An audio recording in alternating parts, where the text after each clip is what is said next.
Mic test. 1, 2, 3, 4, 5, 6. Order sharp.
Good morning, Mr. Myberg. Good morning, everybody. Good morning, DCJ. Are you ready? Yes, we are, thank you. Yes. DCJ, today we're going to start with the evidence of Mr. Gama. He is here. You will find Mr. Gama's exhibit in bundle 7. It's exhibit BB28. Yes. Mr. Gama has thus far filed 2 affidavits, which we'd obviously ask you to admit into evidence when he's sworn in. But perhaps I could just say this by way of background, if I may. You are aware, Chairperson, that the parties have reached an agreement to the effect that we will effectively ring-fence evidence in relation to locomotives. And I suppose it's important for me to explain that when we talk about evidence and locomotives, we're talking about the acquisition of locomotives as well as any transactional advice and agreement and also relocation. So effectively, we won't deal with anything dealing with locomotives today. The agreement is that Mr. Gama, we've provided him with what we consider to be the relevant parts of the Fundutsi report, which we've invited him to deal with. The agreement is that an affidavit will be put in by next week Friday, as I understand. So it is our intention today to deal with 4 main topics outside of the locomotives. The first relates to Mr. Gama's reinstatement. The second relates to GNS/Abelozi. The third relates to alleged assistance provided by Mr. Sagar of McKinsey to Mr. Gama in respect of the completion of his MBA. And then fourthly, it had been our intention to deal with driver 2.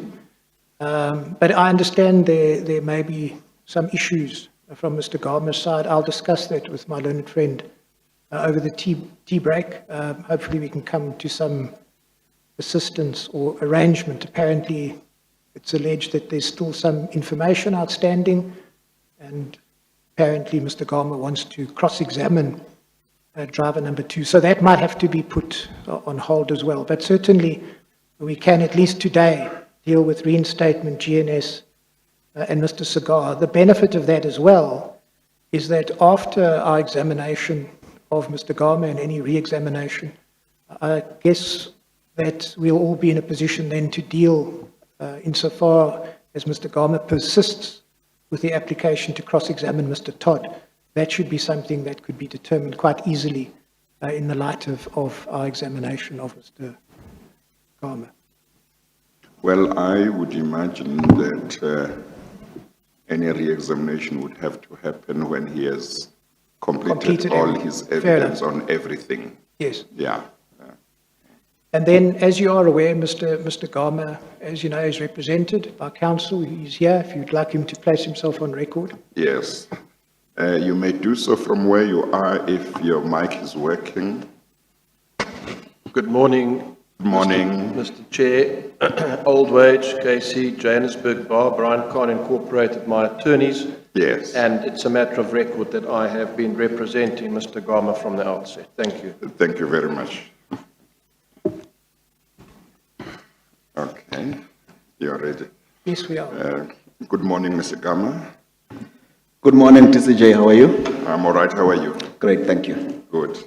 Please administer the oath of affirmation.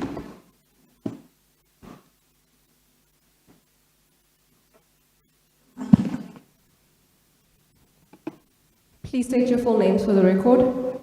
Gama. Do you have any objection to taking the prescribed oath? No.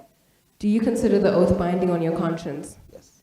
Do you solemnly swear that the evidence you will give will be the truth, the whole truth, and nothing but the truth? If so, please raise your right hand and say, "So help me God." So help me God. I'm not sure whether the transcribers would have heard Mr. Gama's responses. Let's double check. We might have to repeat if we must do it again.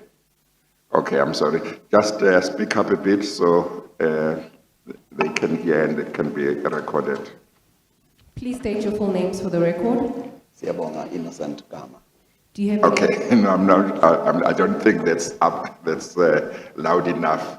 So try again, Okay, try and speak maybe to the closer mic. to the mic, yeah. Siyabonga, Innocent Gama. do you have any objection to taking the prescribed oath? No. Do you consider the oath binding on your conscience? Yes. Do you solemnly swear that the evidence you will give will be the truth, the whole truth, and nothing but the truth? If so, please raise your right hand and say, so help me God. So help me God. Thank you. You may sit down. Okay. Thank you, Thank Mr. you, Maybeck. Mr. Chairman. Mr. Gama, the protocol is I'm just going to take you to your affidavits and get them entered as exhibits. I know that you wish to make an opening address. You're more than welcome to do that. Let's just enter your affidavits formally. And then, If you would like to make an opening address, I would prefer that I see what he's going to say first, because I allowed Mr. Brian Mlefe to make an opening address without seeing his statement, and it implicated certain people. So I would like that you see it, I see it first. all right. So that we are just sure that it doesn't implicate anybody, because if it does, they should procedurally first be served with three Yes. notices. It is, this is something we've raised with our learned friends. Mr. Chairperson, perhaps can I suggest then that what we do is we get Mr. Gama's affidavits entered, and then we perhaps have a short adjournment where we can be provided with a copy of Mr. Gama's opening address, and we can then read it and then reconvene. Or would you like to rather see the opening address now? Well, no, I think we can do it the way you are suggesting. It may be called an opening address, but it may be that whether he makes it now or some time later might not make a difference. But of course, he or his counsel will indicate whether it makes a lot of difference, or as long as he gets a chance at some stage to make it. But certainly, we can have his affidavit submitted. Yes. And then maybe take a short adjournment. We look at it. It may be that if it doesn't implicate anybody, he can then go ahead Yes, and make it. If it does implicate somebody, it may be that it might have to wait, and other arrangements might be made for another time. Ms. Aldridge, do you want to say anything in this regard, or not really? Mr. Chair, I'm fully, respectfully in agreement with the proposed way forward. Thank you. Yes, okay, all right, thank you. Thank you. Mr. Gama, you have Bundle 7, Exhibit 22 in front of you. Mr. Maybeck, maybe pull your mic a little too, yeah. Thank you. Mr. Gama, I well, think it's the file in front of you. Bundle 7, Exhibit 28. Yeah, you look on this, you look at the spine of the file to see which bundle it is, and then you can go inside the file to look at the actual exhibit. Could I ask you, please, to turn to page 7?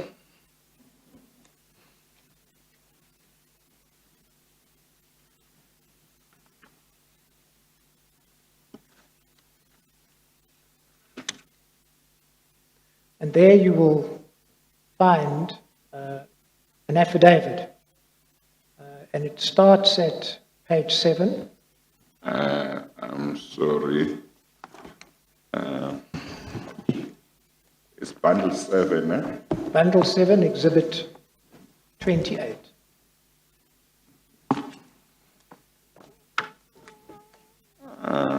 Where do I find exhibit 28? What page? Is it not the first part of the file, DCJ?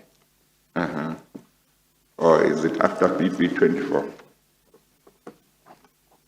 No, that is Gama.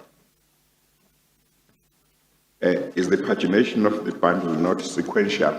Because if you tell me the page Well, number. What I have is Exhibit 28, that is then paginated by itself. Oh, okay. Let me try and look for it. The best is, DCJ, do you have bundle 7? sorry? Do you have bundle 7? Yes, that's the one I have. Well, bundle 7 has got a tab in the front that says BB28. I have got, I've now reached Mr. Gama's affidavit, which appears on page 116. 116, Mr. Gama, would be the black 116 at the top left of the page. Disregard for now the red numbers on the right-hand corner, unless you are specifically asked to use it.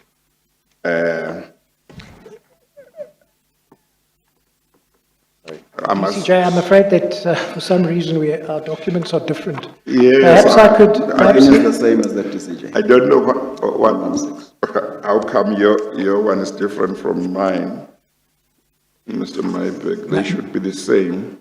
may I? The one that I have in front of me, Mr. Gama's affidavit, is one deposed to on the 31st of August, 2020. Yes. No, of January, 31st January 2021. Is that the one you were No. referring to? No. DCJ, may I perhaps suggest that we take We a take short the adjournment so I adjournment, can yeah. sort that out and we can try and deal with the statement issue. I'll okay, speak to your registrar. Let's do that because it's going to cause problems if we don't have the same things. Okay, we adjourn.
I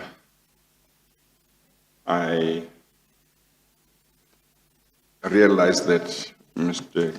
Gama's opening statement was much longer than I had anticipated, and going through it would take quite some time. So that's why I sent the message that we will have to start, and I would have to read it some other time. Having said that, I do realize that there may be certain portions or certain topics that he deals with that maybe might not create any problem. So one option is that if there is agreement about certain portions that do not implicate anybody, that he could deal with those and leave out for now those that may implicate other people for later, or he could make the whole statement at a later time when we have all had a look. But I've seen that there are portions that may implicate certain people, if I'm not mistaken. I don't know, Mr. Mybeck, what are you able to say? Chairperson, we have identified, I think, 3 or 4 points that may certainly be problematic. Yes. From our side, I mean, the real introductory stuff about the purpose of the statement, if Mr. Gama wishes to complain about how he's been treated by the Transnet stream, we don't have any difficulty with him dealing with that. The scope of the investigation, his motivation to join Transnet, his achievements at Transnet. So really, up until page 6, we don't have a difficulty, and that would probably fall typically within an opening statement. But then he deals with the various witnesses. It seems to me also there, I suppose, potential problem is that's really evidence. And along the way, he does say some things that may implicate people outside of the ordinary sort of course of the argy-bargy of litigation. Yes. So, I mean, one possibility is that Mr. Gama be afforded an opportunity of perhaps just paring this down, and then we could go through the rest of it. Well, in the course of his evidence, insofar as he is, so far as he may deal with the evidence of certain witnesses, obviously that's fine, but one assumes that he would deal with those within the context of his affidavit, which, if they implicate those people, would have been served on those people. But I don't know whether what he says here is confined to what is in his affidavits about those witnesses, or whether it might be going beyond that.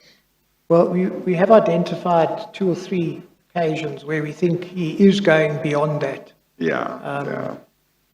I mean, another possibility, if I could suggest this, we are confining ourselves today to reinstatement, GNS, Abelozi, Mr. Cigar, and Driver 2. Driver 2 may have to be put on hold. The reinstatement and GNS topics effectively deals with Mr. Todd's evidence. Perhaps if Mr. Gama can deal with the introductory material in his opening statement and then deal with whatever he wants to say about Mr. Todd, that may be relevant to the examination that we're going to undertake today, Chairperson, and then we can see if we can deal with the other things on the next occasion. Yeah. Let me hear what Mr. Gama's counsel has to say.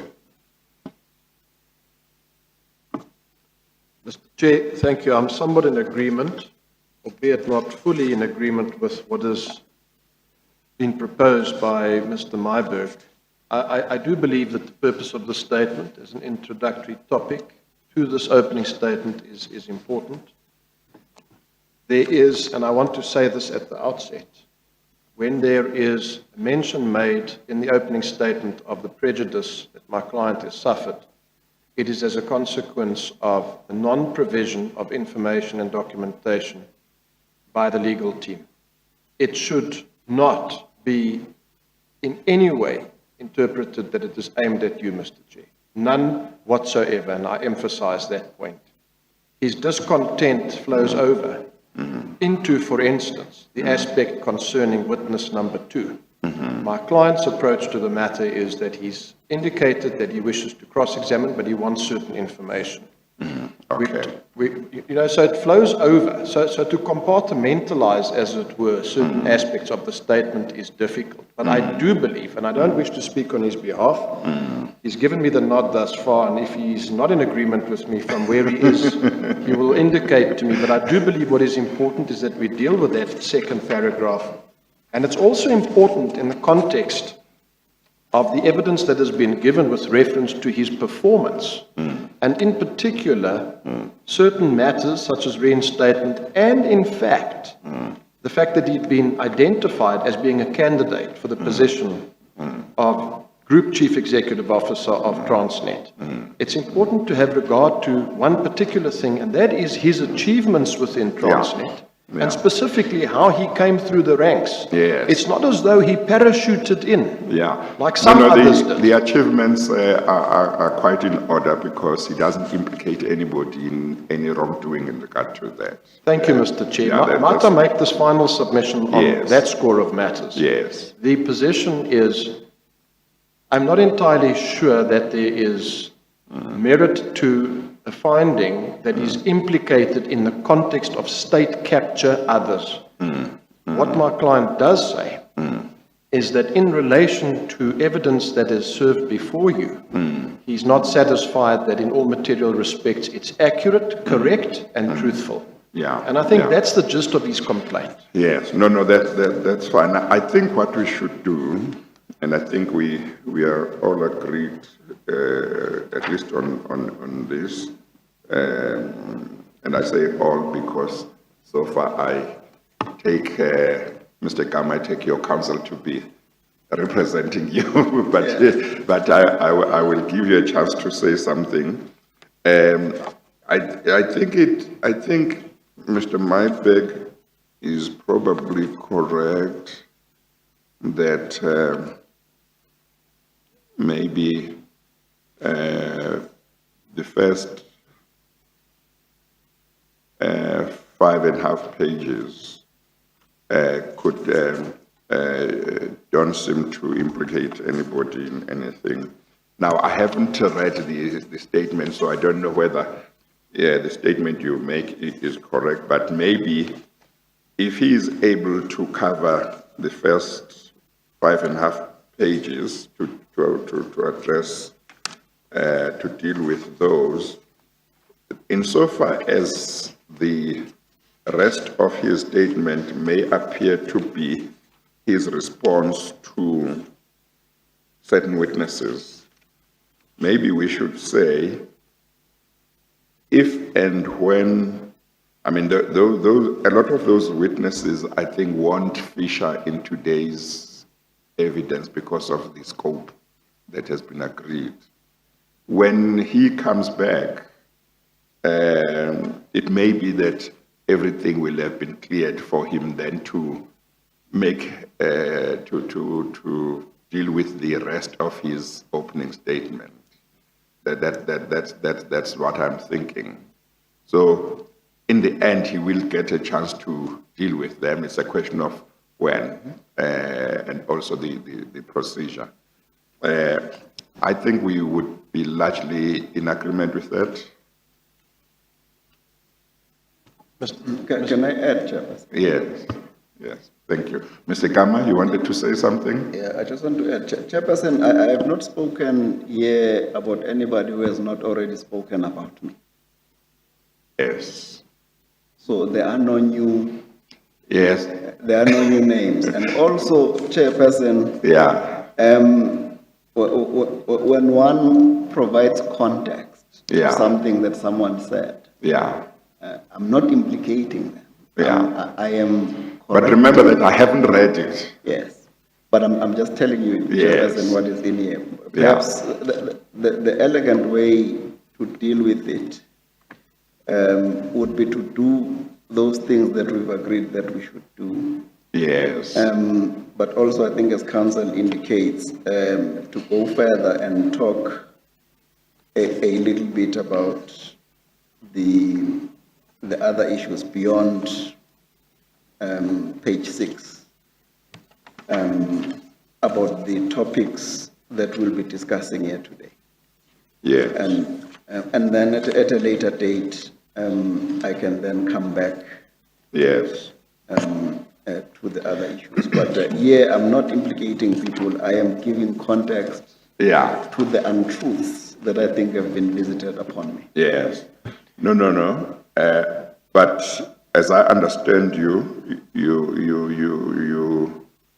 have no quarrel with the proposition that insofar as you seek to respond to certain witnesses, that can be done later. Yeah. Okay, all right.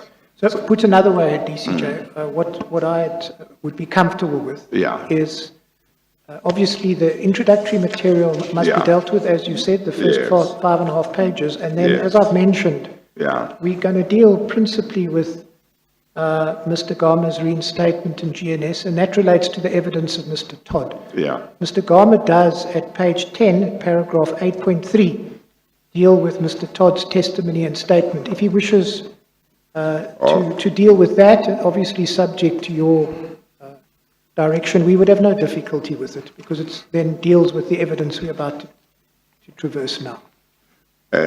So after page 6, you say he deals with Mr. Todd's evidence from page 10, At paragraph 8.3, and that goes up to when?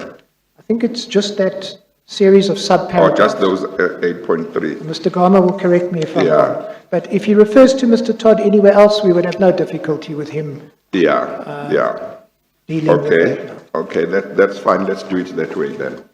Mr. Chair, just one final request from me, Yes. if you'll permit me. Yes, I'll yes. also request that my client be permitted to read out into the record from page 14, which is the page that incorporates his conclusion in the matter, if he'll be permitted to read that into the record as well. Okay. It's Yes, not a long- I think when I just glance at it, it looks like there should be no problem with that. Thank you, Mr. Chair. Yes. Mr. Myberg, I don't see, doesn't look like there should be a problem with that. Just glancing at it briefly, no, Yes. Chairperson. Yes. Yeah, no. So basically then, it's from the beginning of your statement, Mr. Gama, up to paragraph 7.9.9 at page 6, and then you can skip up to, go to page 10, paragraph 8.3, dealing with Mr. Todd. If there is anything else relating to Mr. Todd elsewhere, you can include it, but otherwise you then skip to your conclusion. And then at a later date, you will be able to cover what you are not able to, we are not able to allow you to cover today. Is that all right? Okay, all right. I give you the chance to do that now.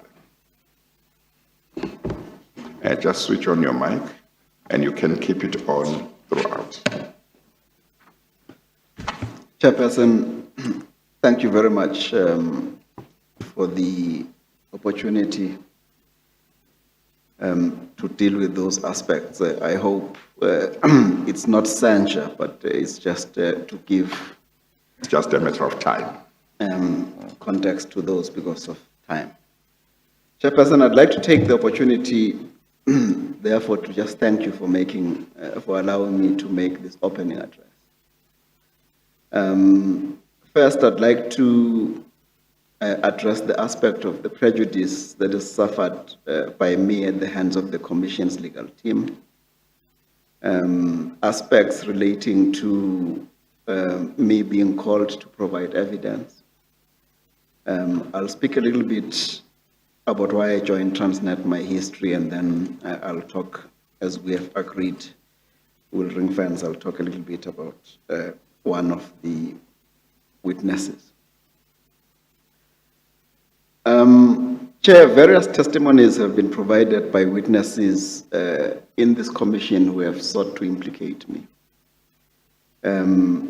But what I want to do is I want to highlight some of the glaring discrepancies, some of the inconsistencies in their testimonies, some of the improbabilities, and some of the falsities that relate to.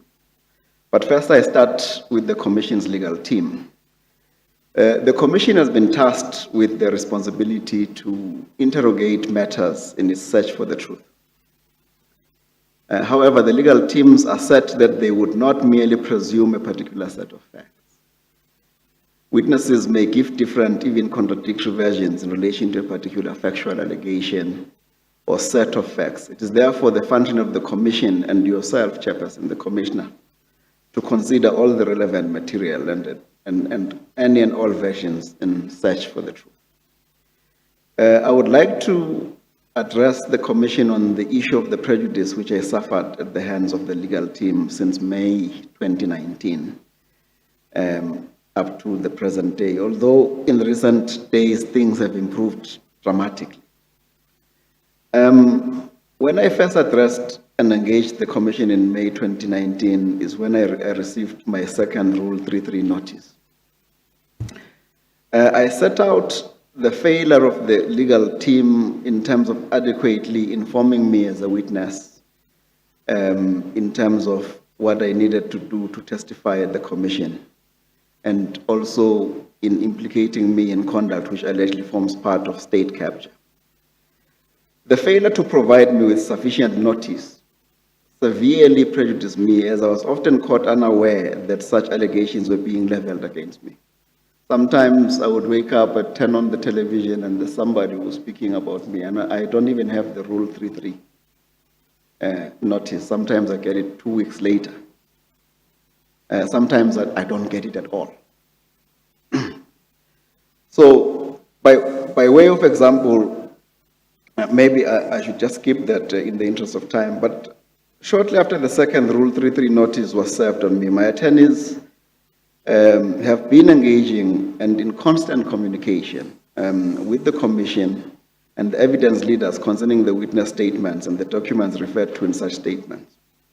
Between May 2019 and September 2020, we got one standard answer from the Commission. We acknowledge receipt of your communication. Our legal team will look at it. And that's it. And there was never any follow-up as a result of that.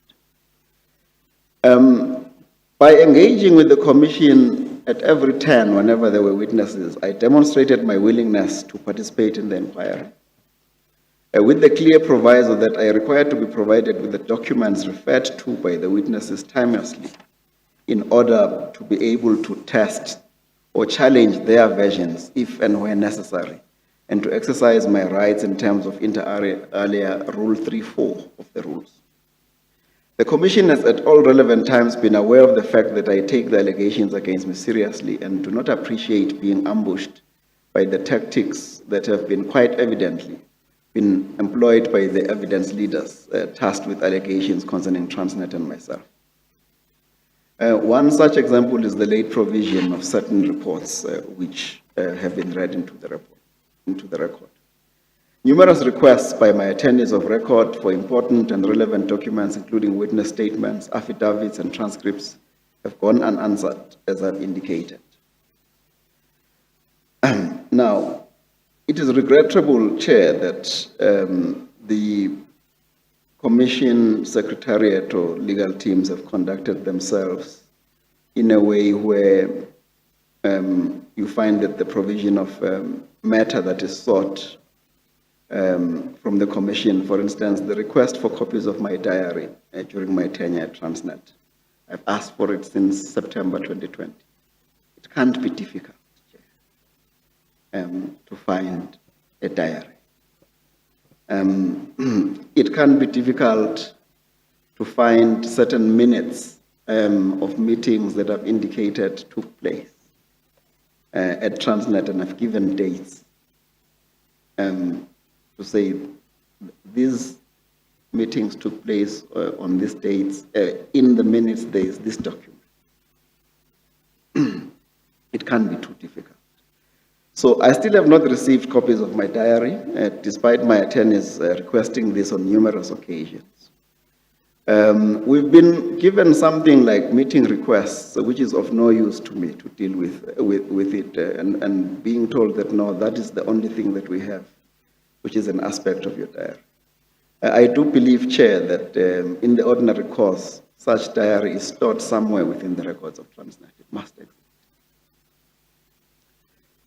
On 21st of October 2018, the Commission served the first Regulation 33 notice in relation to me, which was by a statement by Barbara Hogan. It served to inform me that I had possibly been implicated by the evidence of Hogan and that I was entitled to attend the hearing of her evidence, which would be presented. This was the first time that I'd engaged with the Commission. Following on from that first notice, as I've indicated, it went quiet until 24 April 2019, when I received that second Regulation 33 that I've just discussed. The notices came with a huge body of documentation, and almost all instances there was also outstanding documentation, a lot of it, which was requested by me and my legal team on numerous occasions. And as I've indicated, the information was just not forthcoming. There's been information, for instance, where I've asked the Commission that I saw my name being mentioned, that there were certain vaults somewhere in Houghton, and that I was an owner of a vault.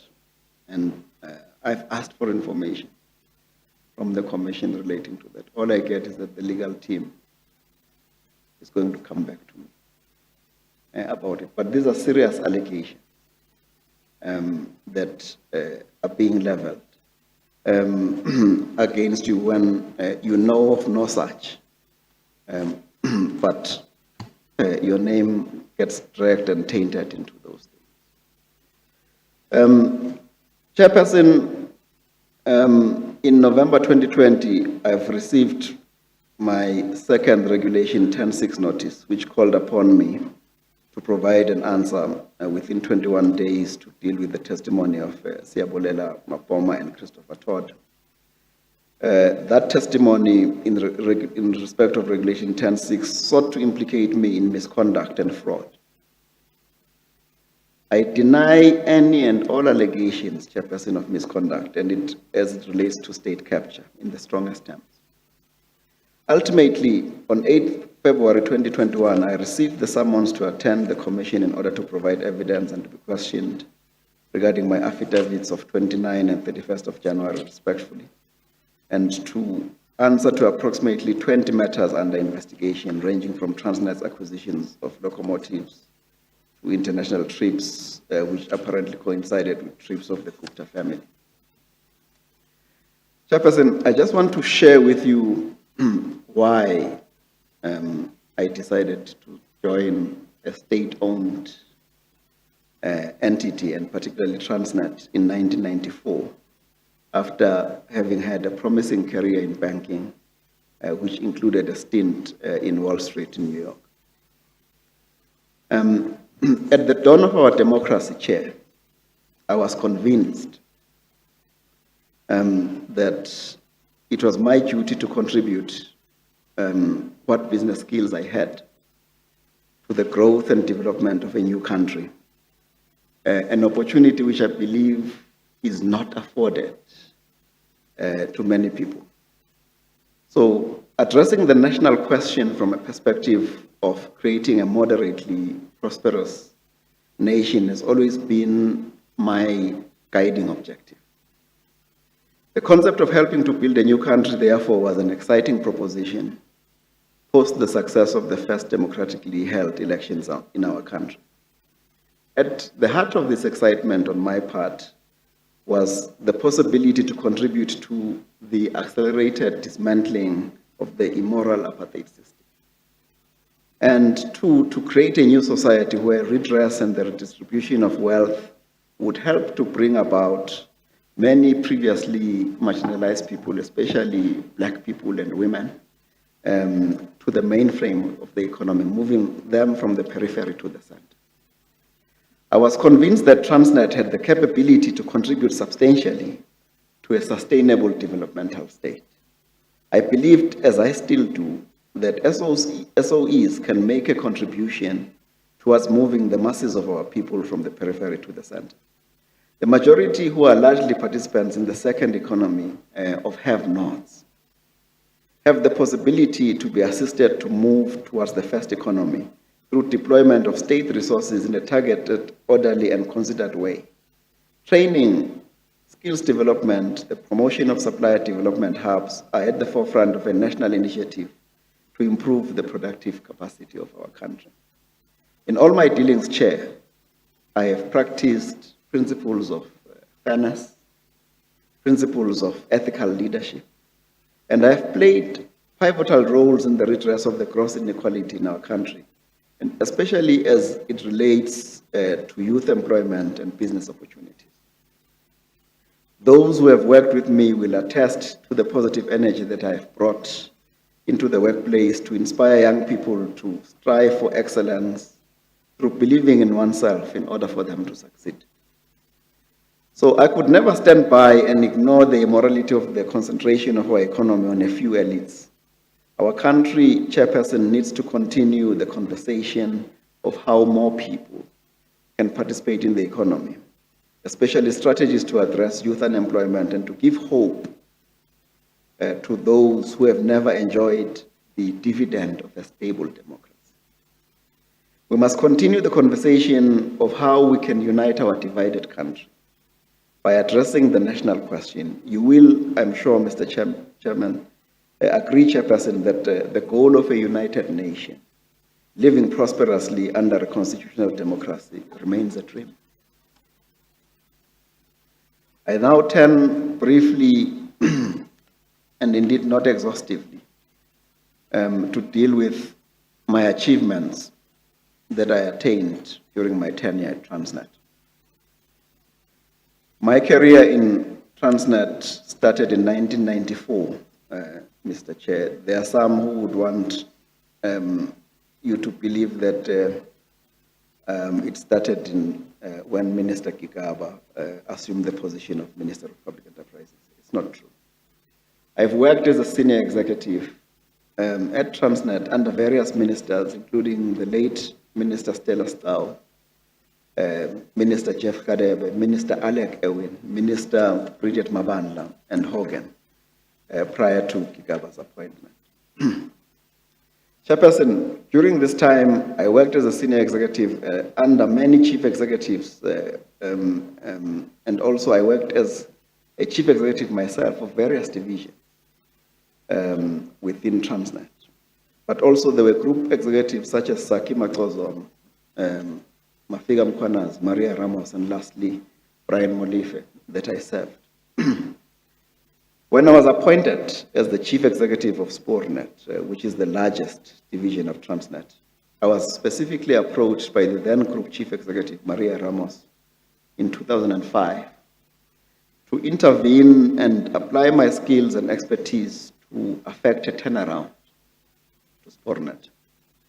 I welcomed the opportunity because it was part of my dream unfolding. In the year that I joined Sportnet, they had made a loss of 100 million, despite a turnover of some 13 billion rand at the end of March. And to me, it was a travesty that you could have such a huge turnover and not make money, not make a profit. And it was one of the things that I declared to everybody that we will not make a profit again. So from that day onwards, we worked hard, 16 to 18 hours a day, to make sure that we turn around that business. The following year,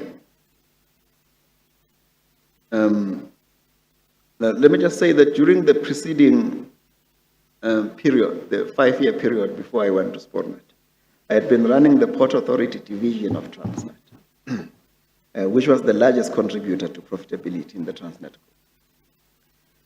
Group. During 2007, which was 2 years after I had been appointed as Sportnet, the division was renamed Transnet Freight Rail, TFR. It also became the largest contributor to the profits of Transnet in 2008, which was 3 years after I had joined.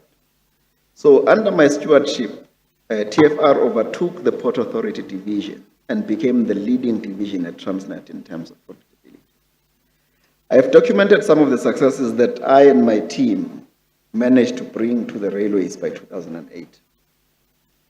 The success can be attributed, Chairperson, to our proper understanding of Transnet's operation, which we documented and which contributed to a sustainable overall performance of the group.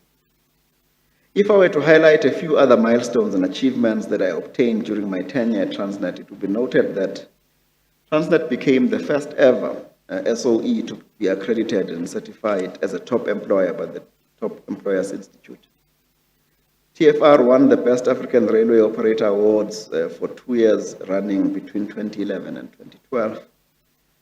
I was the National Business Leader of the Year in 2008. I was also the Young Business Leader of the Year in 2004, which is awards that are awarded by the National Business Awards.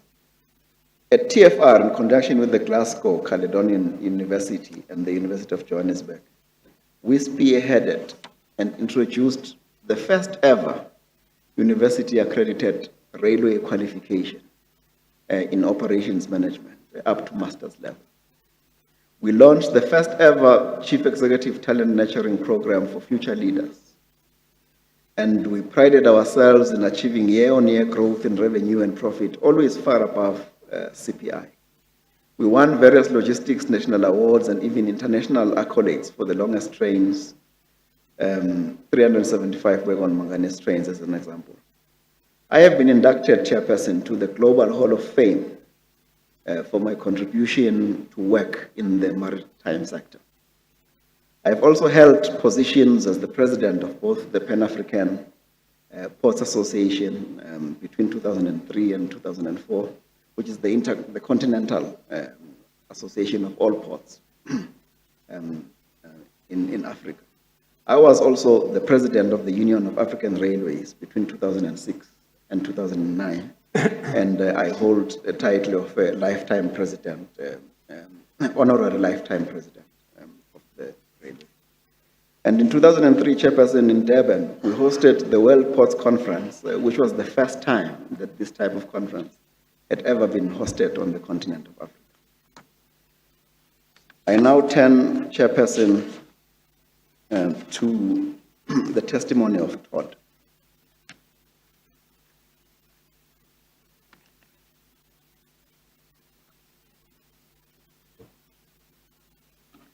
Chairperson, Todd sought to mislead the Commission to the effect that I was a TFR not on merit.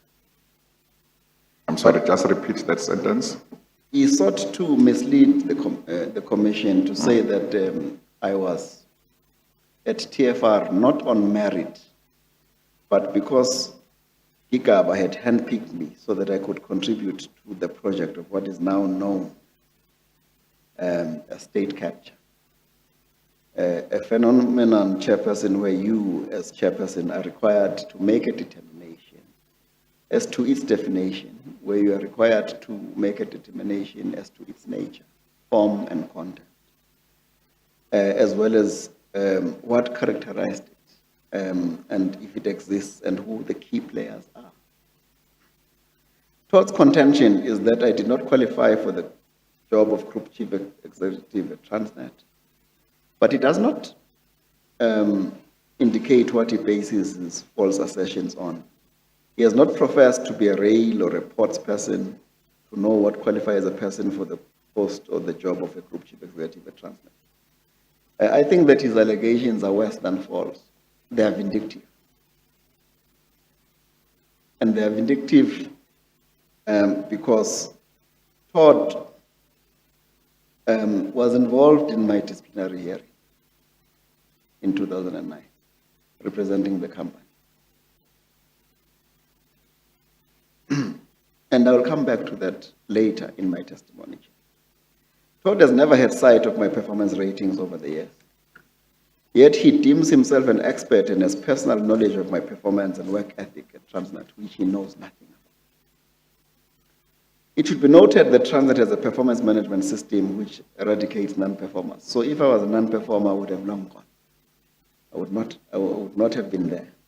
But significantly, Todd makes false assertion that there was no evidence regarding the basis upon which the board of Transnet reinstated me, which has now been contradicted by a number of witnesses and on a number of occasions, and even by himself, as he successively files different affidavits to the commission.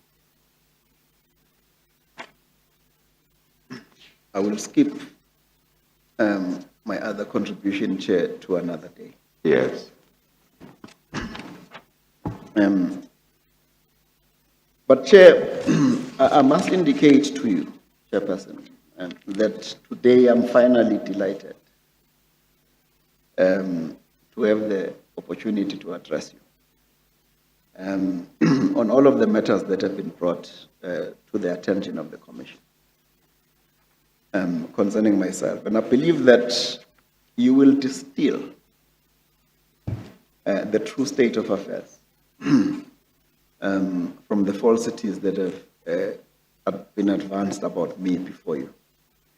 There are still many issues that are outstanding that I would wish to address in this forum. However, I truly believe that my version and narration of events should be preferred or above that of sensationalist narrations that have been made by people such as Todd.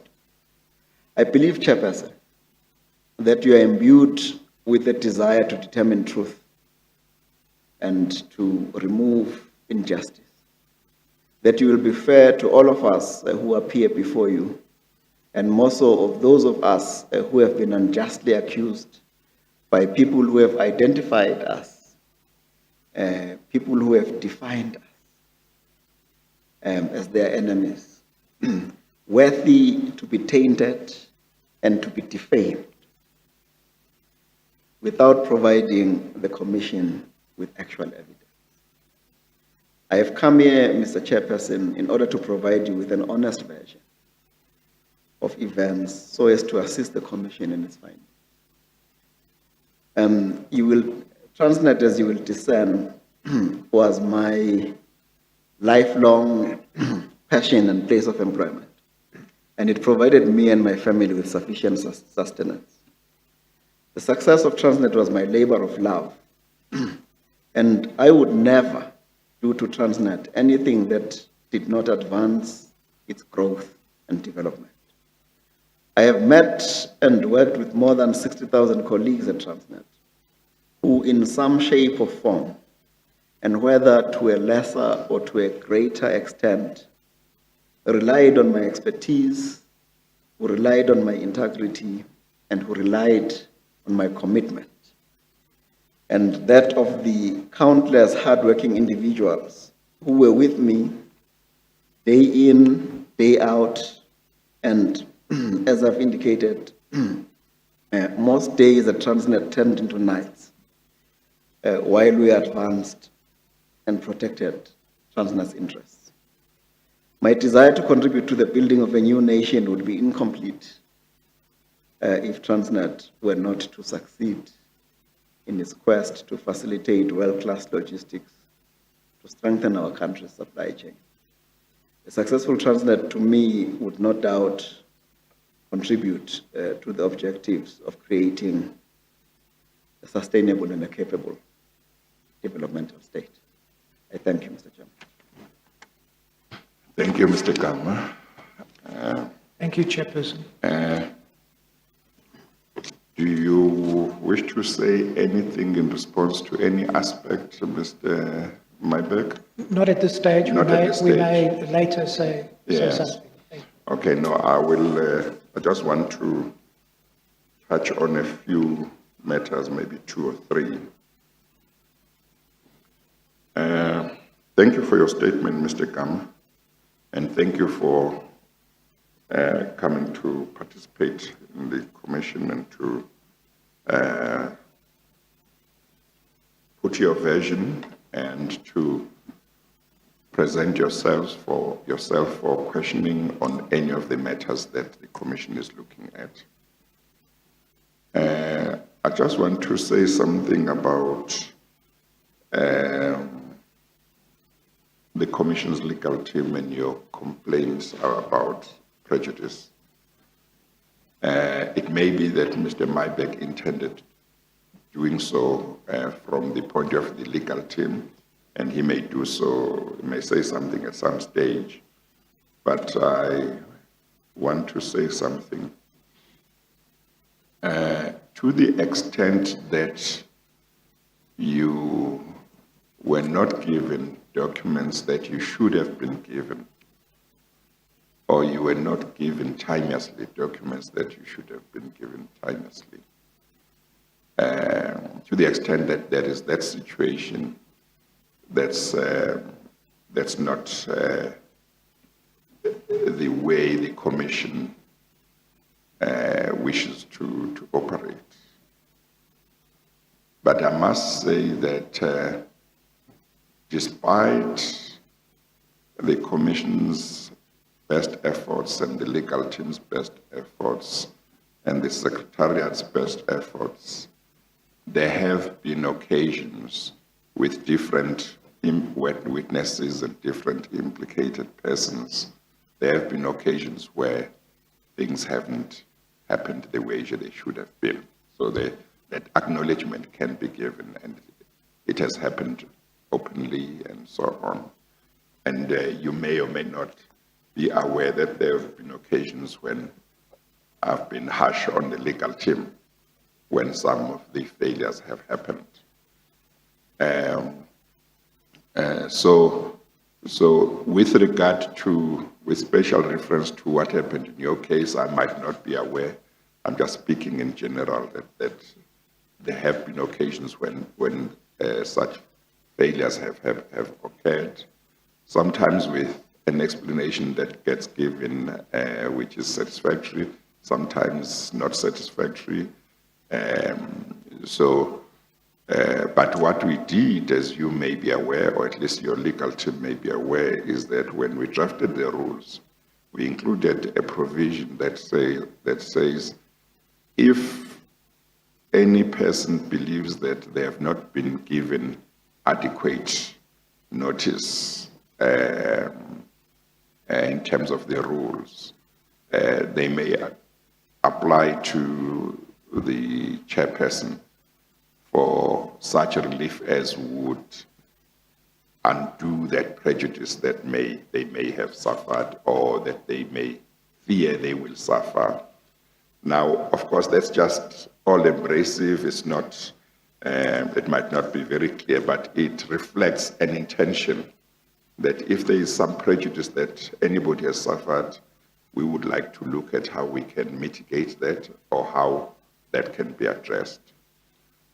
Of course, you have said that in recent times there has been a change of attitude in terms of the legal team providing information. So that I've noted. But I must also say that there was a time in the life of the commission when the Transnet work stream, which is the work stream under which you fall, had certain challenges because there were changes in the legal team that was handling Transnet. and that took some time. Mr. Myberg was not always here. He joined the legal team only from a certain time last year. So there had been, the work, Transnet workstream had been handled by other people before. So that also may have caused some problems, and maybe that might explain why at a certain time you might have received letters that say the legal team will look at it and then nothing comes back. But that's not justification, it's just to explain that there were these challenges. So I thought I would just touch on that.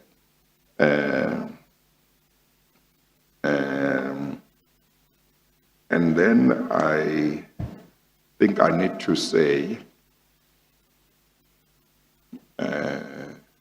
you will deal with Mr. Todd's evidence. I didn't understand his evidence to be to the effect that he was doubting your competence or performance in terms of your work. I understood him to be saying because certain findings had been made against you in the disciplinary inquiry, he had a certain view arising out of that. But of course, that can be traversed in case I misunderstood him. I think that's what I wanted to say, and other than also to say, it's quite important that you use this opportunity to put your side of the story, to provide whatever explanation, because irrespective of what, as chairperson, I will find, it's important that people know what your profession is, people know what your response is to certain allegations. Because, whatever I might find, people might say, but we had Mr. Gama's explanation. We believe what he said.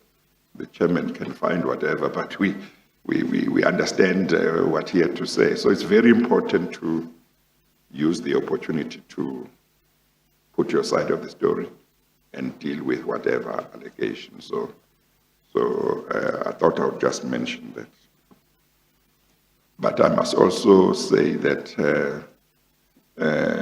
I believe that as you acknowledge that there's been a positive change on the legal team in terms of furnishing you with information documents, my impression also is that, at least in terms of what I've seen in the past few days, you and your legal team have been cooperative with the commission, and that is appreciated. Okay, all right. Let's continue then, Mr. Myberg. I think we can Yes, start. thank you, DCJ. Yes. Mr. Gama, I'd like to take another shot at trying to admit your affidavits into evidence. So we're in bundle 7, exhibit 28. That's the first part that's before you, DCJ, in your file. Oh, okay. I hope you and I have the same thing Yes, we now. do. Okay. The first part. And could I ask you to go to page 22, please? Okay, I've got it. Mr. Gama, Yeah, I'm on 22. find an affidavit that starts at page 22. You know we're using the black numbers. Yeah. And runs through to page 115, including annexures. Just remember to move the mic towards you again, Mr. Myberg.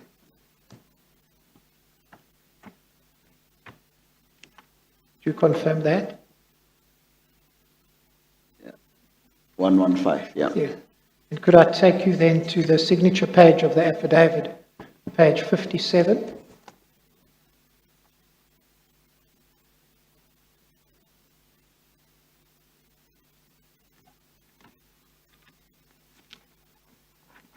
will you confirm that you deposed to this affidavit on the 29th of January 2021? Correct. And will you confirm the truth and accuracy of the affidavit? That's correct. I think your voice goes down, Mr. Gama, so just try and speak up. Let me sit closer to the mic. Yes, yeah, that's much better.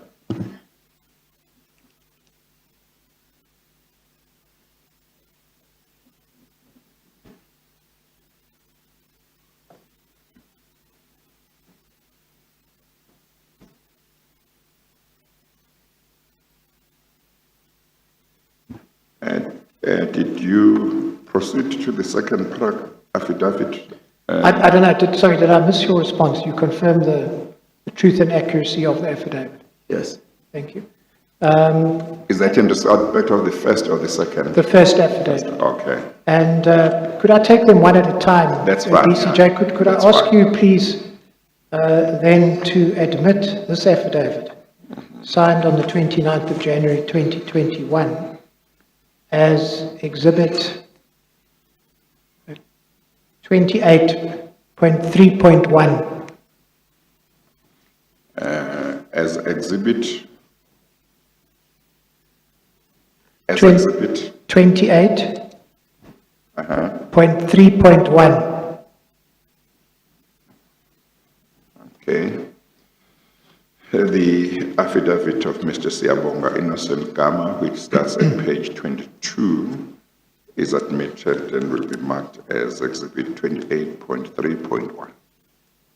Thank you. And Mr. Gama, could you then please turn to your second affidavit that you find commencing at page 116, and it runs through a series of annexures to page 234. Okay, I got it. You confirm that? Yes. And then if we go, I beg your pardon, to the signature page of this affidavit that you find at page 169.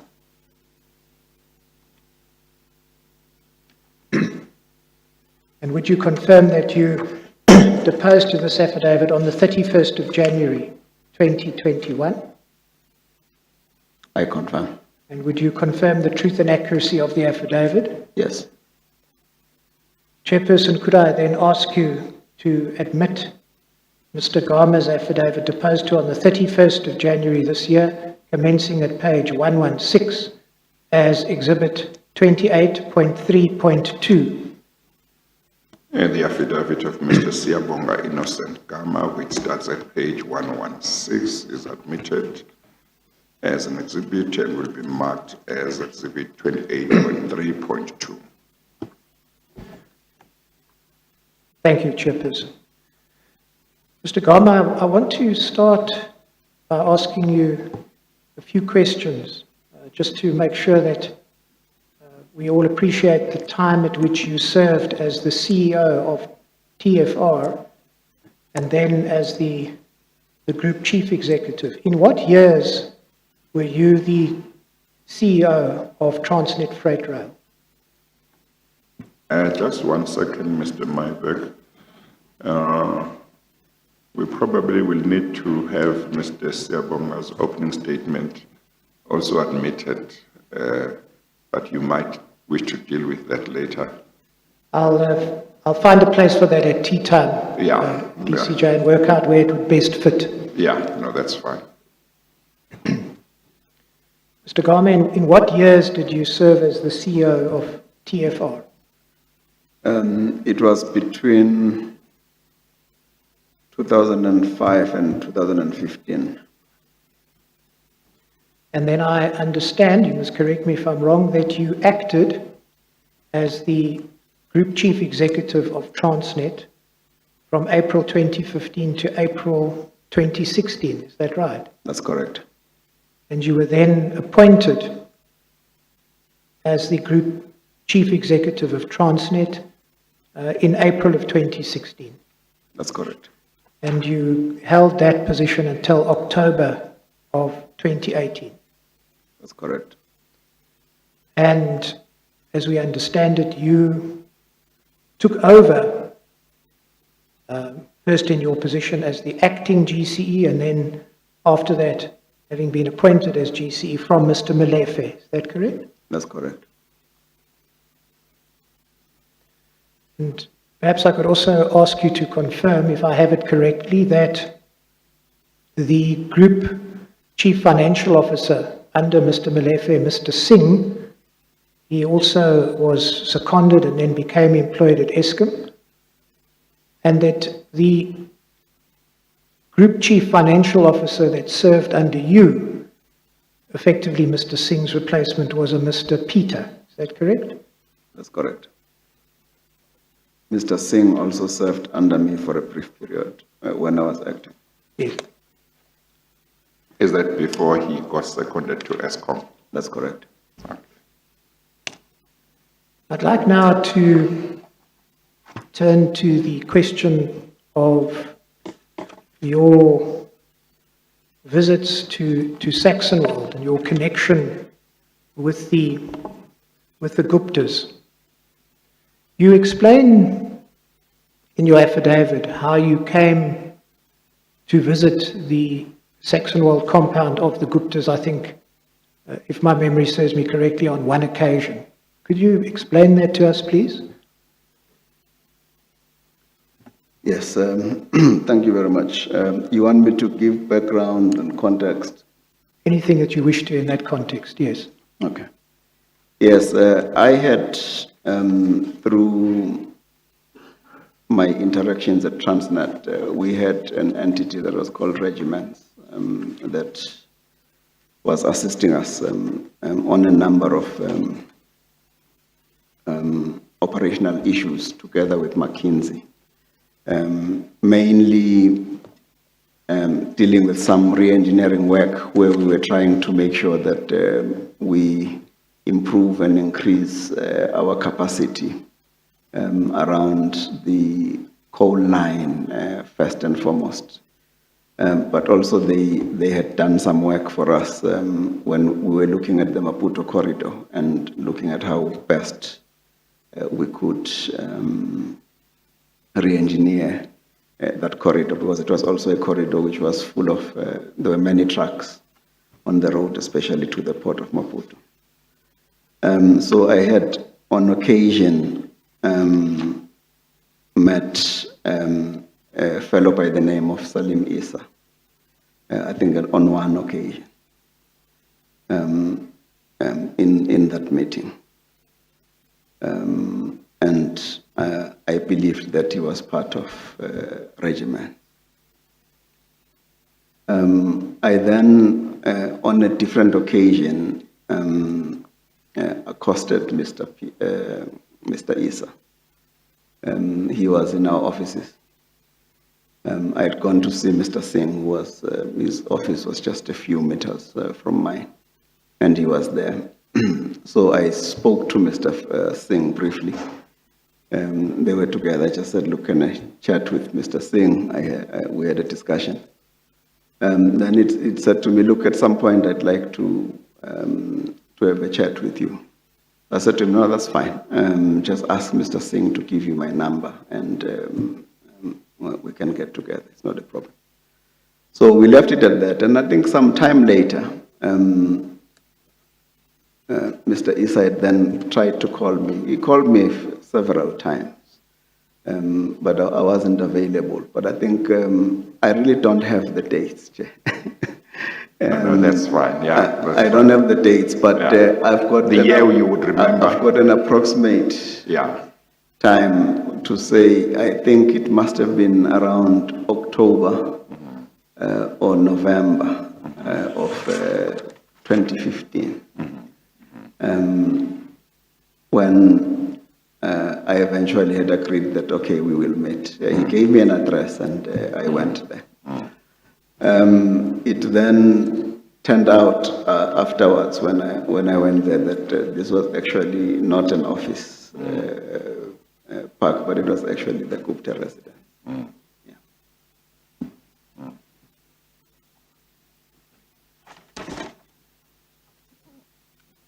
Yes, Mr. Myberg? Yes, you want to carry on with your visit to Saxonwold. What happened then?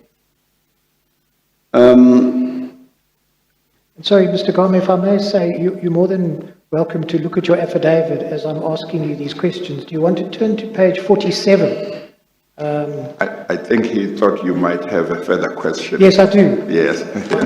So now the further question is, as I understand it, you say that Mr. Essa effectively invited you to a meeting, and that's how you found your way. 47 will be the black numbers, Mr. Gama, not the red numbers. You can ignore the red numbers. Top left corner of each page, black numbers. 47, Mr. Myberg is not going to say Transnet 07-0467. He'll just say page 47. So you'll know what he's talking about.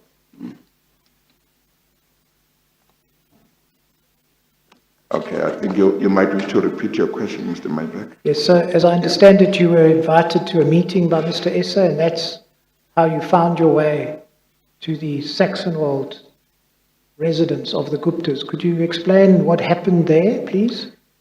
Yes, at that venue, I met with Mr. Issa. He was waiting for me outside. We went inside. We went into something that looked like a boardroom, and we sat there and we exchanged pleasantries. And after a few minutes, somebody that was introduced to me as Tony Gupta, who I later found out is also known as Rajesh Gupta. He came and greeted me, and we had a discussion. It was not a very long discussion, but Mr. Gupta was just indicating to me that they had followed my career within Transnet, and he thought that I had done very well in the company, and that they had certain businesses, and that it was their view that at some point maybe we could have a discussion around how Transnet and those businesses could cooperate going forward. But there wasn't really anything in particular at that point in time in terms of what it is that he thought that would do. But he was saying, look, I think we can probably meet again at a later date when we have enough time, and then I can take you through some of the entities that we have, which I think might have a bearing on some of the work that you do at Transnet. So, And this was Tony Gupta talking. Yes, yes. So I just inquired to him to say what would be the nature of that relationship that he was talking about, but there wasn't anything really specific.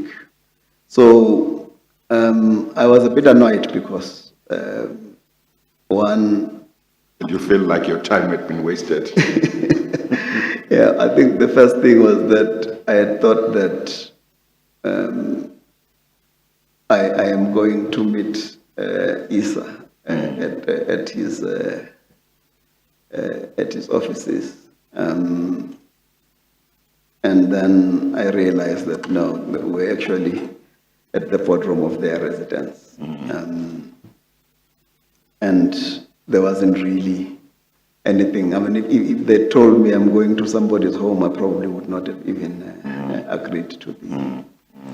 And was Mr. Issa around as Mr. Tony Gupta was talking to you? Yes, no, he was with me all the time. In fact, he walked me out as I left, and I expressed my dissatisfaction to him to say, look, you shouldn't ambush me and bring me to people's homes when I thought you wanted to talk about the business.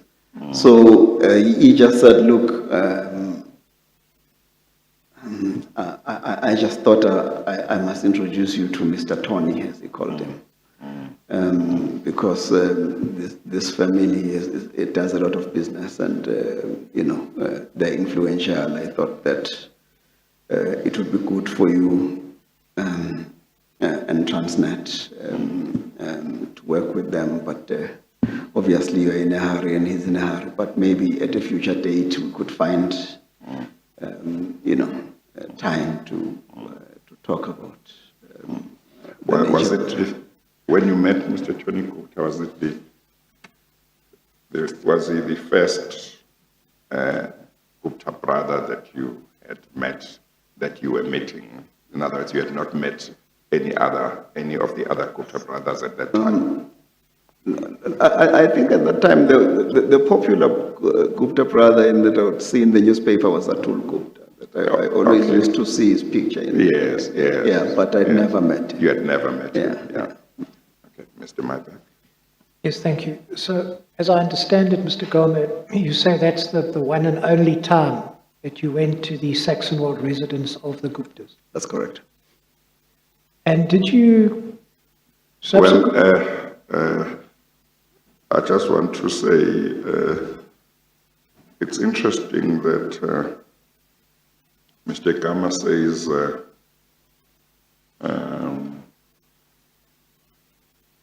I think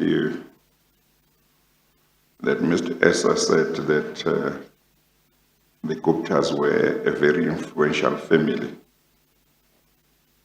because that seems consistent with what Mr. Hank Bester says he told him when they had a meeting in 2014. Mr. Hank Bester said, Yes. he said, we are very powerful. Something like that. We are very powerful. We have decided that the next boss of ESCOM will be Mr. Brian Molefe. So Mr. Essa here to you says, the Guptas are a very influential family. Yeah, okay. Do you wish to add anything to that, Mr. Gama? No, I'm not privy to, I don't know who Mr. Bester is. No, that's fine. So, as you say at paragraph 31.1 of your affidavit, that was the only time that you went to the Saxonwold residence of the Guptas. Yes. Did you, after that, have occasion to interact at all with Tony Gupta? No, I haven't. Did you have occasion to interact at all with AJ Gupta? No, I haven't. And Mr. Essa? Yes, Mr. Essa, I did. In what context did you interact with Mr. Essa, and over what period of time? Yeah. I've probably seen Mr. Essa maybe 4 or 5 times, I don't know. The next time that I would see him was in Dubai, a month or 2 later. He was always, I think, in this management consulting sort of space, as I understood it then.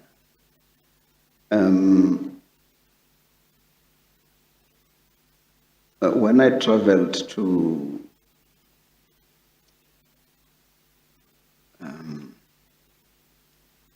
Switzerland, which was to the World Economic Forum, on my way back, I had a stopover in Dubai, and that's where I met him. So that was the next time you met him? That was the next time that I met him. I understand, please correct me if I'm wrong, that you said that you met him subsequently on 4 or 5 occasions. Could you describe the other occasions to us, please?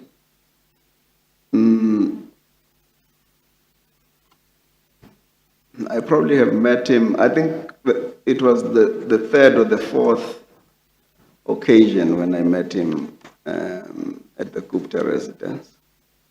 I met him once in Dubai. I probably met him one more other time. after he came back to the country. Chairperson, would this be a convenient time to take the tea adjournment? Yes, let's take the tea adjournment. It's 1:15, so we will resume at 30:30. We Okay. adjourn.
Okay, let's continue. Thank you, Chairperson. So we had stopped at the point that you were telling us. One second, Mr. Mybeck.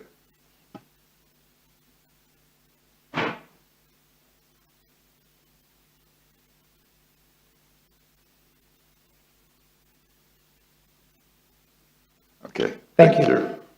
We had stopped at the point where you were telling us, I think, about your third meeting with Mr. Issa. So you met him, would you've explained how you went to the Saxonwold compound where you met him. You said a month or so later you met him in Dubai, and then your last interaction with him, when was that and what was it around?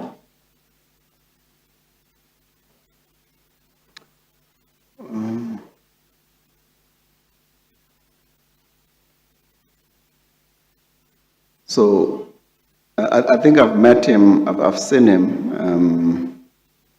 I didn't have a meeting. Per se, but I'm saying I've seen him after Dubai. I've seen him somewhere. I think I saw him. He was in a restaurant. All right. Yeah. Sort of you casually saw him. Yeah. All right. Have you ever been to Mr. S's office, which I understand to have been in Melrose Arch? No. Had you ever been to his apartment? No. So both he and Mr. Tony Gupta never followed up on what they talked about, which seemed to be that they wanted to have further meeting for further discussion to do business together. No, there was not a follow-up because Yes. I think I had said to Mr. Issa that no, I wasn't really interested in, meeting people in their houses and things like that. I was quite annoyed, I think, on that day. So I only ever spoke to him later when we were in Dubai and we were talking about, he was thinking about setting up what he called a BE consulting entity that he was thinking about, that he thought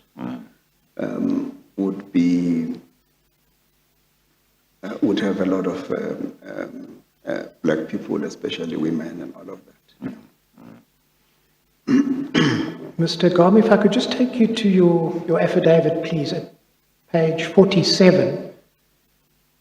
The first time that you met Mr. Issa, you deal with that at paragraph 31.2.1.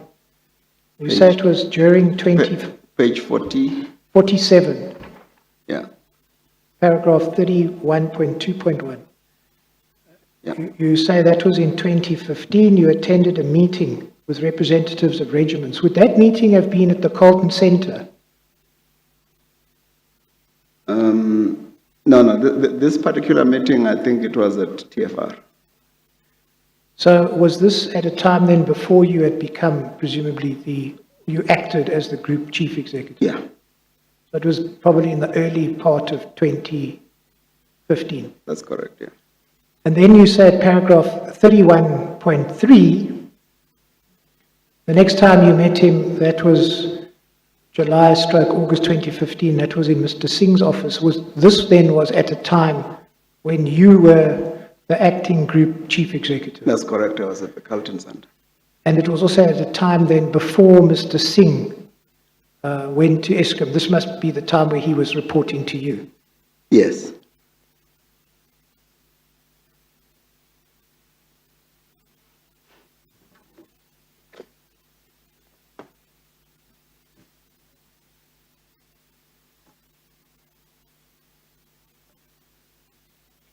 And do I understand from paragraph 31.2.1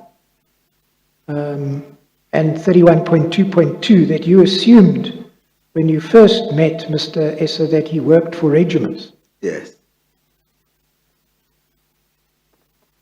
And when did you come to learn that that wasn't so? Much later. When? I think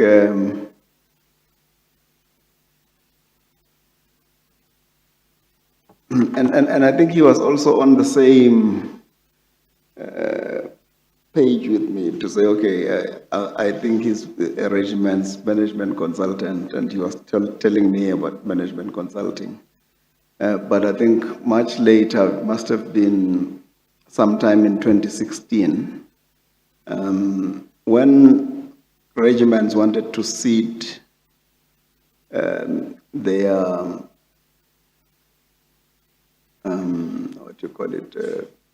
their contracts with Transnet to Trillian.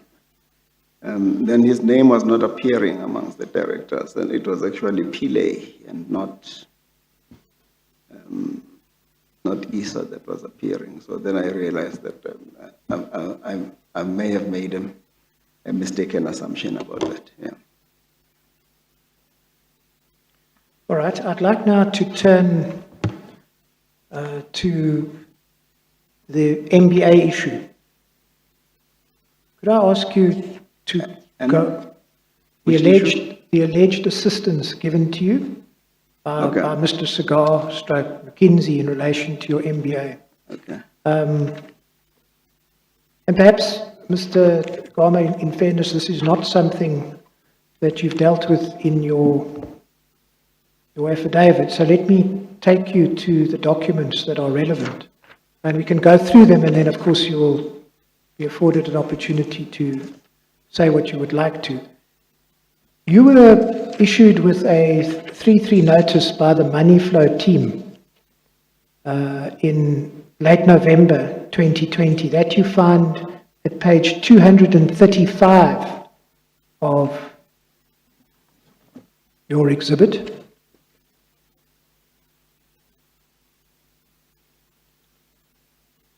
And attached to that Rule 3.3 notice was an extract of an affidavit from a Mr. Mzala.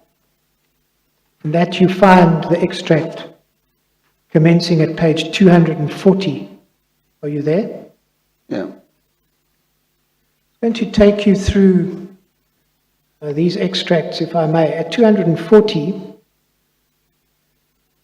it states that the growing body of evidence provided by the Commission that suggests a pattern of misconduct by regiments at these entities.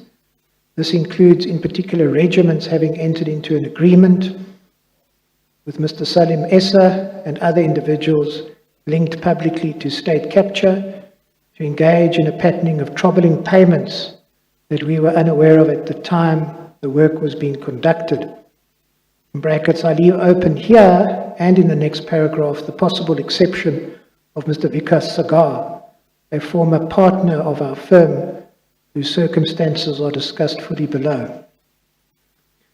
And then, if I could take you to page 243, 243. The second paragraph between the two dark blocks. While the media has reported on allegations related to regiments and the Commission has now presented evidence related to concerning behavior by regiments, we have not found evidence that anyone at McKinsey knew of this activity at the time it was occurring. In brackets, I leave open here the possible exception of Mr. Sagar, whose circumstances are discussed more fully below. And that then brings us to page 244 at paragraph 7.2.1 between the two dark boxes. MBA assistance in July of 2017, McKinsey was first provided information that indicated that Mr. Sagar, whilst with McKinsey, may have helped coordinate research support and draft coursework for the MBA studies of Transnet's then CEO, Mr. Siyabonga Gama, in late 2015 and early 2016. And then if you go to page 245, at the foot of the page, paragraph 7.2.4.1, in addition to the MBA assistance and the 9 February 2016 letter, in brackets, both discussed in more detail below.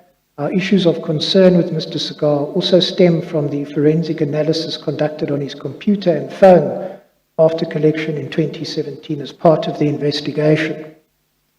And then if I could take you please to page 242 at the top, paragraph 7.2.4.2.1.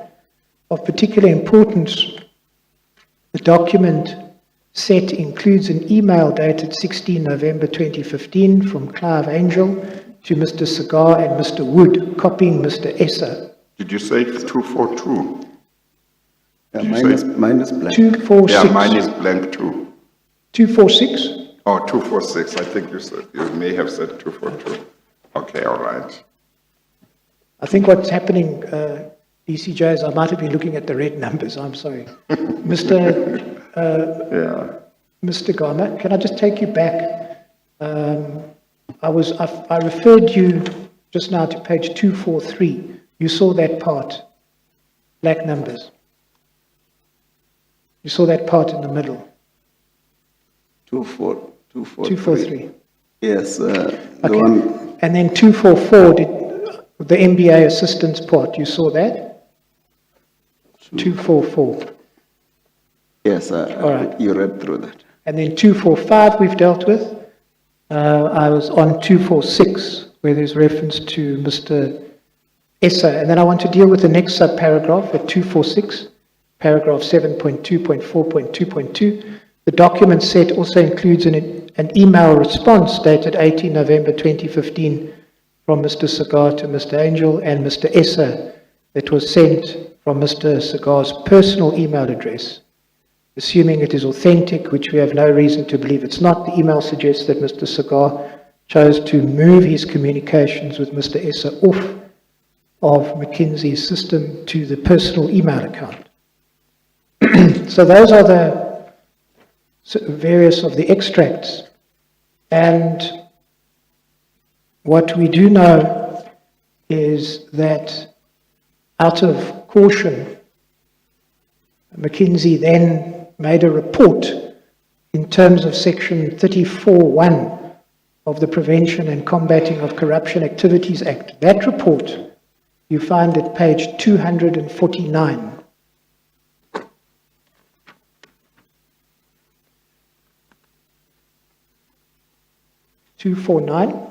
And can I direct your attention, please, to paragraph 2, little c, right at the foot of the page.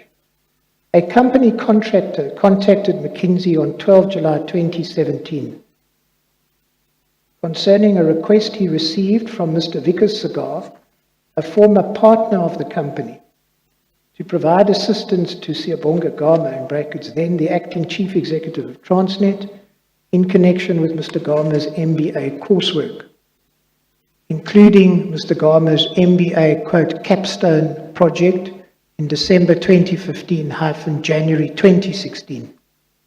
Little B, McKinsey commissioned an investigation into the matter which revealed the following. 1, Mr. Gama was enrolled in the TRUM Global Executive MBA program, in brackets, class of 2016. 2, it appears that Mr. Sagar coordinated research support for Mr. Gama on one group assignment. On the second assignment, Mr. Gama provided coursework materials created by Mr. Gama and his fellow student team members to Mr. Sagar.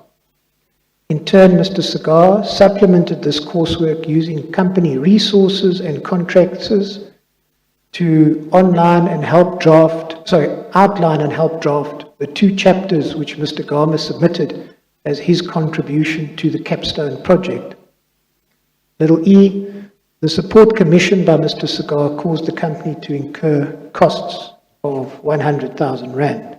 Little f, I'm unaware of any quid pro quo sought by Mr. Sagar or received by the company in exchange for the benefit, etc. Do you want to comment on that? Yes, no, thank you very much. It is true that Mr. Saga introduced us to a person who was supposedly an editor We were writing a capstone project. I think there were 5 or 6 of us. That is who were doing the MBA. Yes, the Okay. capstone project is about 5 or 6 of us who were writing that capstone project. In fact, a lot of the people had, they were, I was collecting information from the different students, let's call them students, in order for us to, to write the final project report.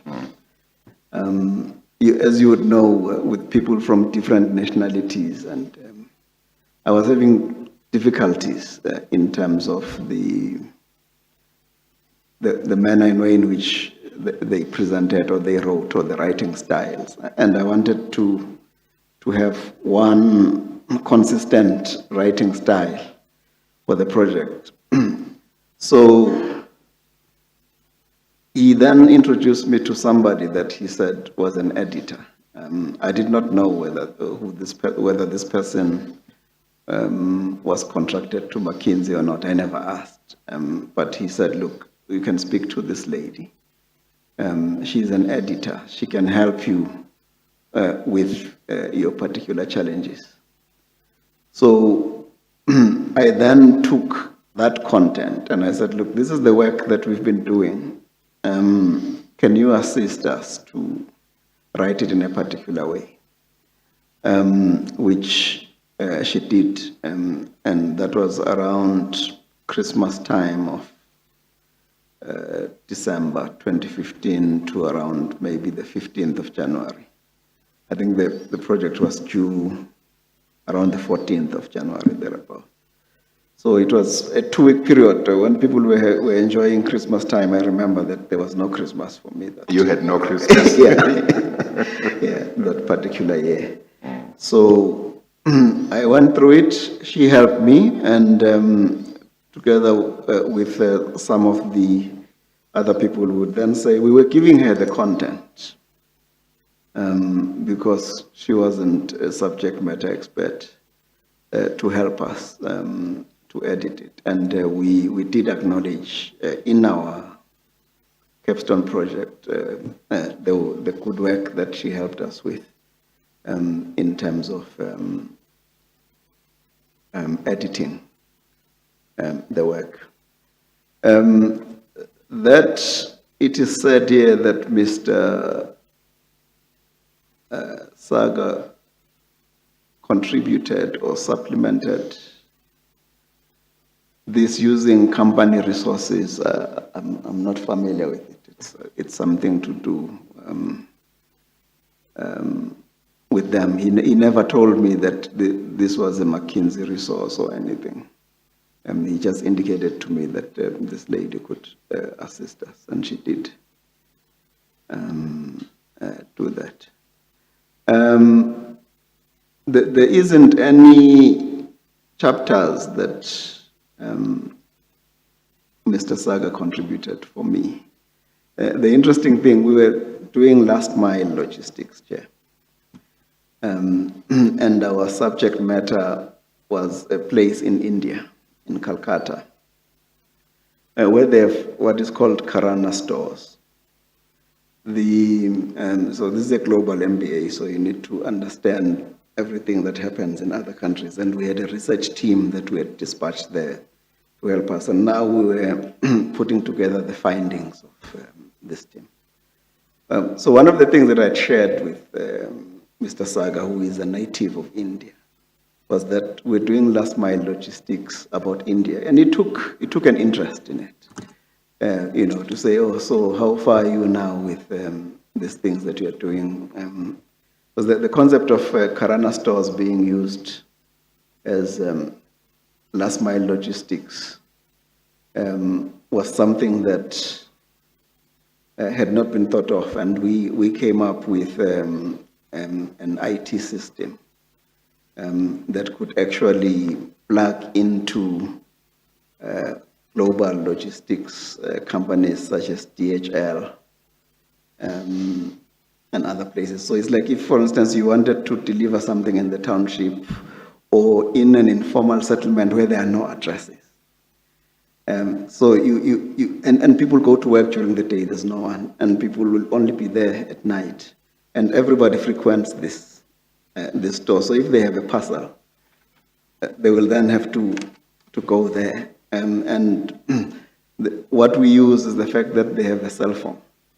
And then we can tell them, and then they can track it. But they go and fetch it from the Karana store.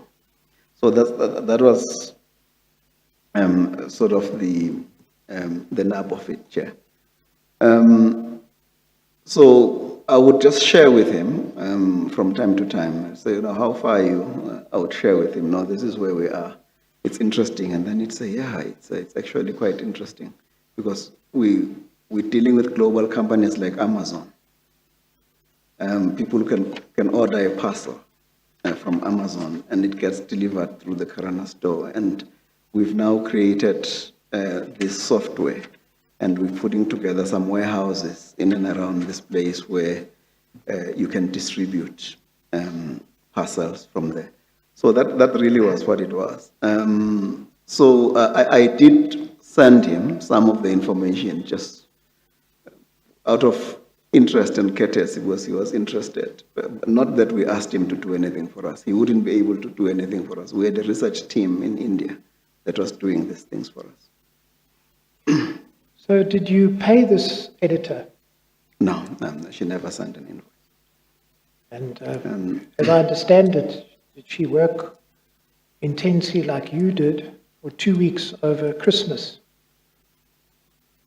Well, I worked over Christmas. She did the work, it was after Christmas. I think it must have been for about 3 or 4 days between the 4th and the 8th of January or something. But it was me who was working. I did most of the work, but it was difficult because of the writing styles of 5 or 6 different people. And when I sent the work to her, she was able to distill it very quickly. I think she does this for a living. But Mr. Gama, it seems, who did you think was paying this person? She never sent me an invoice, actually. In fact, it's something that, when you're in the middle of things like this, I was just worried about delivering the capstone project. I did, in fact, sometime later try to send her an email to say, you never sent me an invoice, but I never got an answer from that person. So, I don't know. From what I gather here, he may or may not have been paid by Mr. Saga. I don't know. Well, it does appear from what was sent to you that disciplinary charges were brought against Mr. Sagar, and then he and McKinsey parted ways. So if we go to paragraph 2, as I understand it, you deny, we needn't read it again, but you essentially deny everything that is recorded there. You say, well, I might have sent Mr. Sagar some of my work, but it was only because he was taking an interest in it. I'm sorry, have you gone to his affidavit? No, paragraph 2 of the section 34 report at page 250. Oh, okay, all right. Yes, you may continue. Yeah, no, this speculation by McKinsey is denied. Speculation by McKinsey. That he may have contributed to my coursework. He wouldn't have. Well, I don't know whether you want to say you deny that, because it may be that you don't know, but he made arrangements with the editor and did pay the editor without your knowing. No, I'm not talking about the payment. He's talking about the 2 chapters that he says. Okay. I missed that. Yeah. Yes, Mr. Mybeck? Yes, thank you. So the second or the third sentence, in turn, Mr. Sagar supplemented this coursework, you don't agree with that, using company resources and contractors to outline. But you don't, as I understand it, you accept there's a possibility that Mr. Sagar might have engaged someone to assist you that you didn't know of. No, I didn't know of it. He introduced me to the lady. I was in communication with her on email. And then you see it says the support commissioned by Sagar caused the company to incur costs of 100,000 rand. Do you have any comment on that? No, I cannot comment on. So what I'd like to explore then is your relationship with Mr. Sagar. When did you first meet him? Let me also just indicate to you, Chair, that subsequent to these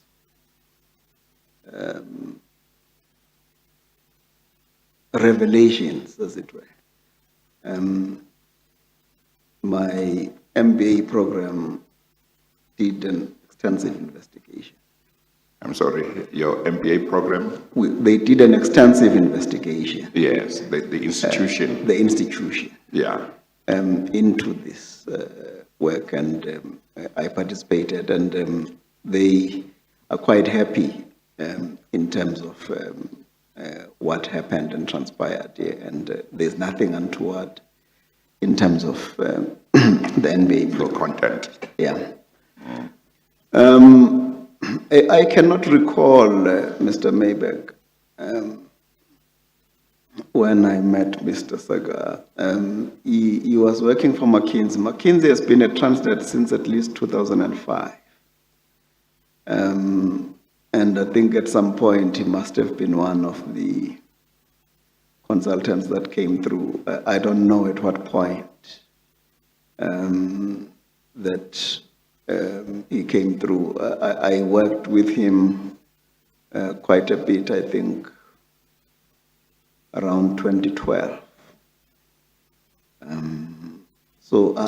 don't know when I first met with him. So what you can say, I would imagine, is that by 2015, you had known him for quite some time, for a number of years. Yeah, I think I worked with him around 2012. Yeah, okay. And did you then continue working with him when you took up the position as the acting Group Chief Executive of Transnet, 2015? Yes. You've seen from the portions of the affidavit that I've read to you that he seems to have interacted, at least at a point, with Mr. Esser. Presumably you didn't know anything about that. No, I didn't know anything. You say that your global MBA, TRUM, they conducted an investigation after these revelations. Yes. Would you be prepared to share those documents with us? Yes. Thank you.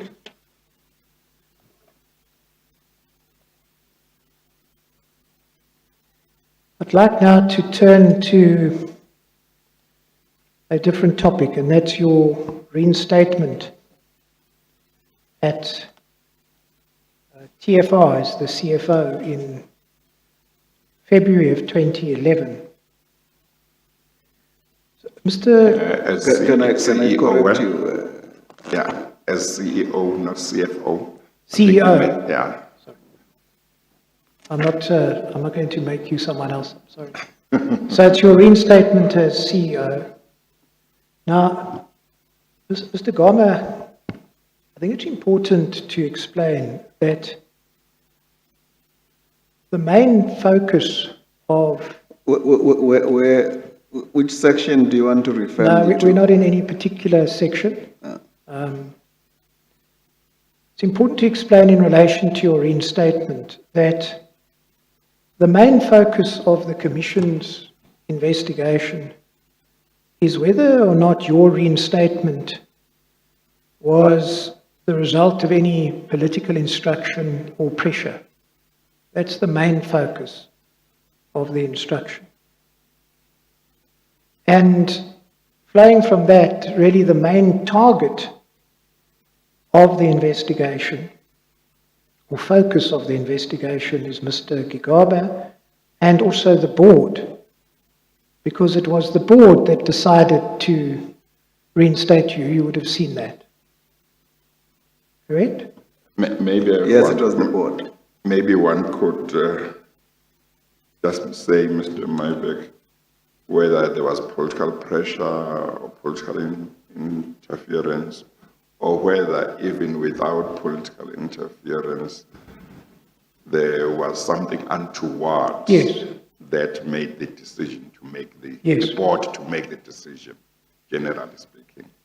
Yes. In other words, Chair, to your point, something other than the issue of prospects of success.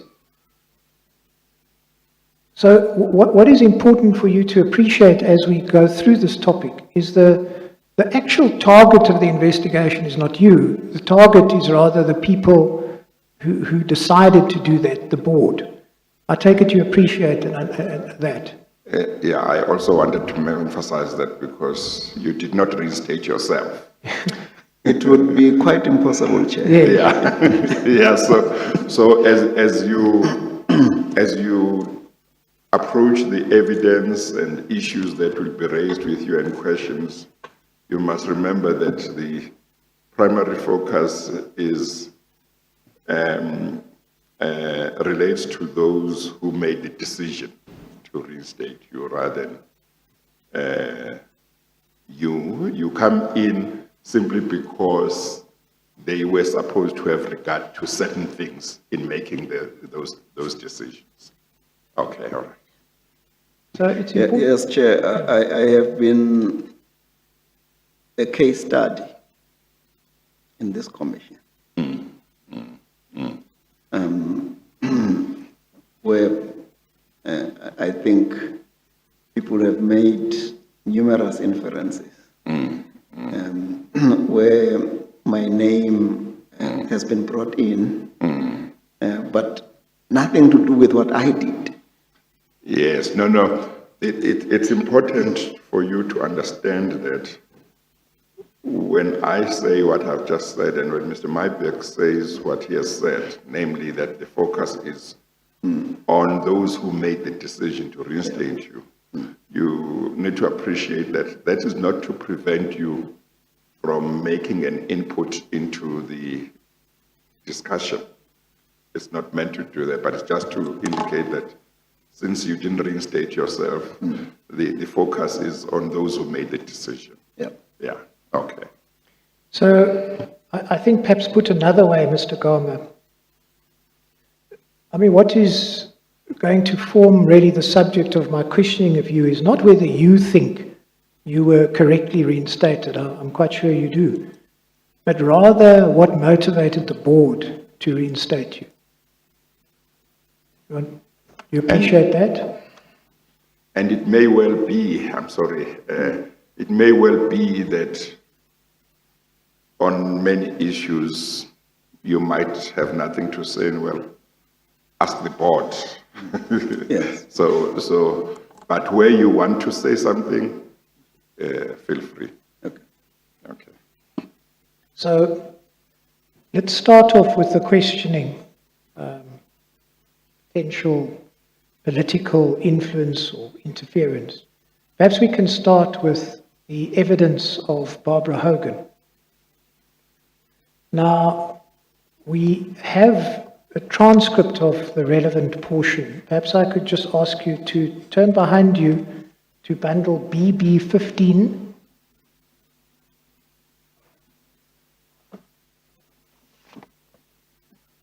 And this is Transnet Bundle 2. Yes, You have it. I've got it.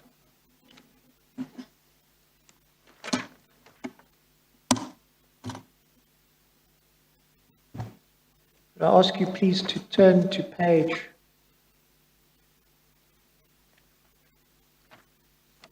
216.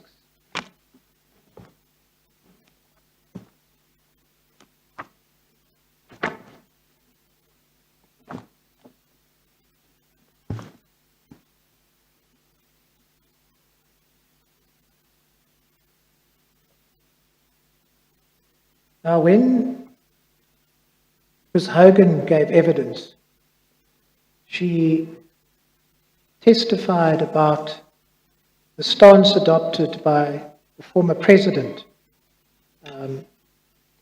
in relation to you. And could I ask you, please, to go to 216 to line 20?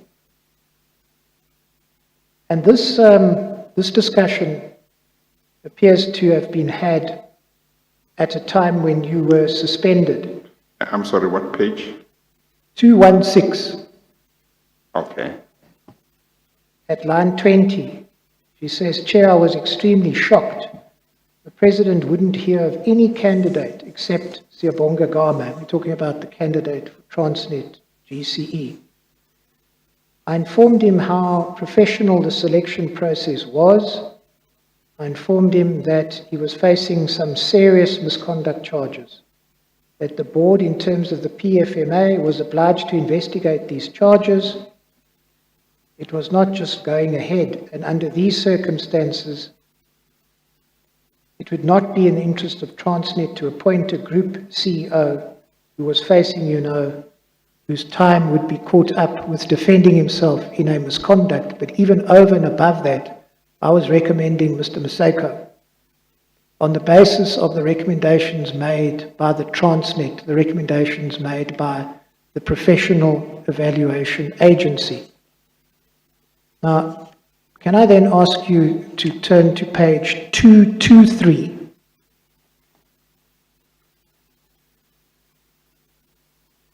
And if I could ask you please to have regard to line 3, where Ms. Hogan says, yes, it actually shocked me. He then said to me, you may not appoint anyone to the board because the board also had to have changes until Mr. Gama's disciplinary was over. Because I said to him, we cannot appoint him until the disciplinary is over, if that is the candidate that you are insisting on. Then if I could take you please over the page to page 224 and direct your attention to line 13. Ms. Hogan continued, no, at the same meeting, initially he wanted me to go ahead with the appointment of Mr. Gama. I said, I cannot do that.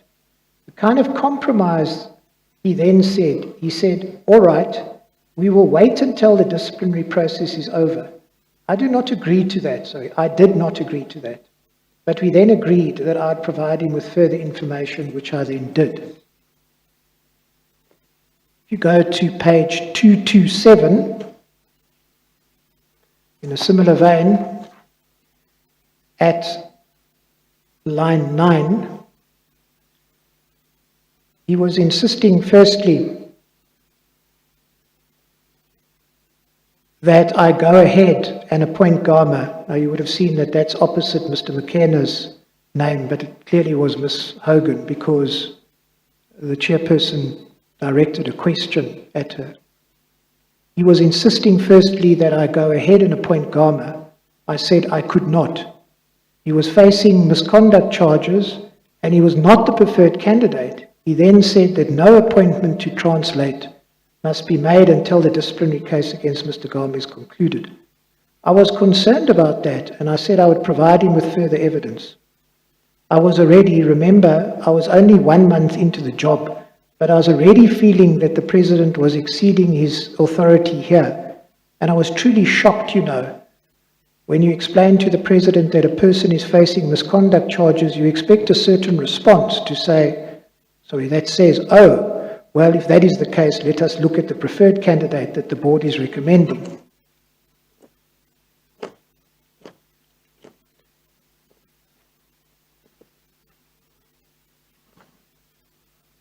It looks like Mr. Maybeck, the transcribers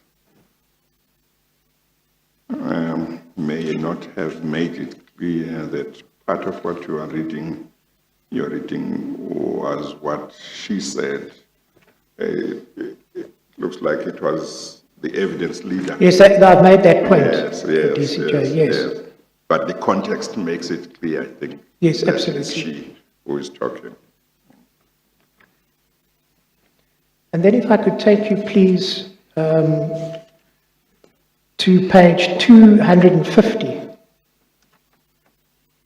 And what now happened is that the evidence leader read into the record her statement relating to the evidence that she had given. The statement There you see it, paragraph 11, recorded, "I was shocked and disappointed when President Zuma informed me that he was adamant that Mr. Gama was his only choice for the group CEO. I informed him that that was not possible and that Mr. Gama was not the board's choice and I could not override the board as they had undergone a very professional selection process.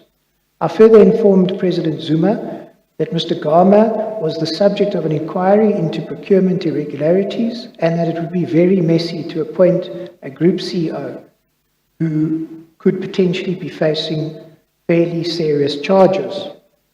2 lines below that, President Zuma said that if that was my view, no appointment whatsoever was to be made at Transnet until Mr. Gama's disciplinary process was over. We agreed that I'd provide him with more detailed information to further apply his mind. Do you see that?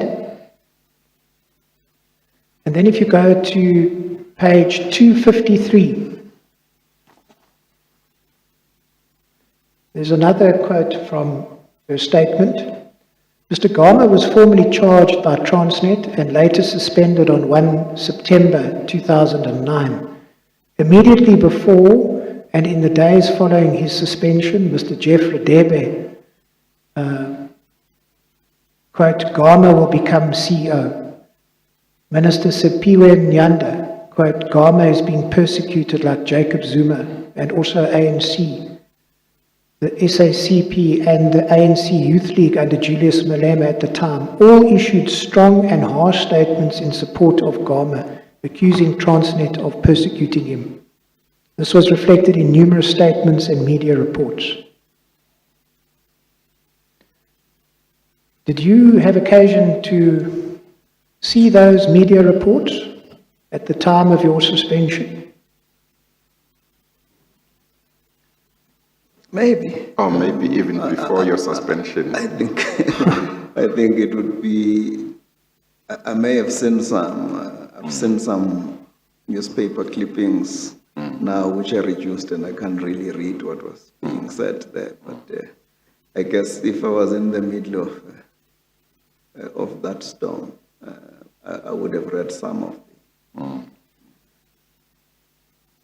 So there you seem to have quite a lot of political support amongst the people, Minister Radebe, Minister Nyanda, who we'll come back to in due course, etc. When you say I seem to have a political support from the ANC, the SACP, the Youth League,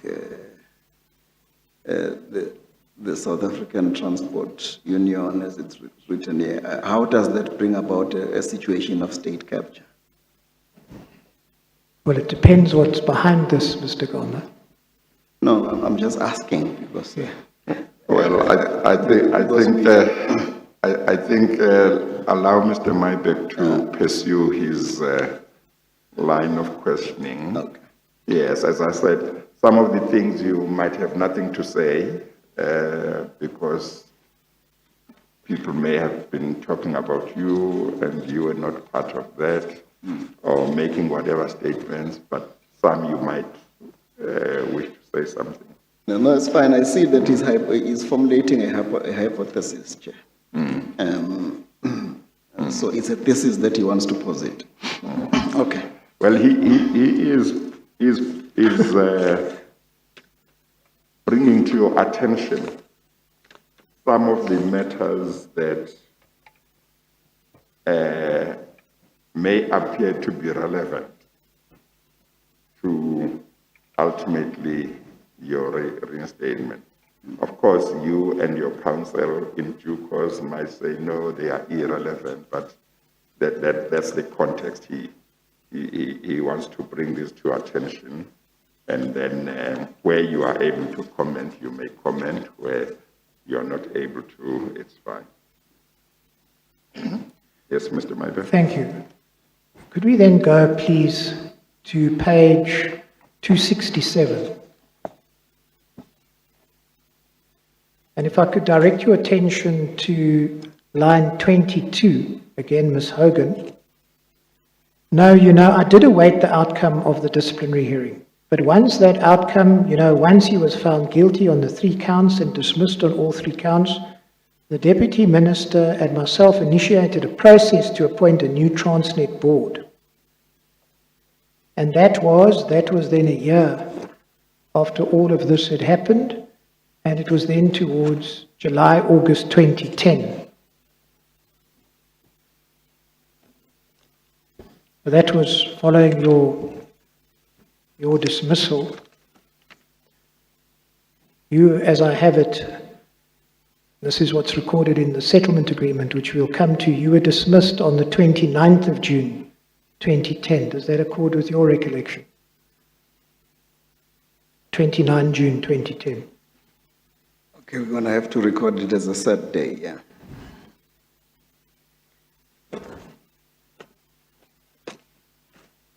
And then can I take you, please,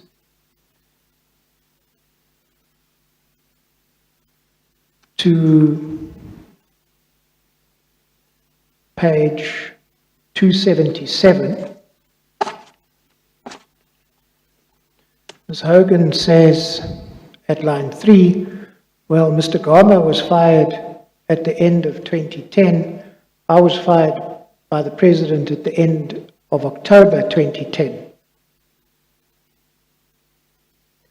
She goes on to say at line 10 that Mr. Brian Molefe was appointed as the CEO of Transnet, and a few lines below that, then Mr. Gama was reappointed as the CEO of Transnet Freight Rail. It was a couple of months later, on the grounds that they had reviewed the sanction and had an independent review.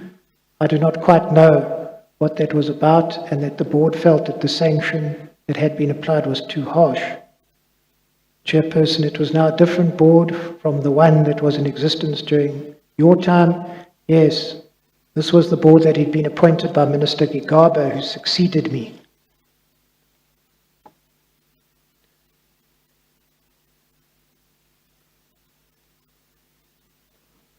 And then if I can take you to page 278, at line 18, Ms. Hogan talks of a memorandum that was prepared by her department. This was after your dismissal. It was a submission to Cabinet for the appointment of a new board to Transnet. She then, 2 lines below that, confirms, Council asks, you signed that memorandum on 27 October 2010. She says, yes. And then if you go to page 279, also towards the foot of the page at lines 24, Ms. Hogan, so now the President has said, I cannot go ahead until Gama is dismissed. Gama is dismissed. I sent the details of the judgment, the entire judgment, to the President, started processing a Cabinet memorandum for the appointment of the new Transnet board. That is post Gama's dismissal, yes. And it's really in that context that she explains, as she put it, that she was fired at the end of October 2010. And we know then that she was replaced by Minister Gigaba with effect, I think it was from the 1st of January that year. Now, Mr. Gama, did you know anything about this? No. Did you know that you enjoyed the support of former President Zuma to be appointed as the next Group Chief Executive of Transnet? No. Did you come to learn that Minister Hogan appears to have fallen out of favor in relation to you? I don't know that. Did you come to learn of that in the press or at any time after this? No, I don't know whether it had anything to do with me or that it was one of the things. I don't know. I don't know. I don't appoint cabinets. Yes, I think it's a question that you must pose to Mr. Zuma. Mr. Chair, I must at this stage, I've been quite patient listening to what has been put to my client. and I didn't want to unnecessarily object to this line of questioning, but I failed to appreciate, and I say this in the context of what was previously indicated to my client by Mr. Myburgh, and even respectfully by yourself, that this line of questioning is not aimed at establishing whether he had a role to play or even a part in his reinstatement. Now he's being questioned as to his knowledge of matters which really have nothing to do with him. It's in the context of him having been told, but it's not alleged or insinuated or suggested in no manner of means that you had any role to play in that. In the context of that, it's my submission that this line of questioning is wholly irrelevant. If that's not what it seeks to establish, then Mr. Myburgh must make his position clear, because it is not relevant unless it is, of course, suggested that my client had some role to play, which is then a contradiction in what was put to him this morning. To the extent that Mr. Myburgh finds it appropriate to refer to the evidence of Ms. Hogan and press articles, that may be evidence before you. It's irrelevant for my client in that context to be called upon to deliver some kind of response or even an opinion. Thank you. Mr. Myburgh? So I think our position is that we certainly don't intend to question Mr. Gama about the merits of the decision to reinstate him. In other words, whether he thinks it was a good or bad decision in labour law. But it's always been our case, and Mr. Gama knows this because of the 3-3s that have been issued and the questions that have been posed to him, that there's an investigation into whether or not some influence, political influence or otherwise, was brought to bear on his reinstatement.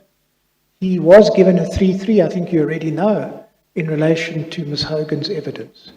And one of the questions posed to him in, I think it was his second 3-3, was the question of any and all interaction that you had with former President Zuma and or former Minister Gigaba regarding your reinstatement as the CEO of Transnet Freight Rail. So those things are bound up, and I'm simply pursuing that line of inquiry.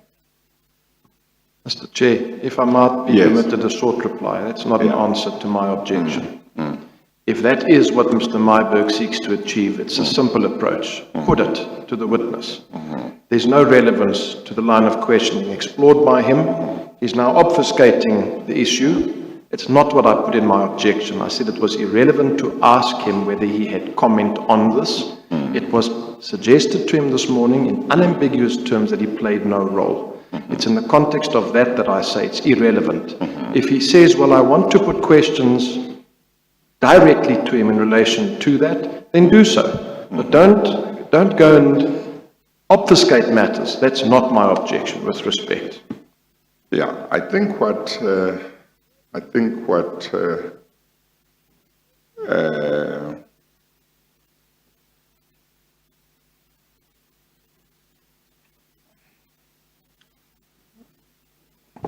part of the inquiry is to determine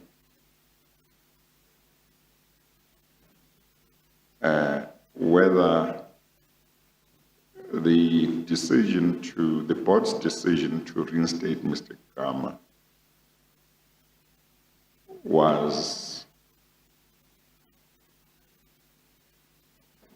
arrived at because, at least in part, of any considerations that may be relevant to what the Commission is looking at. Now, I take it that Mr. Gama wishes to dispute any suggestion that in reinstating him, the board may have acted because of any considerations that should not have been taken into account.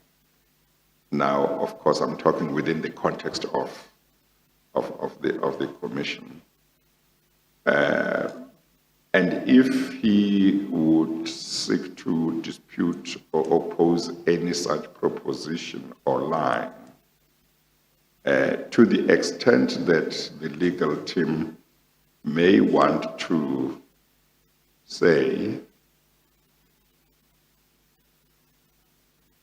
if Ms. Hogan's evidence before the commission is true, if it is found to be true, for example, that in circumstances where the board of Transnet had gone through a professional selection criteria and recommended a certain candidate, and not Mr. Gama, but the former president, Mr. Zuma, took the stance that Ms. Barbara Hogan says he took, namely, for that position of Group CEO of Transnet, I want Mr. Gama and nobody else. And if you tell me that he may be facing or he is facing disciplinary processes, he can't be appointed at this stage because he's still facing that, the position will have to remain unfilled until those processes have been completed, because that's part of what Ms. Barbara Hogan said. It may well be that when that the legal team could look at the circumstances surrounding his reinstatement and say there may well be a connection with the stance allegedly taken by President Zuma in regard to how much he insisted that Mr. Gama should be the group CEO, which he did end up being, of course, and that will be dealt with later.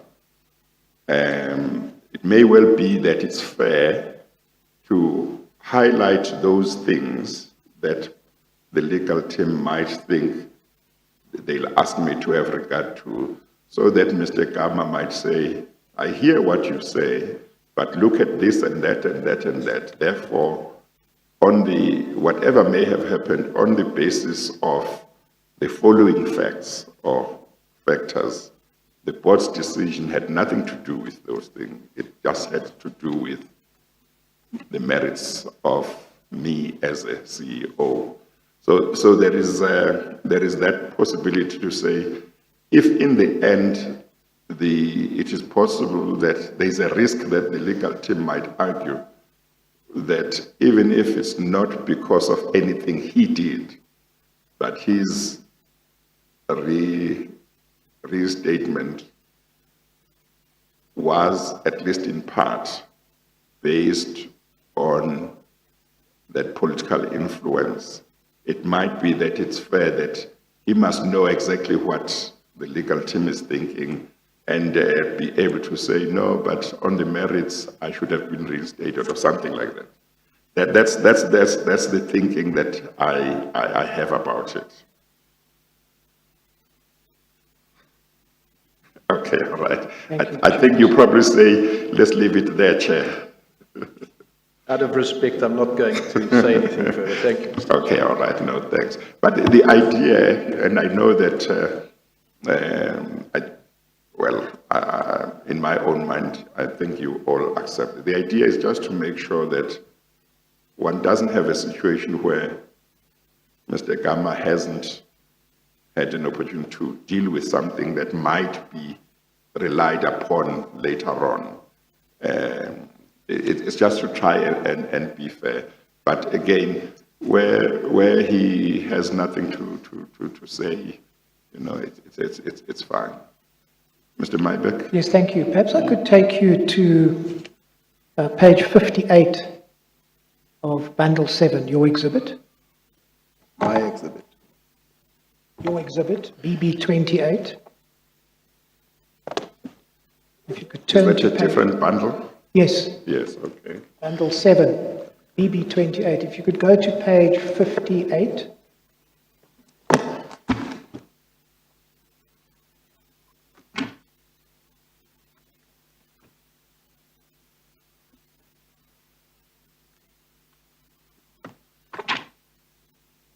Okay, Mr. Mybeck, always remember to Bundle mention 7. the bundle. That helps me. Bundle 7, yeah.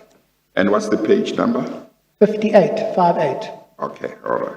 Are you there, Mr. Gama? This is your second regulation 10.6, notice to produce an affidavit. Could you go, please, to page 60? At paragraph 1.7 at the foot of the page, you were called upon to specifically address, in addition to the allegations in the aforementioned affidavits, in brackets and annexures, the following. 1.7.1, any and all interactions that you had with former President Zuma and or former Minister Gigaba regarding your reinstatement as the CEO of Transnet Freight Rail in 2011. Do you see that? Yes. Could we please then go to your answer to paragraph 1.7.1, and that you'll find at page 47.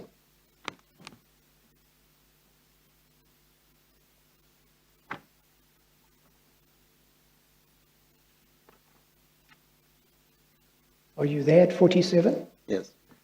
You see that you, at paragraph 29, answer at paragraph 1.7.1. Do you see that? Yes. And your answer is, I repeat what is contained in paragraph 6.3 above. You see that? So let's then go to paragraph 6.3 above. That you find at page 30.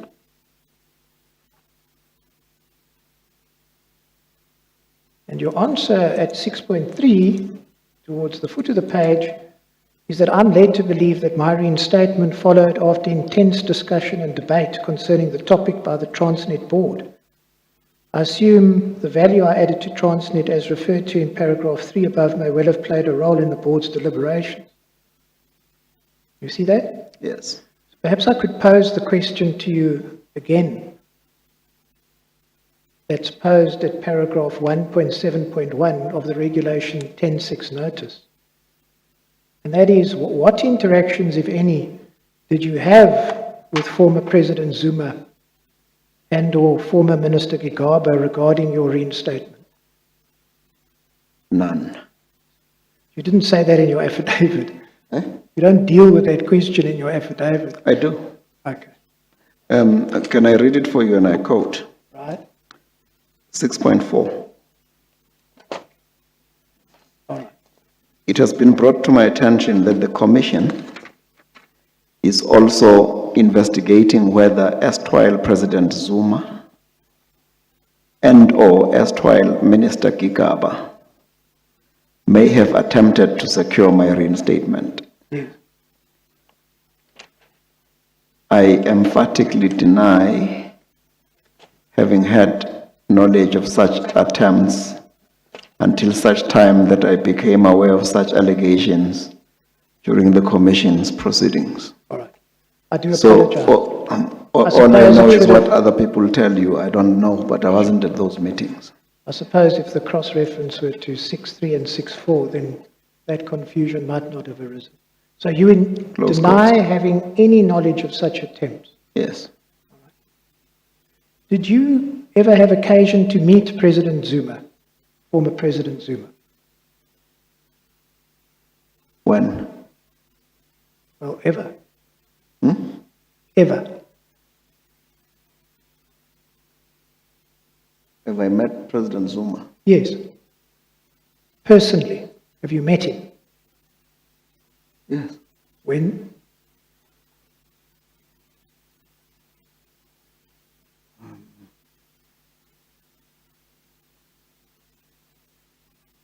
He was there to launch our locomotives in 2014 or 15, I don't know the day. Is that the only occasion that you met him? He is officiated on a number of Transnet projects that we delivered out of the market demand strategy. I don't know the dates. So apart from those, let's call them business or official meetings, have you met him? No, Have you had a not about this anyway. Well, I'm asking you, have you met him? I'm not tying it to a subject. No, I haven't had any personal meetings with President Zuma. I have not had. Have you had personal meetings with Mr. Gigaba? Yes, I've had a meeting with Mr. Kigaba, When was that? a personal meeting. I beg your pardon? I'm saying I've had a meeting with Mr. Kigaba. Yes. It was after my reinstatement at Transnet. He asked to meet with me, and I met with him. And what did you meet him about?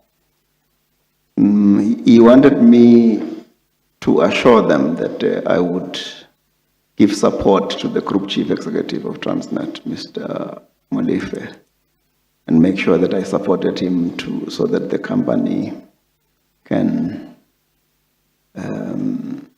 succeed. And when would that meeting have been?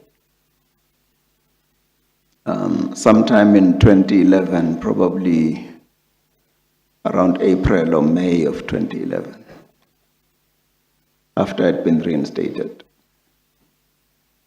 Was that within his seeking that assurance from you?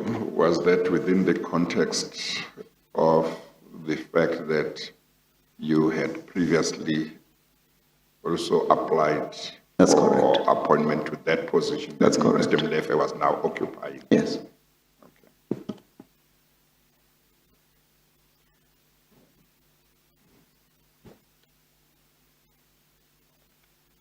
But that would have been around about the time of Mr. Malefe's appointment. After Mr. Molefe had been After. appointed, yeah. And you also applied for that position, as I understand. I had applied for it in 2009. But you confirmed that you applied for it at this time Yes. as well. Now, let's deal then with Mr. Gigaba. We know that he is appointed as the new minister on the 1st of November, and he then appoints a new board of directors with Mr. Mkonazi as the chairperson, correct? Yes. Now, you would have seen that at the first meeting that Mr. Mkonazi has with Mr. Gigaba, Mr. Gigaba tells him, at least according to Mr. Mkonazi, that the fairness of your dismissal should be reviewed. Did you know anything about that and the stance of Mr. Gigaba? No, I was not at that meeting. Chair, maybe just a bit of context, which I don't know whether Mr. Mybeck knows or doesn't know.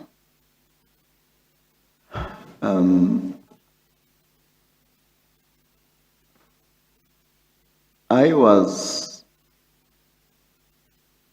dismissed at a particular date, as he said. I appealed that dismissal. When I appealed that dismissal, I know you use in your affidavit the term appealed as you do now. yes, And that's understandable because you are not a lawyer. that's correct. But it's technically it's called you referred an unfair dismissal dispute to the bargaining council. That's correct. It's not an appeal, but you institute proceedings to challenge your dismissal. So I'm just making that because I saw in your affidavit you use that term, but I know what you mean. No, thank you for schooling me, Chairperson. You know these matters much more than many of us. Yeah, quite correct. But I think as a result of my referral of the unfair dismissal to the Transnet Bargaining Council, there was a meeting at the Bargaining Council where, as the appellant, whatever name you want to give It's called applicant. Yeah. Applicant, yes. Transnet or TFR would be respondent. Yeah. Yes. So as the applicant, I adduced certain arguments around the matter. Then Transnet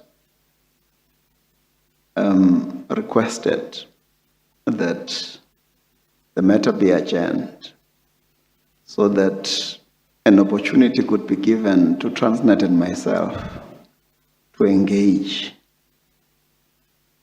on the matter and see whether or not we could not settle this matter. So when Mkwanazi gets into the arena, he is taking over from that process, where there are discussions between me and Transnet that have been asked that let us discuss this, let us see if we cannot settle this. And I can tell you, Chairperson, I did not want to go back to Transnet. In terms of the settlement discussions that we were having, I just wanted to see how much money they could give me to go away. That's quite interesting. So Yeah. I'm saying that there were discussions that were taking place as a result of that.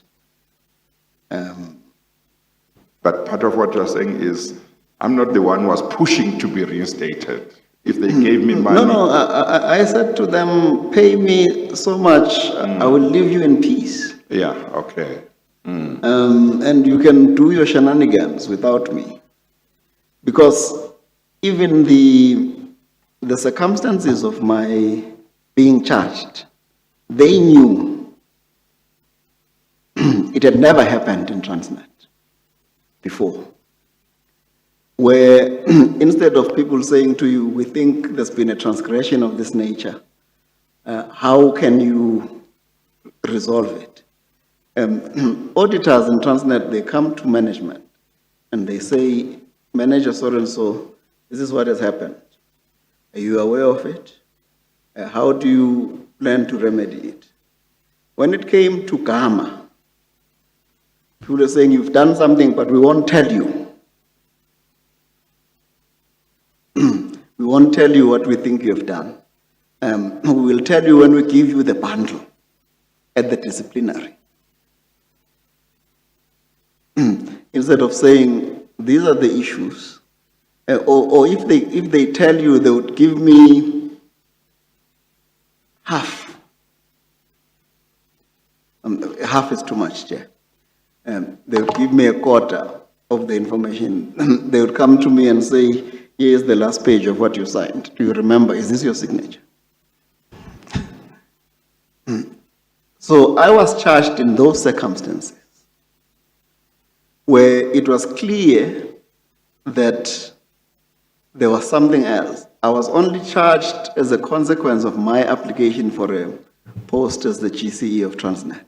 If I had never applied to be the GCE of Transnet in 2009, I would never have been charged. So, and people were scrapping around, and Chair, there's a succession plan in Transnet. You can go and ask for them in June or September 2008 and say, who was the person that was earmarked to take over from Maria Ramos? You can go and ask them. And maybe they will give you the document. And then the decision not to follow their own succession plan, you can also go and ask them why. I had not been charged at that time. So, Chair, I'm saying there's a lot of context to this thing. And sometimes when you hear I'm being asked, was it Zuma? There's also somewhere where Hogan says that Mantashe as well Yeah, I think, said the same things. Yeah. And you have to ask the question, what was the context? Because I don't think they just woke up one day and they said, oh, okay, it's Gama, it was the SACP, it was the ANC. I don't know. But the actual discussions that I'm being asked about, I was not a party to them. I'm not privy to any presidential discussions with cabinet ministers. now, Mr. Mybeck had put a certain question, and I'm not sure whether this has answered it. If it hasn't, Mr. Mybeck, you can put the question again. Yes, no, I don't think it has. I was dealing with the issue of this first discussion between Mr. Makhonazi and Mr. Gigaba. And I'd asked you whether you knew anything about the stance that Mr. Makhonazi said Mr. Gigaba adopted, and that is that the fairness of your dismissal should be reviewed. And as I understand your answer, you say, well, Mr. Makhonazi picked up the new chairperson, there had been preceding negotiations. Did I understand your evidence correctly? Yes. When I engaged with Mkhwanazi, he said to me, look,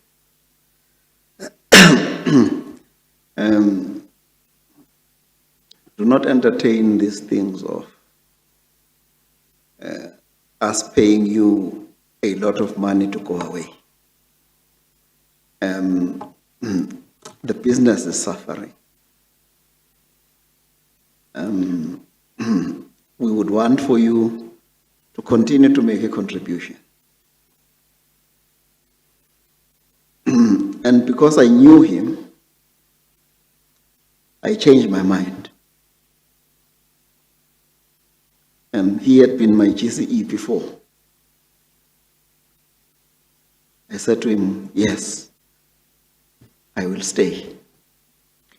But let's then discuss how we deal with it. Because his issues were that Transnet, in fact, what he said to me, I think they were within 4 months of going cash negative. He said, look, in 4 months' time, the company is not going to be able to pay salaries for the employees because of what is happening at TFR. I need you to go and fix this thing.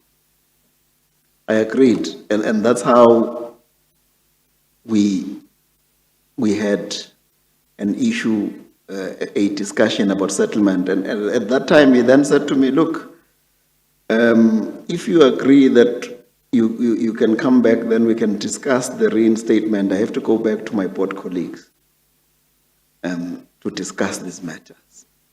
And then we will have another discussion. That's where we were. So as far as I am concerned,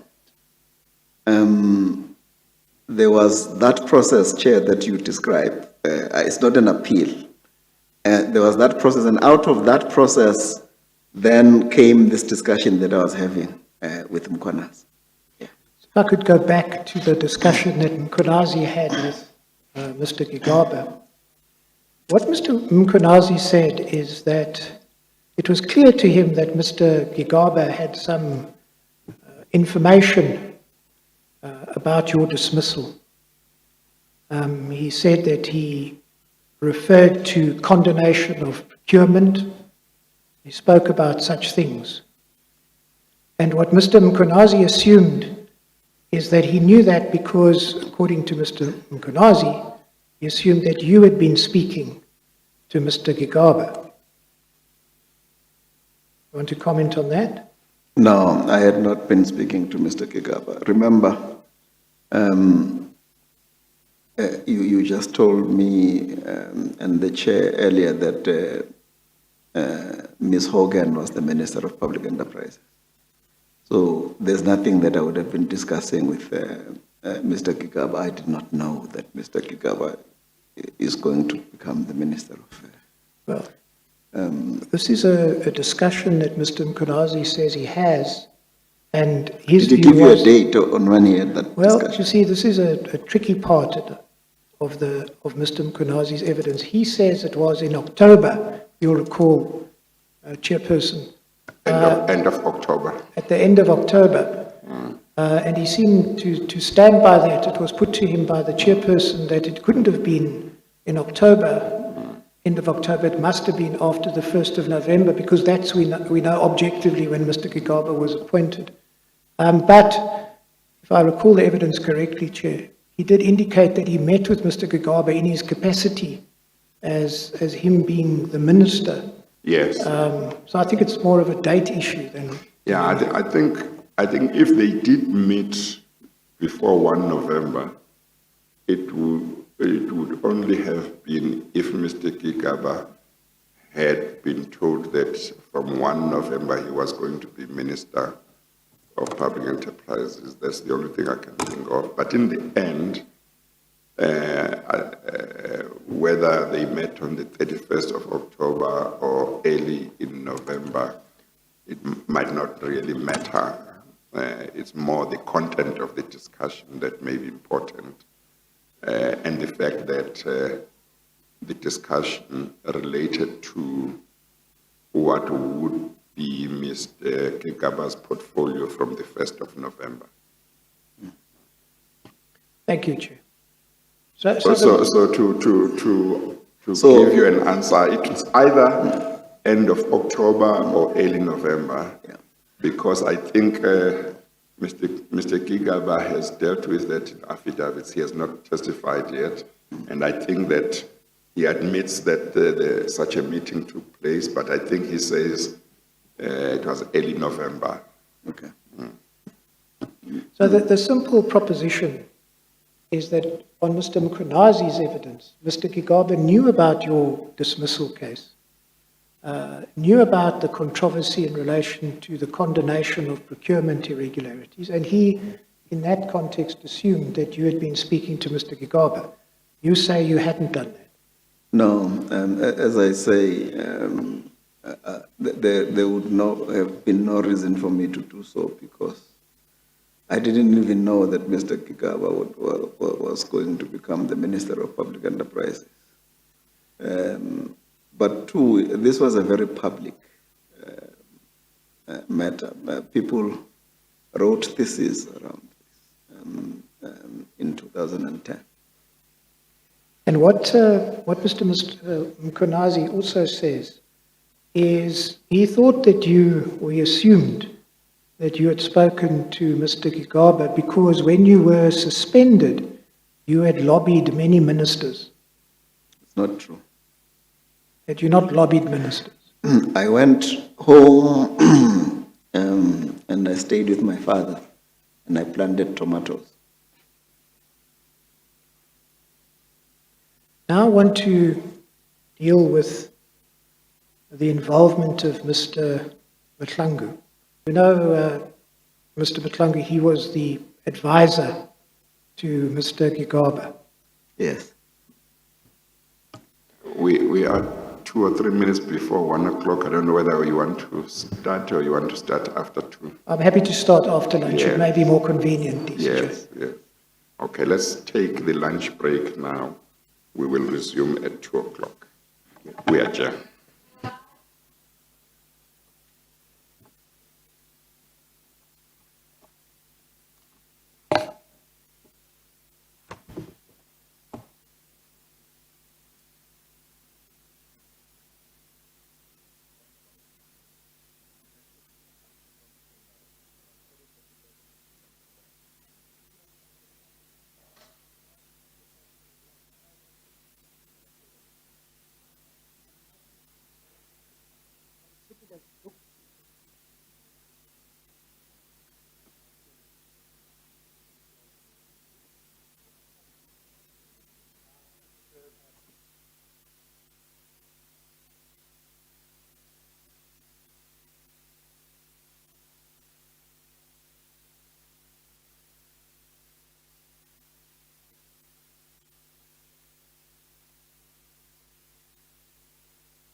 Okay, let's continue.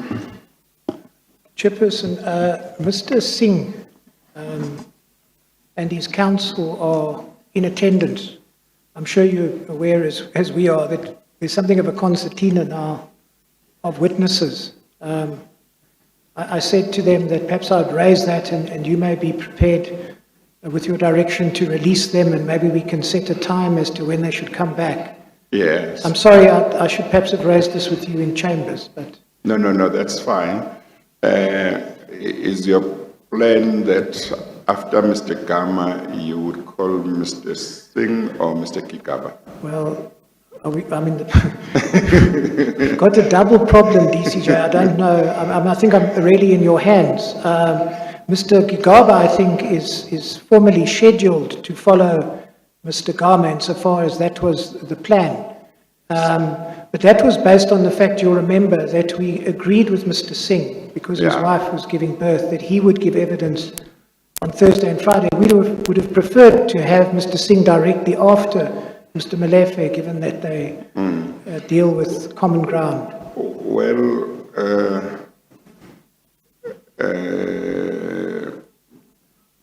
Mr. Singh, as I understand the position, is ready to give evidence on all matters relating to Transnet.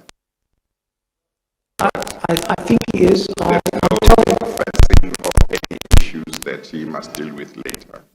I understand, DCJ, that he filed an affidavit recently. I haven't seen that affidavit. I assume my colleague could confirm that it deals with all the, insofar as there were outstanding issues, that it deals with them. Okay. Well, if, That I'd have to confirm, though. no, that's fine. What's your estimate of how long, when we will finish with Mr. Gama? 5, 6, or? I would think so, yes, DCJ. Yes, okay. So one option is for us to take whoever between Mr. Singh and Mr. Kigaba who can finish in a day, and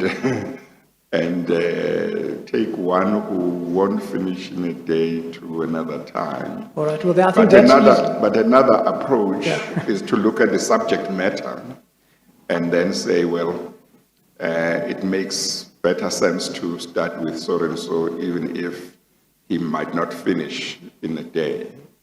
So if you had planned to have Mr. Singh testify after Mr. Molefe, then maybe that's what you should try and do. But then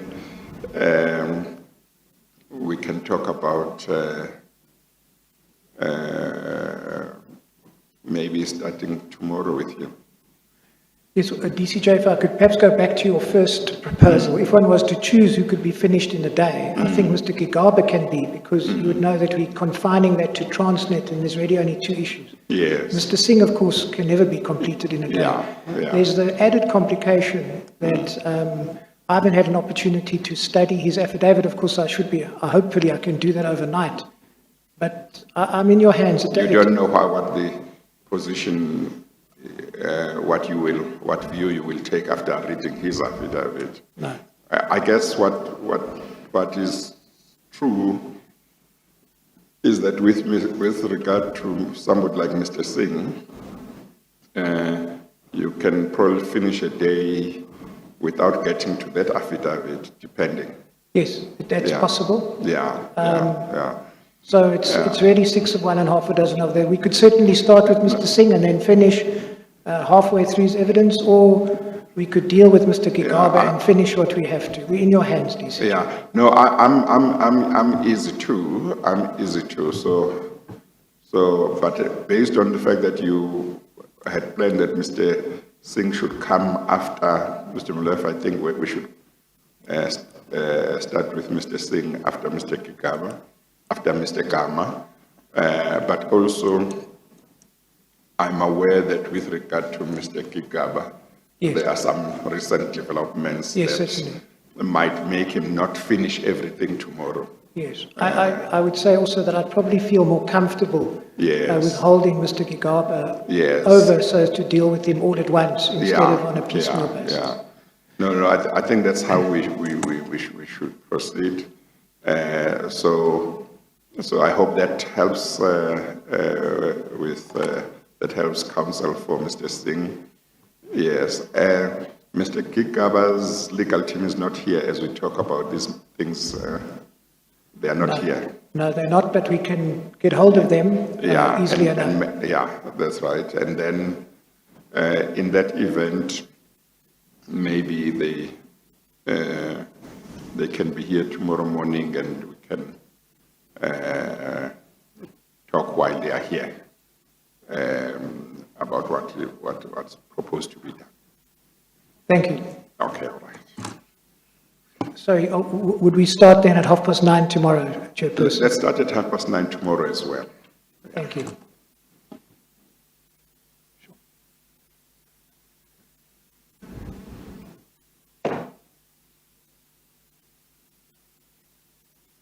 All right, sorry, may I continue? So you may continue. Thank you. Good afternoon, Mr. Gama. I was... Mr. Gama. Mr. Gama. I had just turned to a different topic, and that actually does relate to Mr. Gigaba. You know Mr. Mklangu? He was Mr. Gigaba's advisor. Yes, sir, I know him. So the chronology of events that flowed after the first discussion between Mr. Gigaba and Mr. Mkonazi was that in January, there was a discussion between Mr. Mklangu and Mr. Mkonazi, where Mr. Mklangu, in fact, puts Mr. January Mkonazi... 2011, huh? January... Must be 2011, I think. Because Mr. Gama was reinstated in February, I think. Yes. Or at least the settlement agreement was in February. Yes, it's January 2011. You're correct. The discussion was at the end of October or at the beginning of November 2010. So going into the next year, Mr. Gama, the sequence or chronology of events is that Mr. Mklangu contacts Mr. Mkonazi, and Mr. Mklangu puts Mr. Mkonazi in touch with Sabu Gule of Denise Rates. I take it you don't know anything about that? No, I don't. All right. So if I could then take you, please, to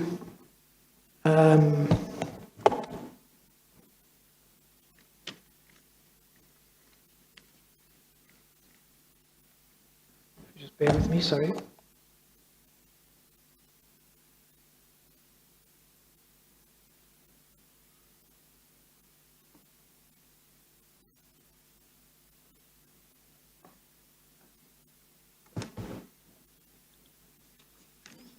If I could take you to Transnet Bundle 2. That should be, I think, in the boxes behind you somewhere.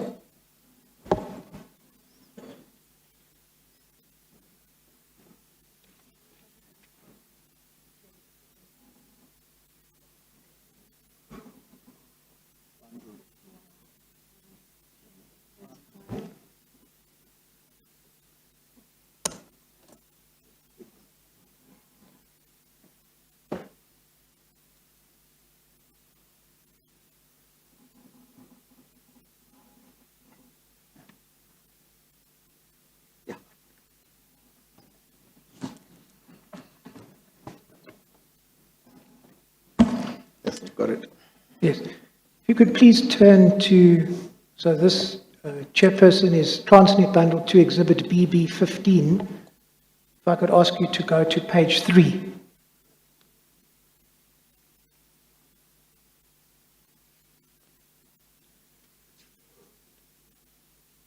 So, what follows Mr. Mkonazi having been put in touch with Mr. Gule by Mr. Gigaba's advisor is then a meeting which takes place on the 22nd of January. And I assume, DCJ, that should in fact be 11 and not 10. I'm sorry, at page 3. Yes. Oh, yes, I talk about the first paragraph. Well, it's the date. It says 22 January 2010, but then paragraph 1 refers to 22 January 2011. Oh, yes, no, it should be 11, not 2011, not 2010. Now, what it reflects, Mr. Gama, is that there was a meeting attended by Mr. Mpoma and Mr. Mkonazi on behalf of Transnet. Mr. Langa, I understand he was your attorney at the time, is that right? That's correct. Together with yourself, and then Mr. Guli and Sangoni, they were two attorneys from Denise Rates. Would you confirm that? Yes. And what the note reflects is that there was a private discussion amongst Transnet and its attorneys, and then there was a discussion with you. I'd just like to take you, please, to paragraph 4 at the foot of page 3. So this, of course, now needs to be seen in the light of Mkonazi's interaction with Mr. Gigaba, which I've explained to you. And Mr. Mkonazi says at this meeting or consultation, he explained that he would like to assist Mr. Gama where reasonably possible. His intention is to bring him back into the chairman's office.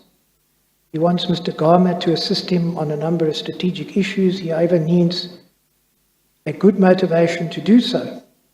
His view is that if he's provided with an opinion setting out that there had been some unfairness towards Mr. Gama, at the board meeting on 16 February, he would persuade the other board members to make the decision to bring Mr. Gama back into the organization. Did Mr. Mkonazi ever convey this to you?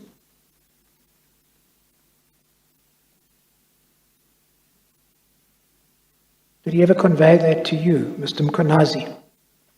In other words, did he ever say to you, he would like to assist you and he would like to bring you back to the chairman's office and he would like you to assist him on a number of strategic issues, and that if he just needed a good motivation to do so, and if he could get an opinion setting out that there had been some unfairness towards you, he believed that he could persuade the board to make the decision to bring you back. Did he ever say that to you? No. What he said to me was he was not interested in the discussion about me getting compensation and going away, that he'd like me to come back to the company. That's what he said. Okay. So I guess this is the part when we had not... You were in a separate meeting? I don't think we were in this meeting. No, you're right, it does reflect that. But as and of course it needs to be seen in the context of the discussion he had had with Mr. Gigaba, but Mr. Mkonazi accepted that what he's really looking for here was some friendly legal advice. Just needed something that showed some unfairness so he could persuade the board members that you should come back. You say he didn't raise that with you? No. All right, and then what we do know is that, just to continue with the chronology, there was then some advice prepared.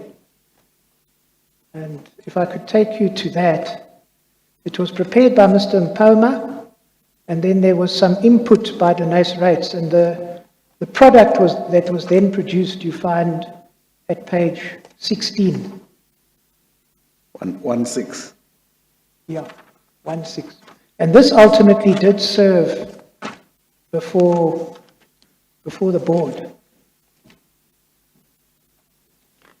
And what I want to just direct your attention to is that Denise Rates, and you can comment on it if you want, they added only 2 paragraphs, and that is paragraph 10 and 11 at page 17. And really the high watermark then I'm sorry, Mr. Mybeck, I think I've lost you or you have lost me. Page 17, DCJ. Oh, 17. The high watermark of their advice is at paragraph 11. This is all it says. It is accordingly our view that there is a probability that the bargaining council or a court, considering the appropriateness of the sanctioned dismissal of Mr. Gama, may reach the conclusion that dismissal was not appropriate having regard to the challenge on sanction advanced by him. In that instance, the court may either award compensation to Mr. Gama or find that a lesser sanction ought to have been imposed and therefore order his reinstatement. Do you see that? Yes. Now, you may have read that Mr. Mkunazi described this as a very poor opinion. And it was, this piece of advice serves before the board, but in light of the fact that it was considered poor, what Denise rates were required to do was then to provide an augmented opinion, as it was called. And that then brings us to page 19. Now, this is an opinion rendered on the 22nd of February, which is in fact after the board had taken the decision to reinstate you. And what it reflects, and I'm going to refer you to two paragraphs, is in paragraph 1.1 at page 20, it records that there are various opinions which have been obtained from reputable firms of attorneys with regard to the prospects of success of Mr. Gama in successfully challenging his dismissal by the company. All the opinions, including ours, which we gave after perusing documents pertaining to the disciplinary inquiry, were of the view that Mr. Gama's chances of successfully challenging his dismissal were not good. And then the only other thing we need to have regard to, that's of material relevance, is at page 22, paragraph 4. You will see that that's a cut and paste of the earlier piece of advice, where they say there's a probability that the conclusion may be different. Now, Mr. Mkunazi accepted that this opinion was contradictory, because in paragraph 1.1 at 20, it says that advice had been given by a number of firms, including theirs, that prospects of success were not good, and then of course it ends off on this basis that there's some chance of Transnet being unsuccessful. And he accepted that this was not an acceptable opinion. Do you have any comment to make on that? Well, I was not at the meeting, so I don't know anything about the sequence of events, Sure. as you say. And the thing that you just read for me is not dated. It doesn't have a date on it. The first piece of advice that I read to you, you'll see that if you go to page 15, that was sent, Mr. Mapoma prepared the memorandum, he sent it to Mr. Sangoni. Mr. Sangoni from Denise Rate settled it and sent it back to Mr. Mapoma on the 15th of February, the day before the board meeting. So this first piece of advice serves before the board. Okay, that's the one where number 11 says that they may reach Yes. a conclusion that dismissal was not appropriate. Yes. So May. that is on the 15th of February, That's right. 2011. Yes. Okay. And then what happens is there's the board meeting, despite the fact that Mr. Mkunazi is of the view that this is a poor opinion and that requires to be augmented, the board nevertheless decided to reinstate you, on the 16th of February. And then when they asked to augment their opinion, they then produce, as he said, the contradictory opinion that I've taken you to. Do you have any comment on that? No, I don't. I wasn't party to this. I don't know anything. You have seen Mr. Todd's opinion in the documents that have been sent to you? No, I haven't. All right.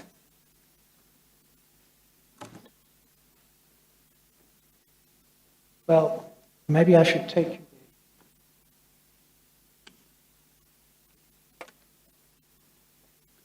Could you please go to Transnet Bundle 3, Exhibit BB17.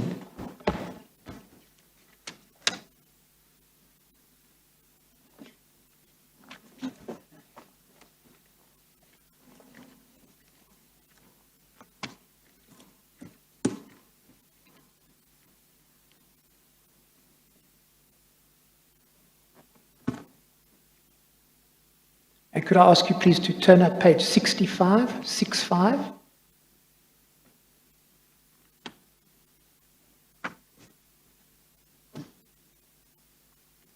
And I call it an opinion, but it's really in the form of a report. If you want to page through it, Mr. Gama, you'll see that it's very comprehensive.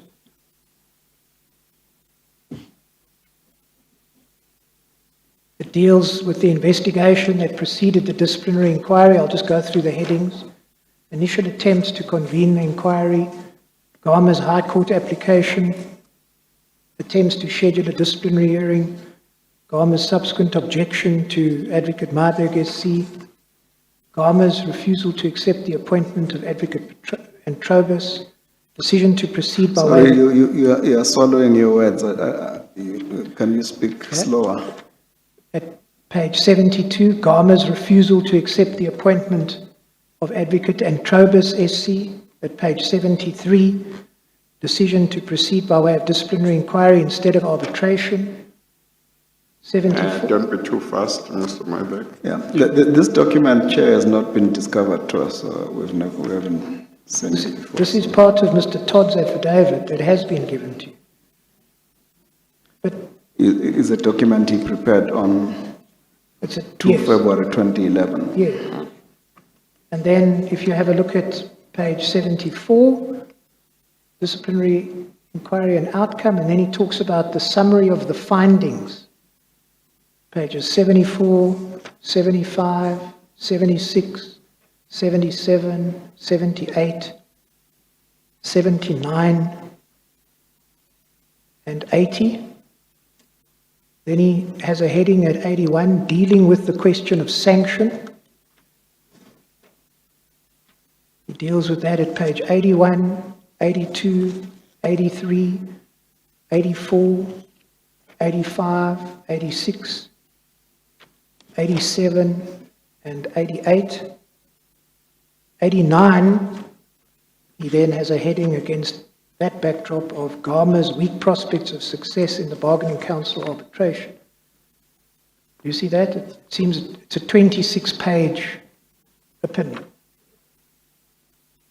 Yeah, it hasn't been discovered to us. All right. Well,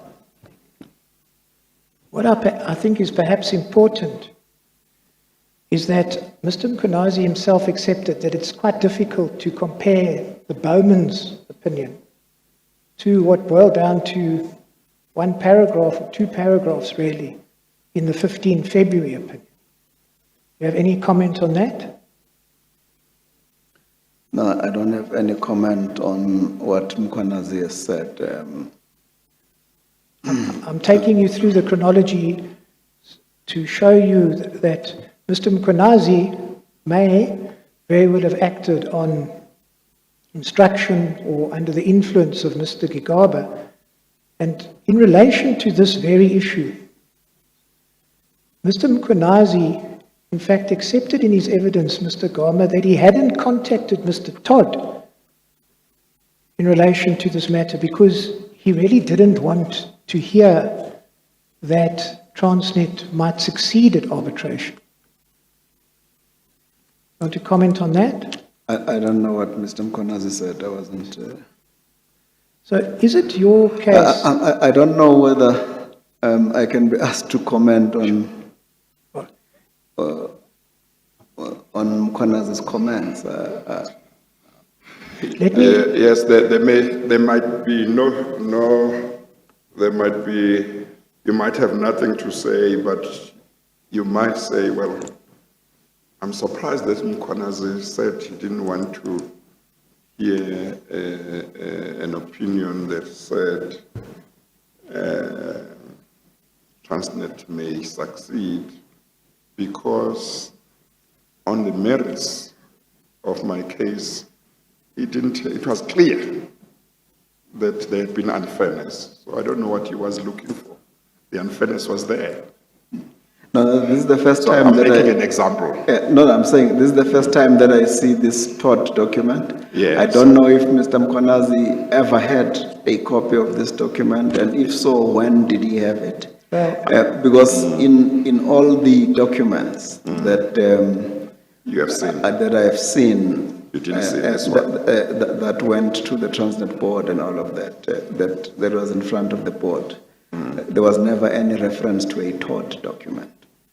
You mean that you saw after your reinstatement? Yes, or- yes. Yeah. Well, So that's why I'm saying, Yeah. I've never seen this document. I don't know if Mkhwanazi ever had it. Yeah. I can't really comment on it. I haven't even read it. all right. Well, just for the sake of completion, Mr. Mkhwanazi did have it. Now, All I'm saying is I don't know when he had it. what's it? All I've seen in the minutes of the board of Transnet is that they considered opinion from Dennis Reeds. That's what I saw. I think in his evidence, he conceded that he had seen it before the board made the decision, this one. Yes. And he did speak about other opinions as well. Yes, well, it was the 15 February opinion, which was referred to as the nice rights opinion. But as you remember, Chairperson, was really drafted by Mr. Mpoma with the nice rights' input. Yeah. But what I'm interested in finding out from you, Mr. Gama, is what did Mr. Mkhwanazi, when did you first start interacting with him? Was it before the meeting that you attended with the nice rights on the 22nd of January, 2011? No, I think it was on that day. And you told, He was in the company of Mr. Kule. and you've already recounted to the chairperson, but perhaps you could just reflect or repeat it, that you say he told you right from the outset. What did he say? He said to me, because what I'd wanted in terms of the settlement was that I get compensation. And then he said, no. His preference is that I need to come back to Transnet and work, especially because the business was suffering. As I said to you, probably in his own words, he said, in the next 4 months, we might not have enough money to pay salaries. I need you to go and fix that TFR. So it was in that context that I said to him, no, that's fine. I'm prepared to come back and let us put aside the discussion about compensation. Maybe I could just ask this, which I was going to ask later. If the idea of reinstatement came from him because you were looking at being given compensation, the issue of the reinstatement being with full back pay, did it come from you or did it come from him? Sorry, Chair, the full back pay? Yes, I'm saying you have just told me, and you told me earlier that what you wanted was compensation. Yes. But Mr. Mkhwanazi said his preference was that you should come back, and he gave his reasons. So my question is whether you were the one who insisted that if you were reinstated, you should be given full back pay for the time that you had been out of Transnet, or whether that idea came from his side. Well, the concept of reinstatement, Chair, is exactly that you get full back pay. Yeah. But it was cheaper to pay me back than what I was asking. It was far, far cheaper. Yes. Yes. Are you going to share with us by any chance what you're asking for, or you don't feel comfortable to share the compensation? Not from as much as possible, as you No, said. no, it was far, far cheaper to pay me back and To take you, to reinstate you then? to reinstate me than to pay you the pay me amount out. Yes, you yes. had in mind? Yes. Okay. Yeah.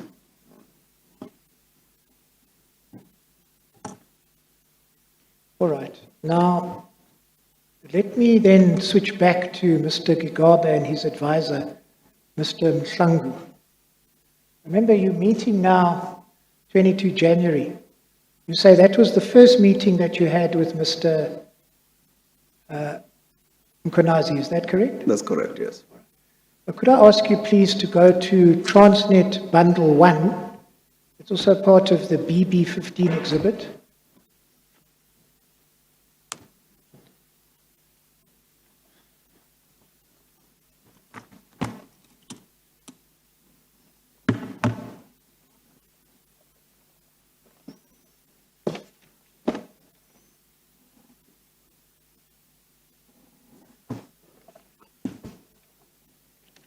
And this is, I want to take you to Mr. Transnet Mhlangu, Bundle 1. BB15, Bundle 1. I want to take you to Mr. Mhlangu's affidavit, please. Okay, page? Let's start with page 175.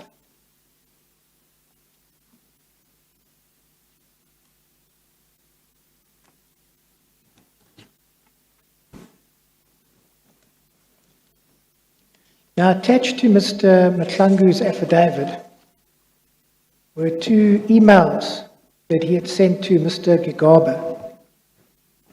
The first email you find at page 178. You see that?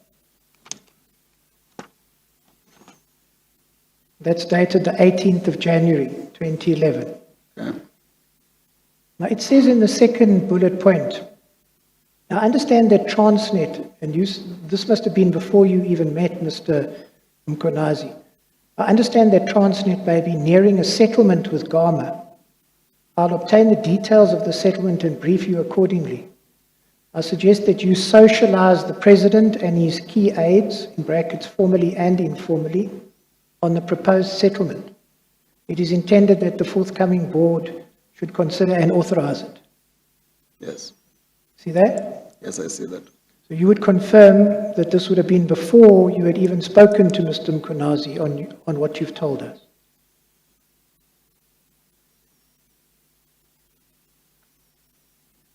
Yeah, I don't know the dates.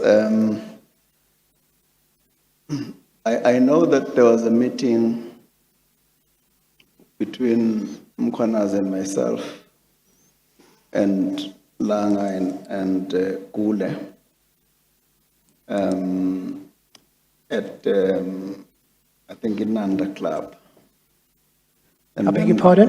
At Inanda Yeah. Club. Yeah. And then there was another meeting at the Indaba. So I'm not sure, I can't tell you which one took place before which one.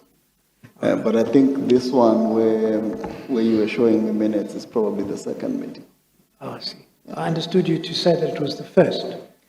No, I can't remember where exactly, where I met them. I seem to remember from Mr. Mkhwanazi's evidence that the meeting which had Mr. Gule was first, and I think that one was the one that Yeah, took place he was at always Inanda. with, he was always with Mr. Or even for the other one. Yes. Oh, okay, I didn't understand that too.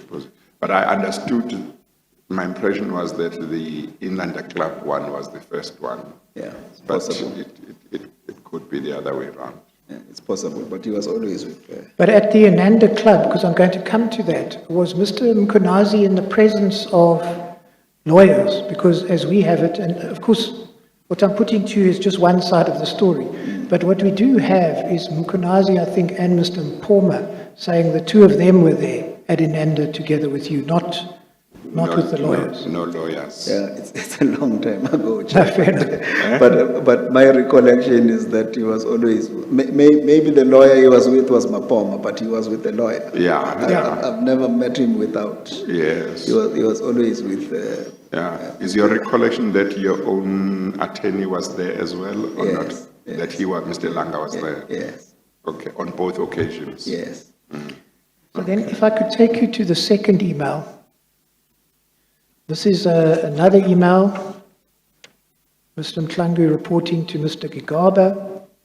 I'm going to take you just to the first paragraph. Dear Minister, at my meeting with the chair, now his meeting with Mkunazi, he acknowledged that the advertising of the GCE position was a mistake. In the light of Gama's response to the advert, the board seeks guidance on the way forward. Despite the ongoing, without prejudice discussions, I get a sense that that's the settlement discussions. G insists on staying on the list. He was informed through his lawyer of an offer to reinstate him, no loss of benefits, a contribution towards his legal costs.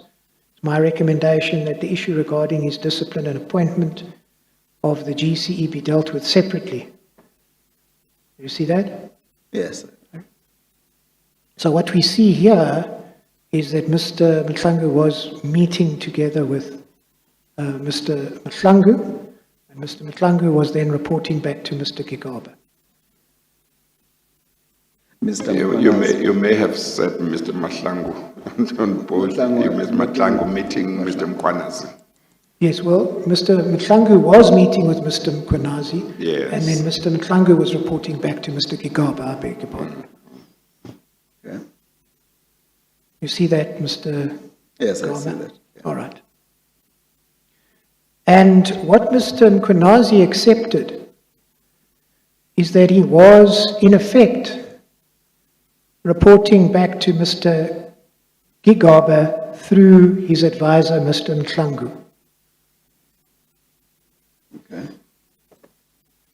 Now, turning to Mr. Mpoma, Mr. Mpoma says three things that I would like you to comment on, and I'll take you to the relevant portion. That is Mapoma, is it Mapoma, I think? Mapoma. Yeah.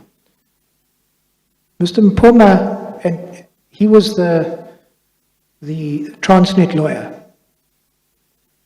He says that from the outset that he started, when he started assisting Mr. Mkunazi told him that he had been instructed to reinstate you and that he wanted to find a way to do so cleanly. He said he assumed that the instruction had come from former President Zuma. You want to comment on that? No, I was never present in those meetings between Mapoma and Mkwanazi, so I'm not privy to that. I cannot comment on that. So then we come to something where you were present, and that's the Inanda meeting, because Mr. Mpoma also talks about this. And the evidence that he has given is that at this meeting, he was told by Mr. Mkunazi that this was a settlement negotiation. He said that the settlement negotiations broke down because you wanted to be appointed as the group chief executive. Yeah, I think Mr. Mapoma would have been mistaken.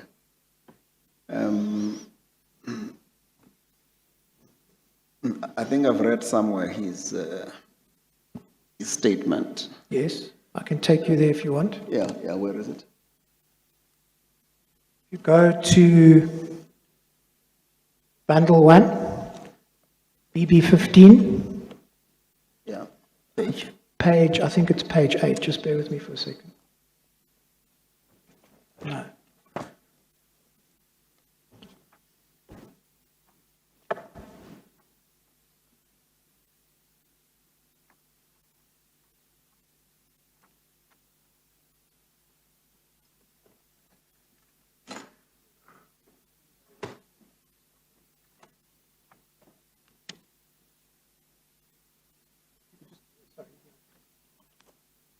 I've referred you to the wrong exhibit. It's exhibit BB 16. I do Beg your pardon. And this is in bundle 3.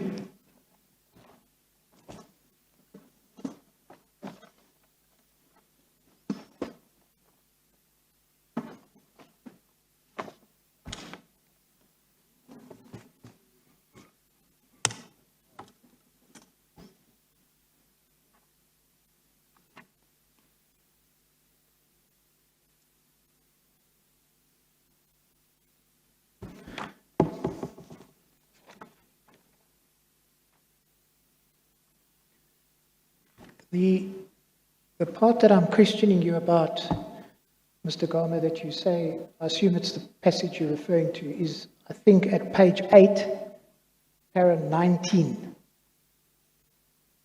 where he says, during a break, Mr. Mkhonasi briefed me that Mr. Gama was to be reinstated and that we have to meet with Mr. Gama. Says later, Mr. Mkhonasi asked me to accompany him to meet Mr. Gama at the Ananda estate on the day, which was a weekend. I'm not sure if it was a Saturday or Sunday. The meeting happened between Mr. Gama and Mr. Mkhonasi. I waited for them to finish. There was nothing to do after this meeting, as apparently Mr. Gama and Mr. Mkhonasi could not reach consensus on the terms of the reinstatement. According to Mr. Mkhonasi at the time, Mr. Gama wanted to be reinstated as the CEO of Transnet, and Mr. Mkhonasi was not agreeing to that condition. They also could not agree on the issue of the fees that had to be repaid. Do you want to comment on that? Yes, my comment is as follows. I could never have asked to be reinstated into a position that I'd never occupied. So it would be absurd in the extreme for someone to say, reinstate me as CEO of Transnet, because I had never occupied that position. I could only be reinstated as the CEO of TFR, and I think that is probably what he may have meant, to say I wanted to be reinstated as the CEO of TFR. So I can't really say anything further. I think Mr. Mapoma could probably be mistaken, because I knew that for anybody to be appointed as the CEO of Transnet, you have to go through a particular process.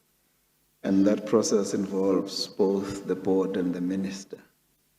And from the minister, it even goes to cabinet. So I couldn't, Chair, have asked to be reinstated as CEO of Transnet, which is a position that I had never held. So I think Mapoma may have been mistaken in terms of what Mkhonasi may have said.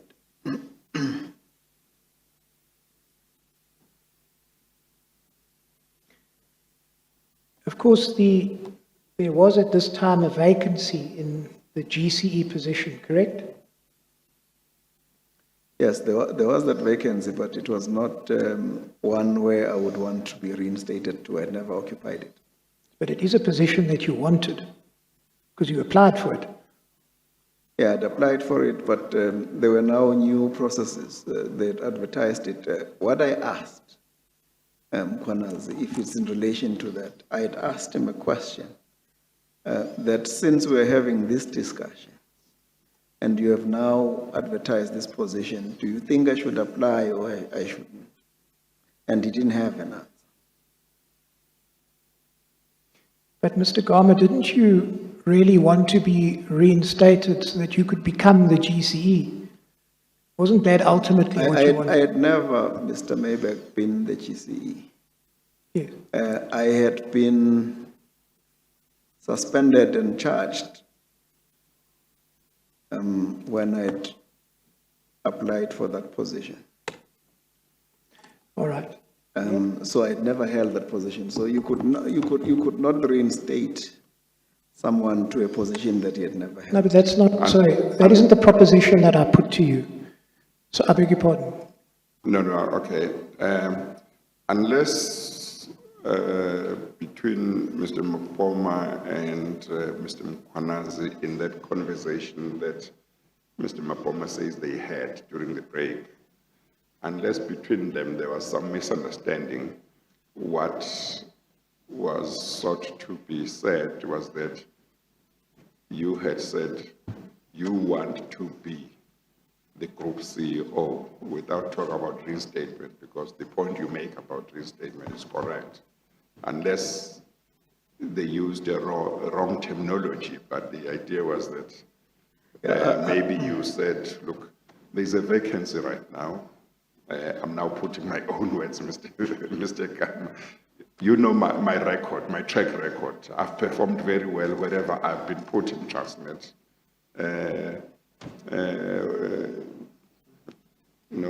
Here is a vacancy, why don't you appoint me to that position? So I'm just saying, unless somebody used the wrong terminology, but the idea was that maybe that's what you said. No, it would have been preposterous, Mr. Chairman, of me to do such a thing. It's unlike me, and it's not me, and it didn't happen. Yeah, okay, all right. So I think, and I'm trying to interpret something here for Mr. Mapoma. Yeah. I think Mr. Mkwanazi would have said, since we have advertised the GCE position, Gama is asking whether he should apply. Yeah. Mr. Mybeck, I just wanted to ask you this. I mean, moving on to a different issue, wasn't your ultimate aim to become the GCE, so that really being reinstated into the position of CEO of Transnet Freight Rail was simply an immediate stepping stone? Wasn't that really what you wanted? The GCE post? I had applied for that position a year earlier. Yes. The answer is yes, presumably. I had applied for that position, so I had ambition. Yes. Yes. But my ambition was proper. I had to follow whatever processes was there. I couldn't say to Mkwanazi, no, Mkwanazi, now appoint me as the GCE. He didn't have those powers. So I wouldn't ask a man to do things that he cannot do.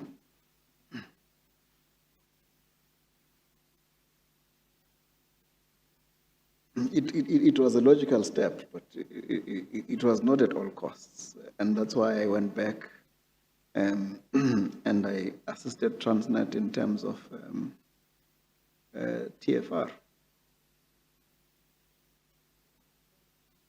Sorry, can I take you to another and the last paragraph I want to deal with in relation to Mr. Mpoma? Can you turn to paragraph 27, please, at page 12?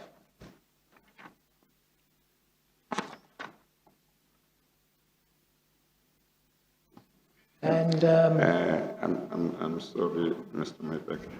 I thought it was going to be just one reference, so I told her not to bother. Transnet But, Bundle 3. I'll need to have it now.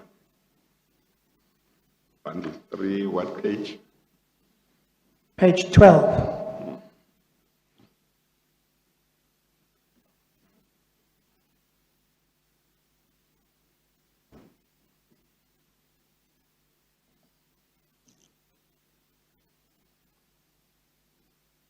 Of course, Mr. Gama, you had been at Transnet since 94, you said, is that right? 1994. 1994, Yes. yeah. Were you aware whether each time there was a vacancy in the position of Group CEO of Transnet, there would be advertisements and different candidates would be interviewed, or whether sometimes somebody who was considered to be suitable would just be appointed? Yeah, it really just depended on them, but there was always a process of in terms of the articles of the company. The CFO and the GCE. The board would recommend to the minister, and the minister in cabinet would then make a decision on that appointment. So even if it wasn't advertised, Yeah, there would still be a process, yeah. that would be followed. yes. And in this particular case, there was then an advertisement. Yes, yeah. No, I'm thinking about that issue in the context of your saying you couldn't ask Mr. Kwanazi to do what he had no power to do, because I take it that if the power lay with the minister or cabinet, the board could certainly recommend. Yes. And one takes it that the board's recommendation would carry a certain amount of weight with either the minister or the cabinet or both. So if it was something that was not unheard of in Transnet or in SOEs for a group CEO to be appointed without advertising the position and inviting various candidates. So it could well be that you would not have been, if you did, you would not have been asking him to make the appointment. You would have been asking him to make a recommendation and that he should take his board with on board and make a recommendation that, look, here is somebody that we as the board are happy with. He has the track record within Transnet. No, Chair. Even if it had happened before, because it did happen before. Yes, yeah, But after that, there had been a recordal yeah, that the board would give the minister at least 3 names oh, okay, from which to choose from. okay, So in order to arrive at those 3 names, you needed to have a process. yeah, okay, You couldn't just Yeah. meet somebody at the airport and say, I like you, I'm going to Yes. put you on the list. No, Yes. it doesn't work like that. okay, okay. Thank you. Mr. Member. I was going to take you then to the last paragraph that I want to ask you about. In Mr. Mpoma's affidavit, paragraph 27, this is at page 12. Are you there? Yes. It says, Mr. Mhlangu called, or telephone calls, and put pressure on me to finalize the reinstatement of Mr. Gama, accusing me of causing the delay, telling me number one wanted to get it done quickly. He never mentioned any name. He stopped calling me when I sternly told him to stop calling me, and that I did not report to him, nor to the minister, nor to number one, and that I was assisting Mr. Mkonazi in implementing the board's decision. I presume you have no knowledge of that. No, I have no knowledge of that. Well, I just want to mention this, and again, you might not be able to say anything. It's interesting that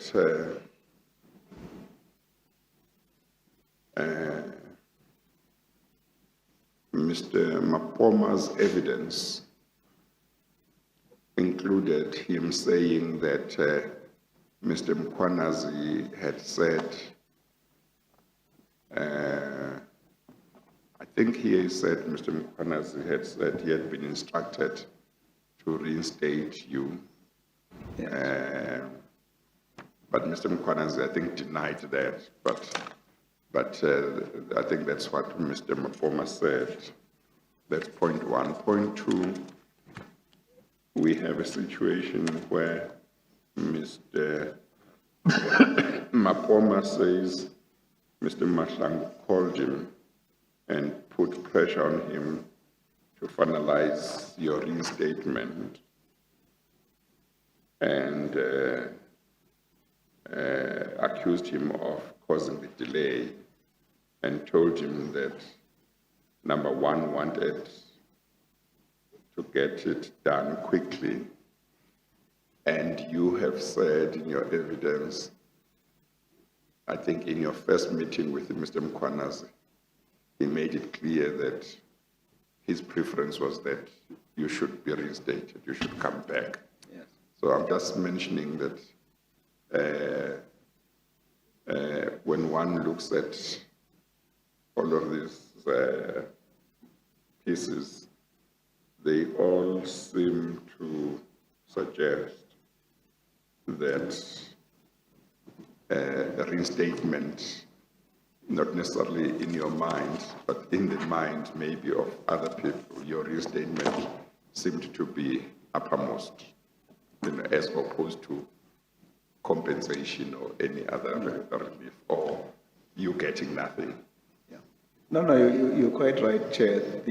I abandoned the notion of the compensation when Mkhwanazi indicated to me that that was his preference, that I go back. In fact, he was saying, I don't want to pay you so much money to go away. I would rather reinstate you and you come back to work and we fix the problems at the company. So I think that was the issue. As for Mapoma, I think for me, he was advising Mkhwanazi because he would come to the meetings, but he didn't really say anything at the meetings.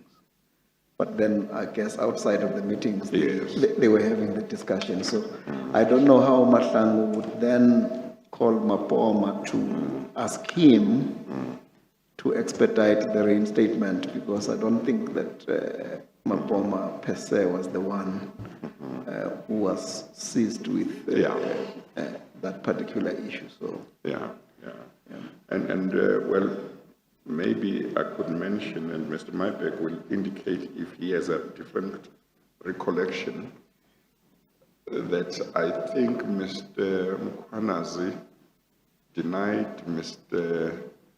Mapoma's evidence that during the break in that meeting with you, that he told Mr. Mapoma that you wanted to be reinstated in the position of Group CEO. Mr. Mkhwanazi denied that part of Mr. Mapoma's evidence, if I recall correctly. Well, I'm not sure on that, DCJ. What I do know, at very least, is it might have been one of those things that he couldn't remember. You see, Or maybe he couldn't remember, yes, yeah. he certainly didn't confirm the version. Yes, okay. I think Mr. wants to say something. Mr. Chair, I wanted to raise this earlier, and I thought in fairness to Mr. Gama, it ought to be put to him that whilst that may have been the version of Mr. Mapoma, it was denied. And in fact, what Mr. Chair, with respect, is alluding to is that very denial by Mr. Mahlangu. Well, I was about to come to the Mahlangu one. Yes. Yeah. But there was also a denial by Mr. Mkhwanazi.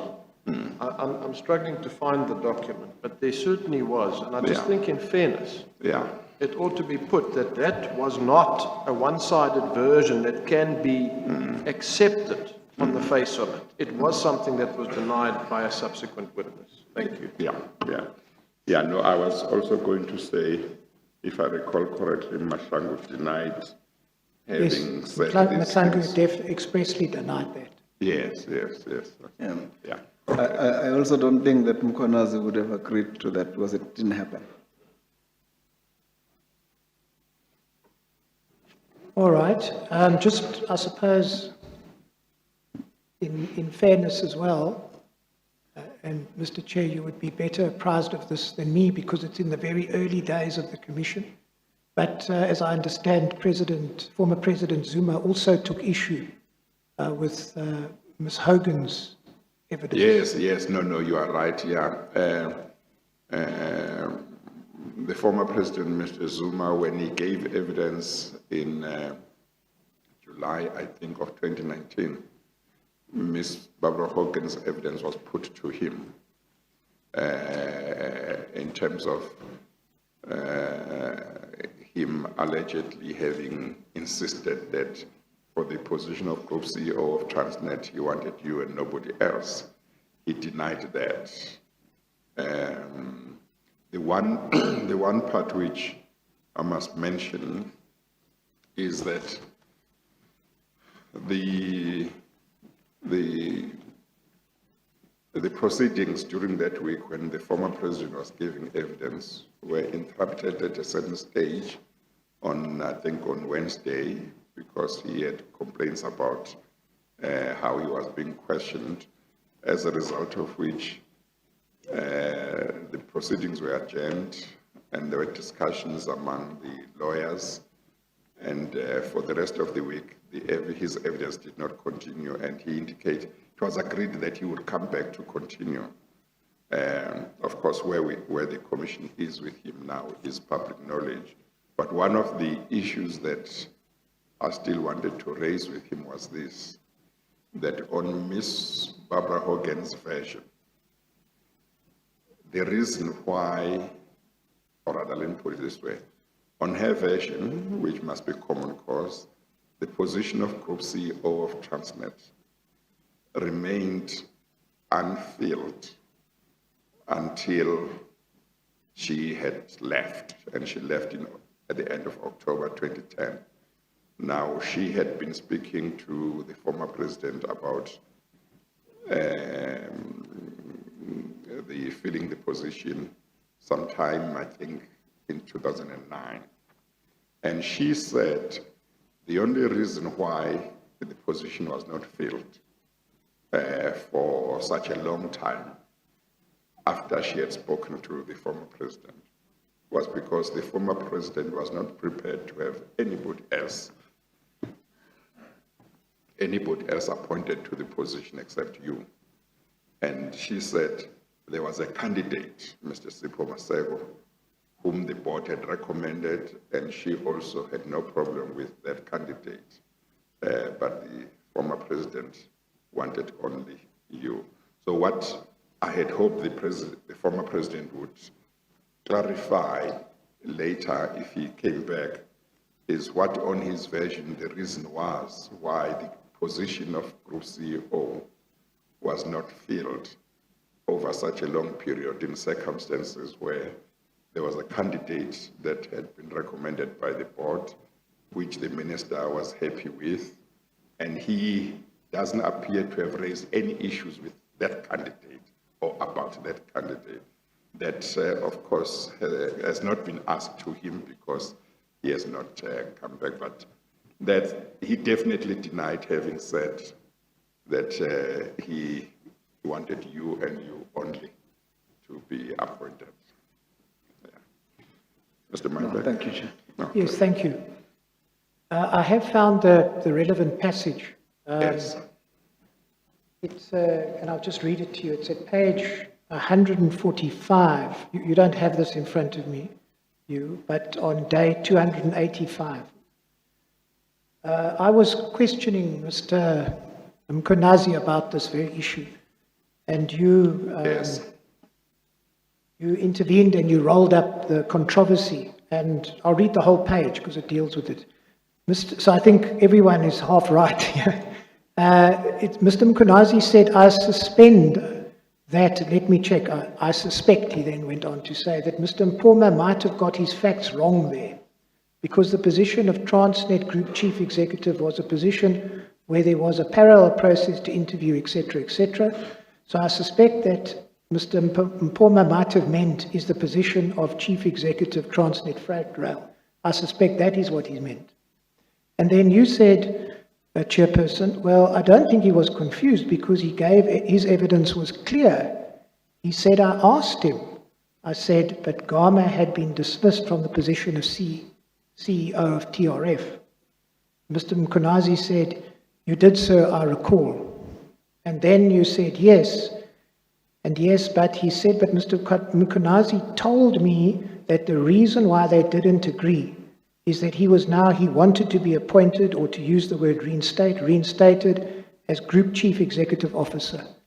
And Mkonazi said, that he rejected that. He wanted him to be reinstated in the position of CEO TRF, which is the position from which he had been dismissed. That is what he said. You were summarizing what Mr. Mpoma said. Mr. Mkunazi then responds to your question at line 22, saying, well, Mr. Mpoma said that, and I suspect Mr. Gama might have said that, but clearly, Chairperson, I could never agree to a position like that. Well, that takes us to the end of that page. I So, think you are right, everybody's is half right. Yeah, and I state, Chair, that I would not have asked to be reinstated as the CEO. Yeah. No, the one point which I want to raise as we look at this issue is that against the suggestion you made, and I think you emphasized that it was just your thinking, that maybe Mr. Mapoma must have been talking about a reinstatement to the position of CEO of TFR. It would seem to me, and I would like you to hear what you have to say, that given Mr. Mkwanazi's attitude towards having you back, it's difficult to think that could have, your demand to be reinstated to TFR could have led to a stalemate, because that's what you wanted. Yeah. Okay. In fact, Chair, and it's just a proposition. My suspicion about this thing is there was somewhere where Mkwanazi wanted me to work in his office. Yeah. And I suspect that is what this was about. Where Was he also acting group chief executive at the time?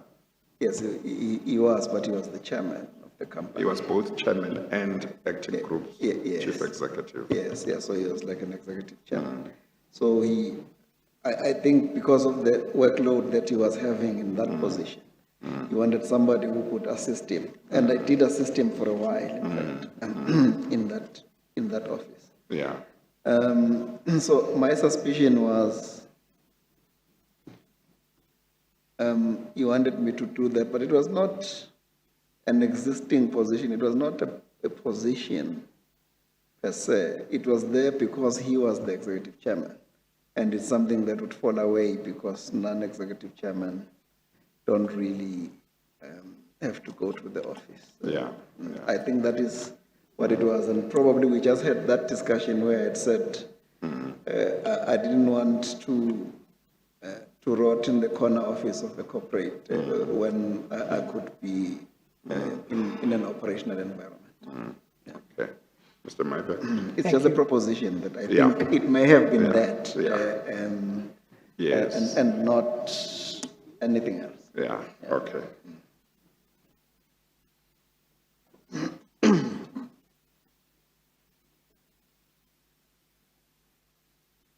I want to move then to another topic, and that is, I don't know if you know this or you came to learn of it, but the Corporate Governance and Nominations Committee in early February were confronted with the difficulty as to whether you should be allowed to be put forward as a candidate for the group chief executive position. Are you aware of that?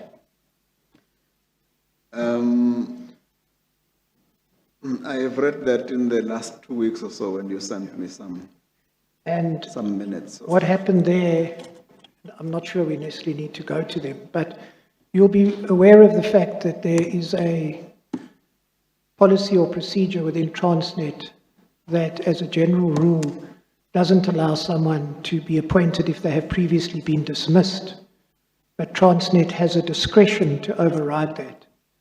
And in this case, the discretion was exercised in your favor. Presumably that must be common cause. Yes. And are you aware of the fact that that decision was taken despite the existence of a senior counsel's opinion that cautioned against that? Sorry, a cautionary? Senior counsel's opinion that cautioned against the exercise of the discretion, allowing you to throw your hat in for the position of GCE. No, I'm not privy to all of those intricacies. As I said, I just saw this in minutes recently, but it didn't really concern me. Of course, the problem that arose, and this was reflects the minutes I think that you speak about, is that at this stage, and you, although contesting the sanction of dismissal, what you intended to do at arbitration, you accepted your guilt in relation to 3 charges, as I recall. Is that correct? In other words, you accepted that you were guilty of misconduct, but what you intended to contest, as you were entitled to do, was the question of sanction. That's correct. And that was the difficulty, but despite that, the committee decided that you could be put forward. Did you then attend an interview for the position of Group Chief Executive? Sorry, Mr. Maybeck, I'm not really sure what you're asking. You speak a bit fast. All right. Did you attend an interview? Were you shortlisted and did you attend an interview for the position of Group Chief Executive? Yes, I did.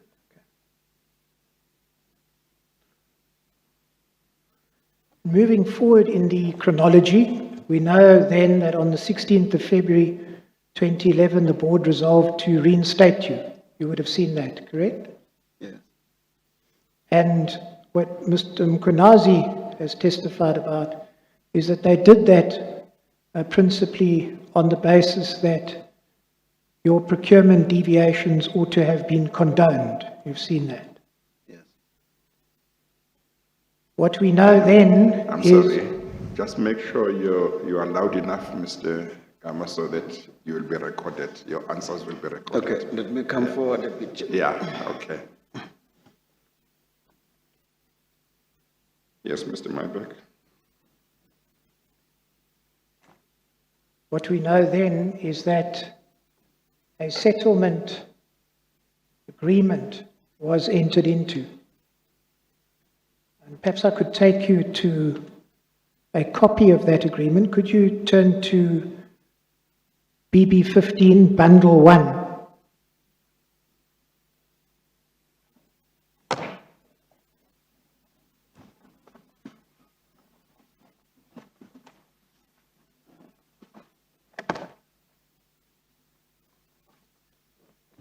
Okay. Let me just move this one.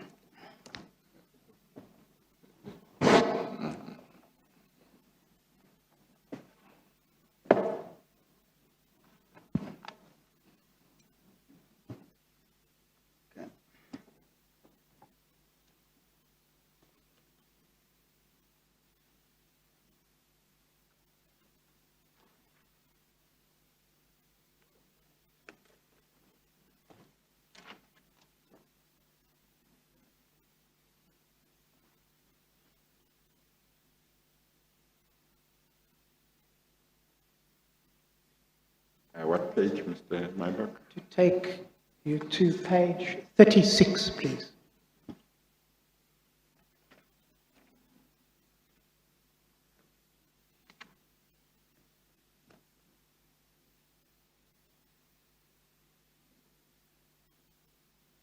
And this was an agreement, it seems, Mr. Gama, if you go to page 40 and 41, that was signed by you on the 23rd of February and by Mr. Mkonazi the previous day.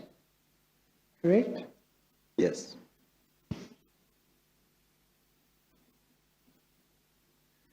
So Can I just ask you, before we get to the content of this agreement, did you negotiate this agreement directly with Mr. Mkonazi? Yeah, over a period of time with Mapoma and Mkonas. Mr. Mpoma, as I understand it, was assisting him. Is that correct? Yes. There's something that I neglected to ask you, and that is, in your discussions with Mr. Mkonazi, did he ever tell you about what Mr. Gigaba had asked him to do? No. Yes, I'm sorry. In the negotiations that happened over a long time, as you say, involving you and Mr. Mkwanazi, you say, and Mr. Mpoma assisting Mr. Mkwanazi, were your attorneys also assisting you in those negotiations? Yes. Okay, all right. So he doesn't tell you at the beginning of his discussion with Mr. Gigaba? No. As I said, I've always understood and known that everything that led to the settlement agreement that I have was as a result of my referral of my unfair dismissal to the bargaining council.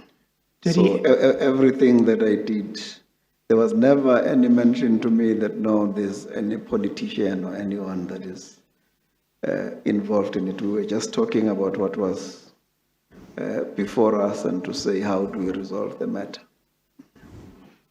And you never got a sense from your interaction with Mr. Mkonazi that he was reporting to the minister No, no. via Mr. Mklangu? No, no. So let us then go through the terms of this agreement.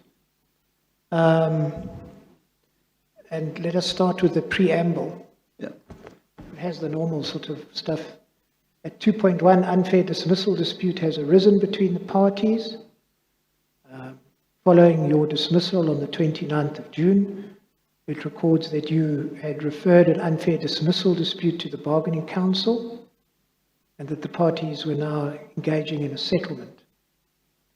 And what was agreed is that you would return to Transnet with effect from the 23rd of February, so that was the date of your signature, Yes. and that you would resume your duties as the CEO on a later date, on 1 April. Yes. Why was that? Because Mr. Mkonas wanted me to help him in his office. All right. He had a backlog of things. He said, I've got a backlog of things in my office. They're all strategic issues. I need you to assist me. I've got a new GCE. He's still gonna be getting to his feet. I just need you to help me with all of these things. And that's what I did. Is that to say between the date of the conclusion of the settlement agreement and the 1st of April, when you would resume or return to the position of CEO of TFR, he wanted you to help him during that time in his office? Yes.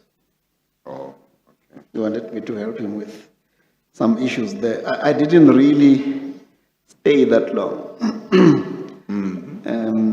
I didn't. How long did you stay? I think it was about a month. And then you... Then Mr. Mlife asked me to go back quicker Yeah. to TFR. Yeah, So I think sometime in March, yeah. Mr. Mlife had asked me to go back. It was an interesting position because it was the position where if the GCE wanted something, he would write to the chairman. But now it was coming through me. So now I could either recommend to the chairman not to listen to the GCE or not. So it was untenable. So I needed to go back and do what I needed to do, Yes. which was TFR. So Well, I was under the impression that you were given this period just to have to yourself, before returning to work, but you would be paid. No, I was working. Yes, but of course, the settlement agreement doesn't touch that, doesn't say anything about what you have just told us, isn't it? That you, for that period, you would be working in the chairman's office. Yeah, no, he gave me boxes like this. Yeah. Okay. Okay, Mr. Mybeck. Thank you. Then if we get to the business part of this, paragraph 3, point 2, any employment benefits that were due to him for the intervening period of 30 June 2010 to 23 February 2011, in terms of his employment contract, shall be deemed to be fully restored. And then it says the full restoration of benefits entails the following: the payment of your short-term benefits, payment of your long-term benefits, the restoration of your salary over the page. You confirm that? Yes. And then, so you were placed really in a position as if you had not been dismissed financially, is that correct? Yeah, it was the restoration of the status quo ante. Paragraph 3.3, Mr. Gama is deemed to have served the 6-month final written warning. Final written warning will be deemed to have been effective 29 June 2010 to 29 December 2010. Is that right? Yes. So you were given a final warning that it had no teeth, really. Is that correct? Yes. And how did that come about, incidentally?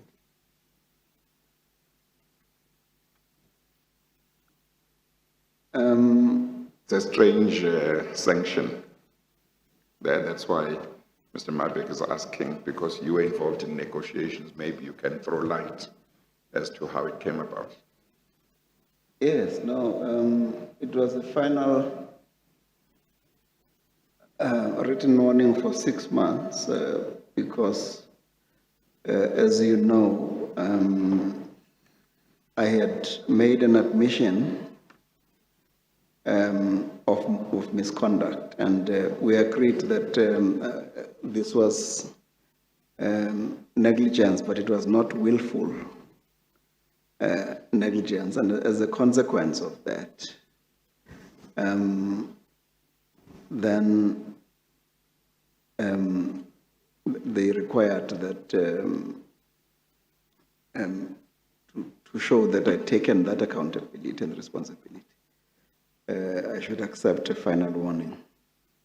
But because I was being reinstated and restored, so it had started on the day after my dismissal. So it allowed me to be able to then go back to work, having served On a clean slate. the final written warning, and be able to focus on my work. Mr. Mybeck. I suppose it also allowed you to apply for the position of GCE with effectively a clean record. No, if you look at the date of this settlement agreement, it says 23 February Yes. 2011. The GCE had already been appointed. Was that before then? All right. Yeah, no, he had already been appointed. He was there. He'd been appointed earlier. I think it started maybe 2 weeks before this. All right. So Now, it had nothing to do with that. What I was getting at really when I understand why you were given a final warning, but what I was trying to find out is this idea that the final written warnings served whilst you were not in the employ of the company is a bit unusual, isn't it? I was in the employ of the company. I was restored to the date of dismissal. This was part of the negotiation. That's why the negotiations, they took longer. We negotiated. You know, negotiations is a give and take. We negotiated a lot of things, and this is what we finally agreed to. If you think my negotiation skills were good, that's fine. But we negotiated. You see, Mr. Gama, it's at this point I just want to repeat that you're not an accused person here, you're not an implicated person. What we're trying to do is to find out what the facts were in relation to this settlement. And yes, I mean, one of the issues that you touch on is very important to our investigation, and that is, how is it that you really, on the face of this agreement, took Transnet to the cleaners? You know, you talk about give and take and bargaining, but where is that reflected in this agreement? You get everything, you get a final warning which had expired, and then you get a very generous costs payment, which we'll come to in a moment. I mean, what caused Transnet, and perhaps we can ask you to help us with this, what caused Transnet to capitulate almost completely, it seems? Particularly, before you answer, particularly in circumstances where, as you have said, you were admitting guilt in regard to those 3 charges, and one accepts that they did not include findings they were based on negligence, if I recall correctly. So when one looks at this settlement, and if one has the background and has read the judgment, the disciplinary chairperson's judgment, quite frankly, I got shocked when I saw it. I got shocked. I couldn't understand how any employer could have gone as far as they went. Maybe it was your negotiating skills, but it might not be your negotiating skills. It might be something else on the part of Transnet. Yeah. No, thank you very much for asking the question, Mr. Chairman. I think it would perhaps be helpful to look at the context again, because I think context here is everything. I said to you earlier this morning that here was an employee, a CEO of a division, who had been charged, but given a quarter of information about what was happening. Where, in fact, if the internal auditors would have said to me, here are the issues, how do you propose to remedy this particular situation? There were about 6 or 7 employees who had actually gone against instructions that I had given them to go out on a tender for security services. And on the last day, they catch me when I'm in a hurry and they say, look, you need to sign this. It's the end of the tender process. Everything has been done as you said it would be done. And I don't look at it because I'm thinking that they followed the process. When somewhere in the middle, they stopped and they didn't do it. Normally what would have happened in Transnet, they would have come to me and said, this is what has happened. And then one of the things that I would have done would have been to discipline these employees in terms of what they didn't do, but also would have been to then go and ask for a condonation, because there was this open and available in Transnet to say a misrepresentation has occurred. I have been misled by my employees. They said to me they've gone out on a tender when in fact it was a confinement. Because that kind of irregularity in procurement, you are able to go to the delegated authority and say to them, here's this misrepresentation that has occurred. I would like that the actions that have happened to be condoned, and these are the steps that we are going to take to make sure that something like this does not reoccur. That had been hidden from me. This board, and I'd explained to Mkwanas in the negotiation, for instance, and that's why you will see there was a report by Nkonki. There was an employee, I'm not going to mention names, who had exceeded his authority by 750 million. Had never been charged. Had been made aware and was allowed to retire. If the auditors had picked this thing with me, I had exceeded my authority by 4 million. I was charged. I'm not going to say all of the other things that happened in the middle.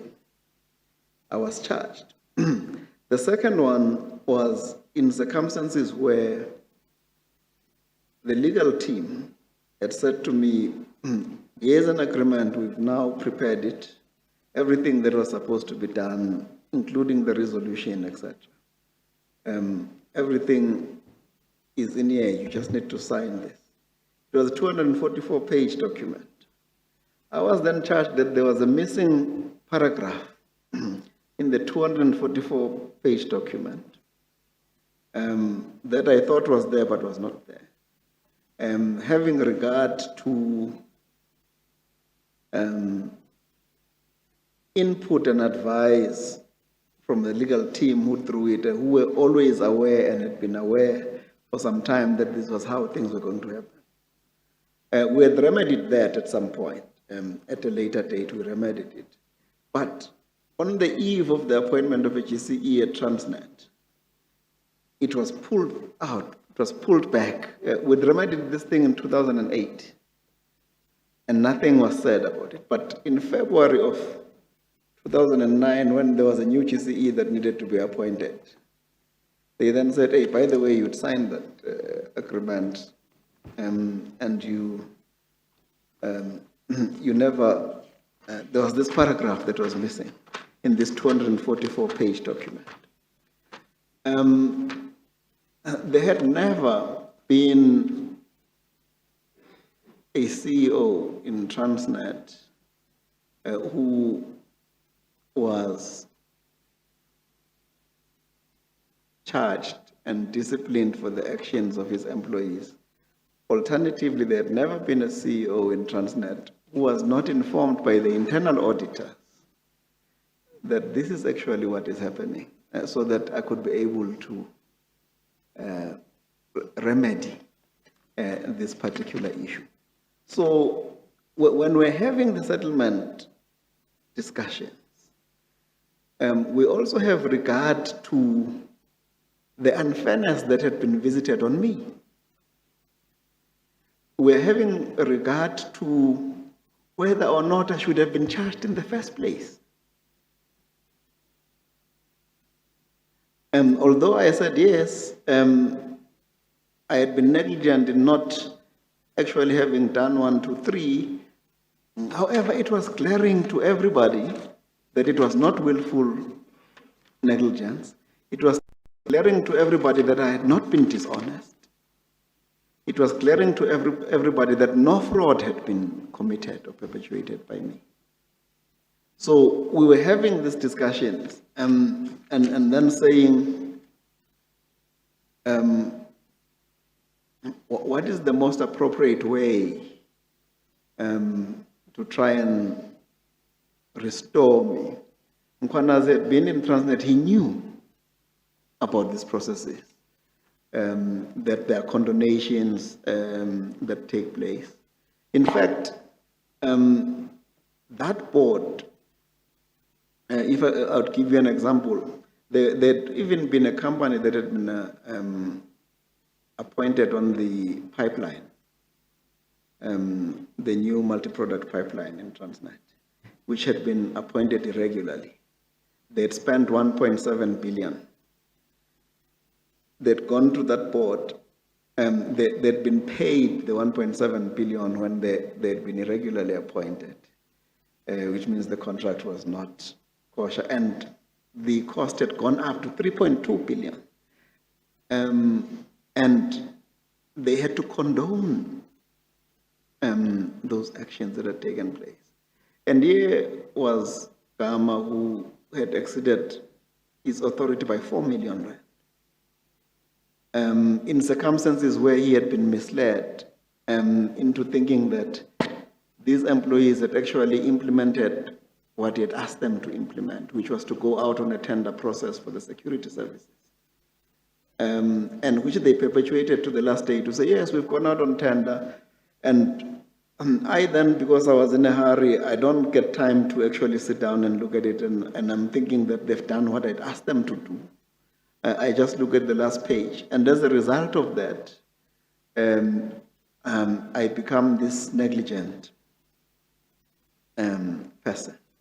So those were the circumstances in which we were negotiating. There was a list, I think, of about 42 condemnations that had taken place, during that period.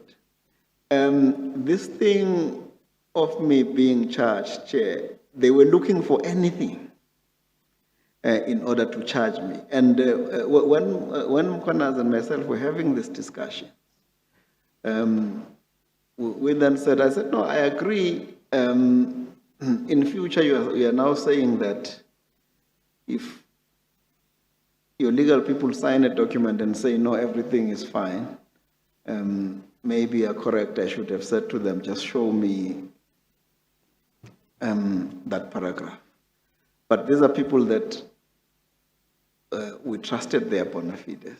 We trusted their intent. There wasn't anything that we would lose. In fact, we had everything to gain in terms of building the 50 like new at the transit facilities, because we were pursuing a project, Chair, where we wanted Transnet to eventually manufacture its own locomotive. So there were a lot of things that we wanted to learn. But then the people at Transnet Engineering who were supposed to have cooperated in terms of helping us with that, they did not make the premises available. So it was a whole context. It was all of those factors it was all of those factors that said it is most appropriate to revisit this thing to make sure that the unfairness and the harm and the hurt that I had gone through as a result be restored.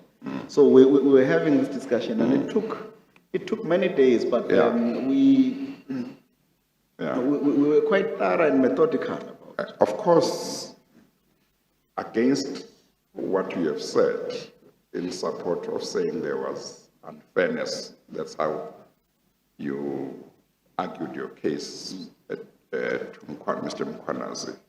Against that, of course, the position was that, one, there had been a disciplinary process. And I think it's fair to say it was quite a thorough disciplinary process, because it seems to have been run almost like a trial. I think I'm under the impression that it was more than 10 days or 10 days of hearing, chaired by somebody not from Transnet, but from somebody from outside, an experienced lawyer. You were given an opportunity to be represented by lawyers of your own choice. Transnet was represented by lawyers of its own choice. Whatever you wanted to put before the chairman of the disciplinary inquiry, to say to him, this is unfair, I should not even have been charged in the first place. All of those arguments, you had had a chance to put them before the chairman. And this chairman had made findings against you. So I'm just saying, while you may have put to Mr. Mkwanazi what you have said, against that there were these considerations as well. You would accept that, I would imagine. Yes, no, that had happened. But what had not been taken into account in getting to the sanction that they got into was that a first offender when it was not gross negligence that he was found guilty of. It was, the sanction of dismissal did not. Was too harsh. Yes, it did not apply in terms of Transnet's own code of good practice. So those things had not been brought into bear. And I think, in fact, I think in the dying days of the actual trial, because it cost me quite a lot of money, I think I couldn't even go to the, what is it called, aggravation. Aggravation, yeah. I didn't have the resources. You know, The mitigation on yeah, your yes, side. that mitigation. Yeah.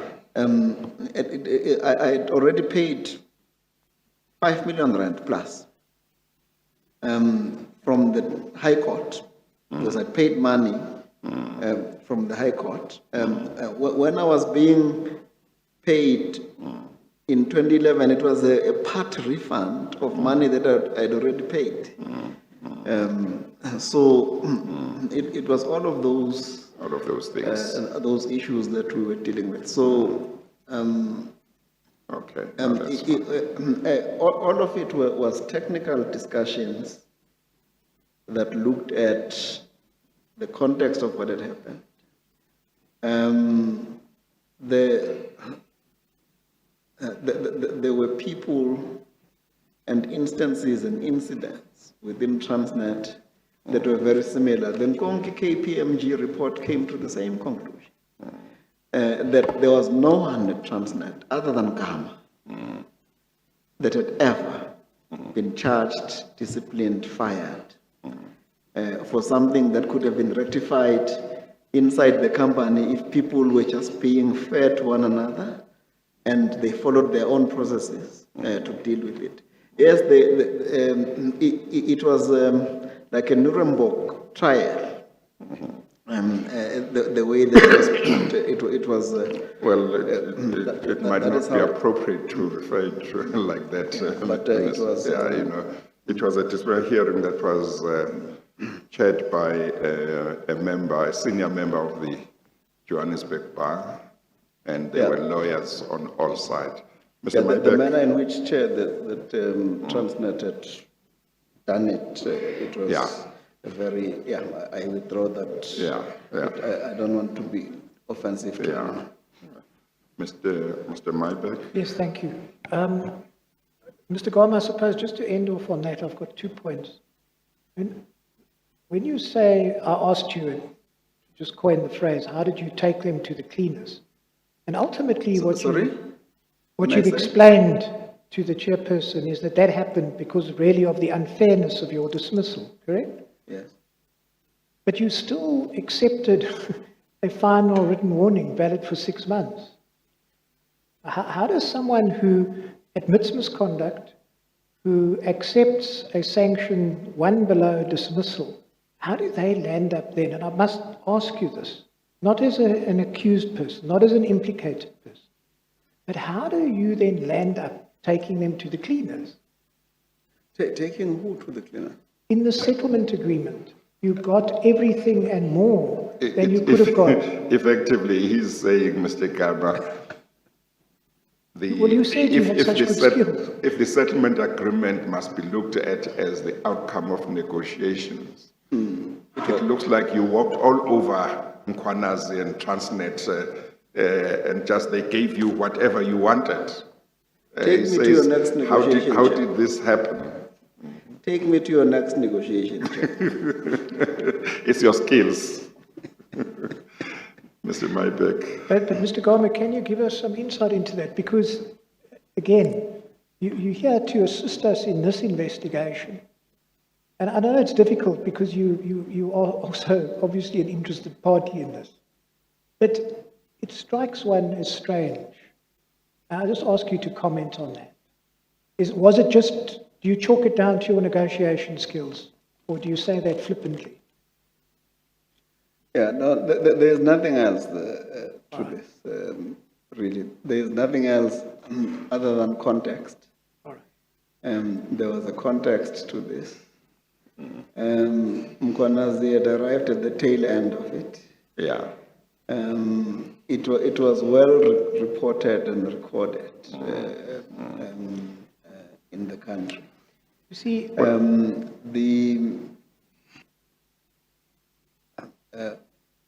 The settlement agreement is really an indication of the intent to restore.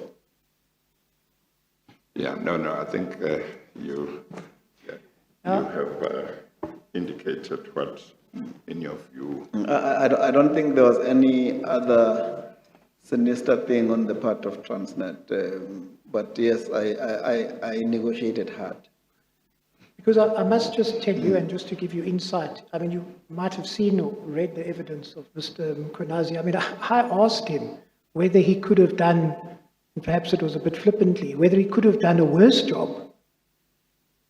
And I think it's a very difficult position for Transnet to defend.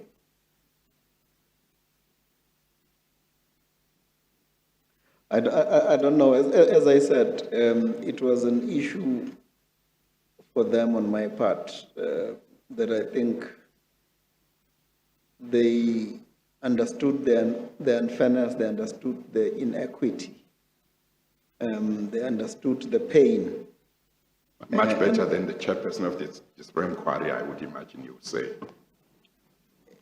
Yes, the chairperson of the disciplinary inquiry had done whatever that they had to do within the context of what they've been given.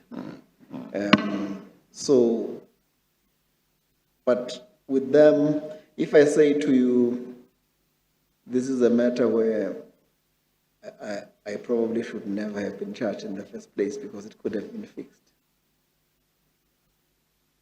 through processes that existed in the company.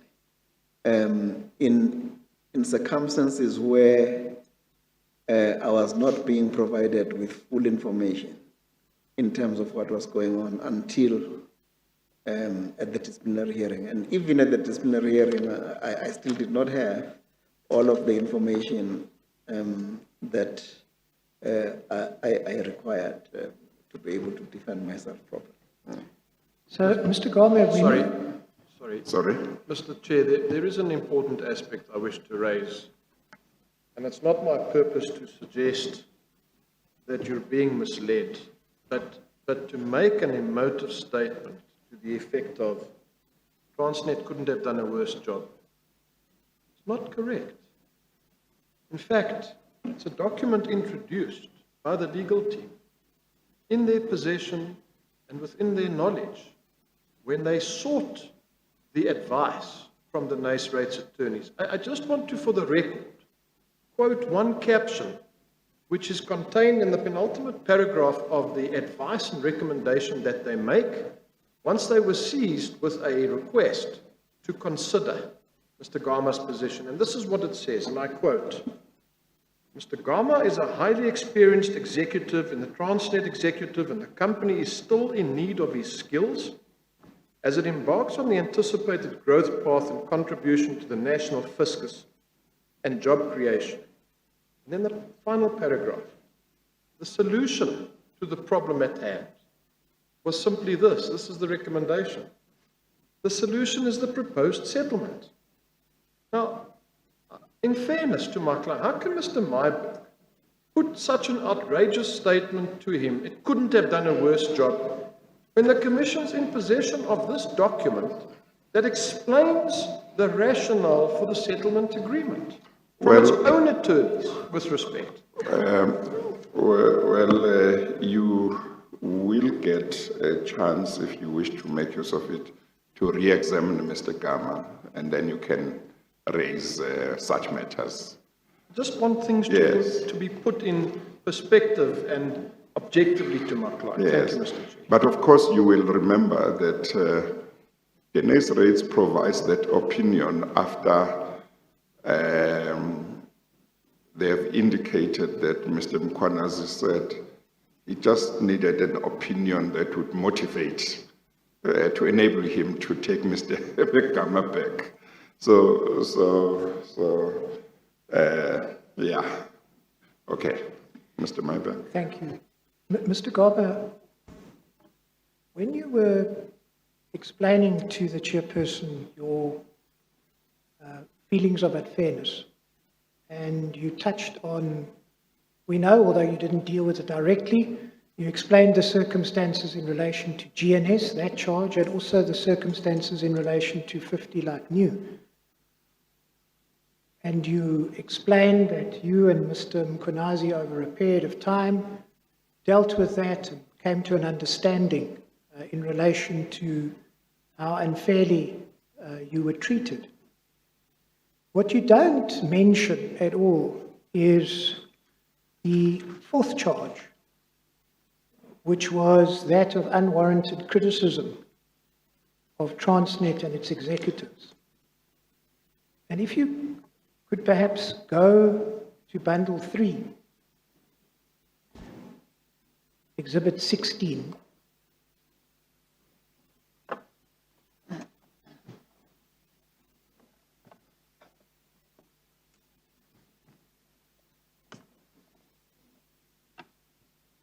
If I could ask you please to turn up page 88. 88.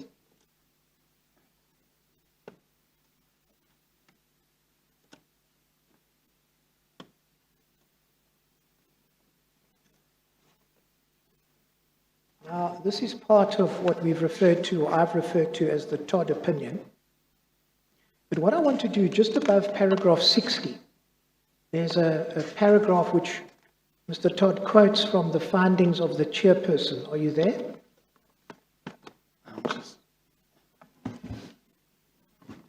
So just above 60, that last paragraph of the quote, this is an extract from the chairperson's findings on sanction.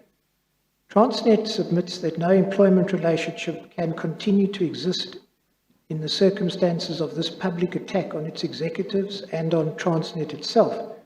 In short, Wells's evidence on this aspect set out above is overwhelming and uncontradicted. This charge goes to the heart of Transnet's loss of faith in Gama, and there can be no doubt that dismissal is the only appropriate penalty for Gama's conduct under this fourth charge. In other words, what the chairperson said is that you stood to be dismissed on that charge alone. And when you talk about the unfairness of your dismissal and you articulate it here, you make no mention at all of this. Yeah. No, thank you very much for reminding me. Chairperson,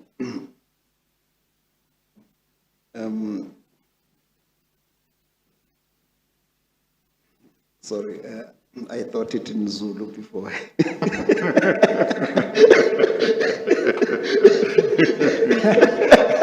You are allowed to think in Zulu first and then translate, Mr. Gama. Yes. Well, I can tell you because it was the grass that was suffering. It was the grass that was suffering when elephants.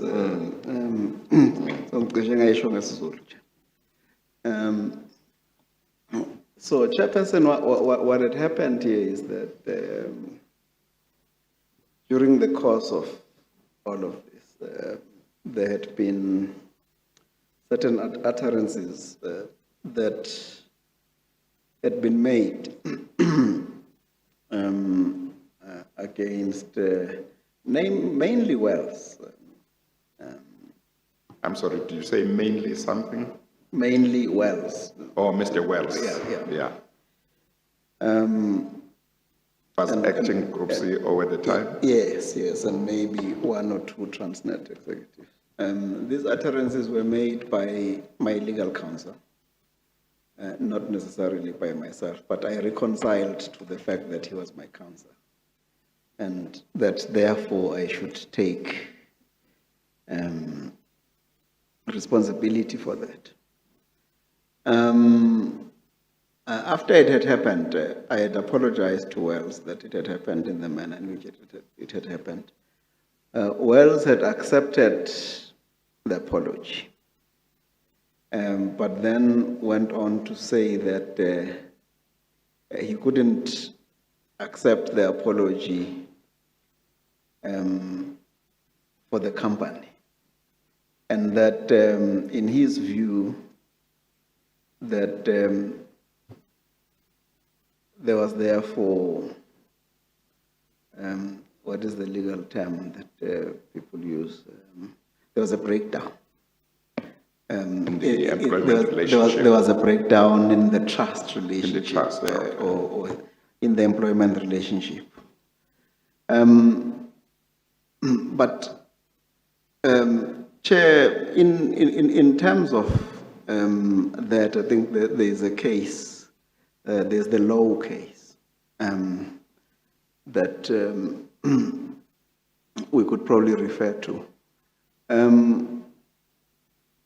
That breakdown applies in instances and circumstances where dishonesty has been found. In this case, there was no dishonesty that had been found. Yes, there was the altercation, words were exchanged. And as a result of that, certain pain had been caused. But it's something which we believe that did not apply to this particular set of circumstances. So when I took the final written warning, it was in circumstances where all of those things were taken into account, but also to say it would not have been a dismissible offense on its own, especially in circumstances where there was no finding of dishonesty. Yes, there was a breakdown in trust, as they indicated, but it was not a dismissible. The sanction of dismissal on its own could not have held. Mr. Gama. I would probably, if go back to that law and indicate some more if you wanted to, but it was my and our belief that that breakdown could not have resulted, especially in circumstances where it was not myself that had actually made whatever those utterances were, but I did reconcile to it to say it was my legal counsel, and I accepted that, and as a consequence of that, I offered an apology to Wells. Mr. Mayor. Mr. Gama, there's a lot of labor lawyers in this room. There's a what? There are a lot of labor lawyers in this room, as you may know. And if you, I don't think you're going to persuade them that in terms of labor law, the employment relationship is only broken down if you act dishonestly. That's by no means the law. So that's the first proposition. The second proposition, which I found I want to ask you about, is you say, well, we looked at this and we decided. But what about what the chairperson had found? A highly respected senior counsel who knows of labor law. When you say, we just decided, how did that happen? And the third thing I want to put to you is if you're talking about you and Mr. Mkhwanazi said many times that he in fact forgot completely about this charge. He never ever considered it, and in fact he conceded that if he had, then that in itself was sufficient to sustain your dismissal and ought to have caused you not to be reinstated. Yes, he said that. Yeah. No, he may have said that, but Mr. Mkhwanazi doesn't even know what had been said in terms of those words, those discussions, because he had not been there when it happened. So, my sense, Chair, is that it's always difficult for me to revisit that time period in my life. But my sense is, Chair,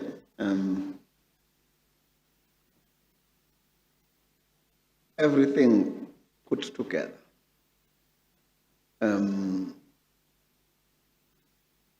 we discussed it, we negotiated, I took responsibility. Even for things that had not been said by me, I took that responsibility. I went further. I apologized to Wells for what had happened. Wells accepted the apology, but said he didn't want to accept it on behalf of the company. But he accepted it personally. So I'm just saying all of those things taken together. And I think in the middle of a negotiation, it's very difficult for me to say what was on my opposite side's mind when they agreed, because I don't know, but I put context to them, and I think they were very receptive to the context that I had put to them. See, Mr. Gama, yes, I mean, well, the thing is, the board also seemed to have forgotten about the fourth charge. Because, as you know, your reinstatement is agreed to fundamentally because of the procurement condonation issue. I mean, was there any talk at all of this fourth charge during these negotiations? Because Mr. Mkhwanazi said nothing about that. In fact, he said he forgot about it. It's such a long time ago that in future, I'd like to take maybe minutes of the negotiations so that one can be able to refer to them. I don't have any minutes of Well, maybe, the actual negotiations. I don't know whether we discussed that particular issue or not. Maybe. But I think everyone was alive to the fact that I'd actually offered an apology to Mr. Wells. maybe it would be fair, would it not be, to say that maybe all of you forgot about that particular charge, because Mr. Mkhwanazi, according to Mr. Mybeck, and I think he's right, said he had forgotten about that charge, and if he had remembered it, that would have been enough to sustain the dismissal. Therefore, he would not have agreed to your reinstatement. And when it comes to you, when you were relaying to me what you were discussing with him, my impression was that you were also focusing, when you were giving your evidence, you were focusing on that procurement one, not on this one. So It's it may be possible, fair Chair. that all of you, for whatever reason, didn't focus on this one. Yeah, I can't remember, Chair. I think I would go along with your proposition, Chair, that we probably did not Yeah, put too much focus on it. yeah. Mr. Myberg. Thank you. Can we please go back to the settlement agreement? Bundle 1, BB 15, page 38.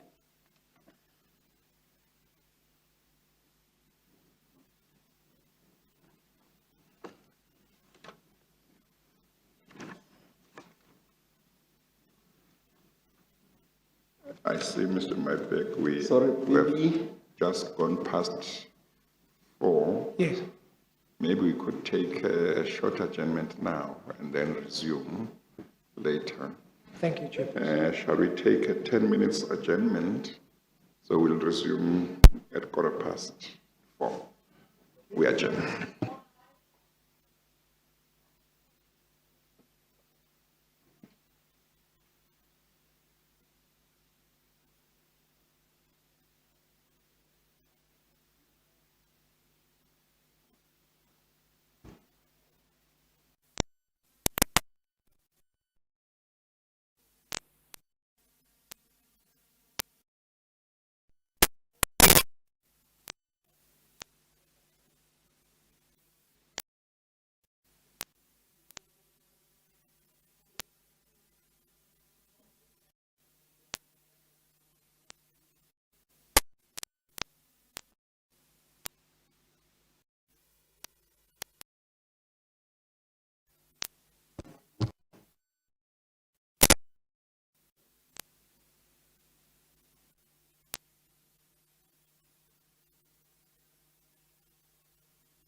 let's continue. Thank you, Chairperson. Mr. Gama, Transnet Bundle 1, BB 15, page 38, the settlement agreement. Are you there? Yes. I just want to take you, and I think this might be the last paragraph that I need to take you to in the settlement agreement. Paragraph 3.5. Transnet will make a contribution equivalent to 75% of Mr. Gama's taxed legal costs incurred during Mr. Gama's High Court application and in respect of his unfair dismissal dispute referred to the Transnet Bargaining Council. See that? Yes. Now, just so that we understand, I'd ask you to confirm that the reference to the High Court application, that was an application that you brought to stop your disciplinary hearing, Yes. which you lost with costs. Is that right? Painfully so, Mr. Mabek, yes. I'm sure when I count up the number of attorneys in senior counsel, I feel your pain. But I didn't take you to the judgment. We've seen it before. I think there were 2 sets of attorneys or even more, and senior counsel. So despite that, what was agreed is you would get 75% of your costs of those proceedings. Is that right? Yeah, that I would be refunded 75%, yes. And then you would be refunded as well in respect of your unfair dismissal dispute referred to the bargaining council. What did you understand that to mean? It was the disciplinary hearing. Why would it include the disciplinary hearing? Sorry? Why would it include the disciplinary hearing? It talks about an unfair dismissal dispute referred to the Transnet Bargaining Council. Because you have a disciplinary hearing, and then it leads to the dispute, the unfair dismissal dispute as well. So both of them, if the disciplinary hearing did not take place, there would not be an unfair dismissal dispute. But at the same So time, it was always our understanding, and the way that Transnet treated it, that all right. it's both the labor dispute and the High Court dispute. That is the most elegant way of describing it. I just want to put to you, I mean, firstly, you are in the company, I think, of Mr. Mpoma and Mr. Mkonazi. Yes. But it is capable, I think, on a proper legal construction. For labor lawyers who are familiar with this, you get dismissed and then the dispute that is referred to the bargaining council is a separate thing. But I don't know if you want to comment any further. That you say is how you and others interpreted it. Fair enough. Yes, no, our interpretation is that it's the whole labor dispute. Yeah, I think that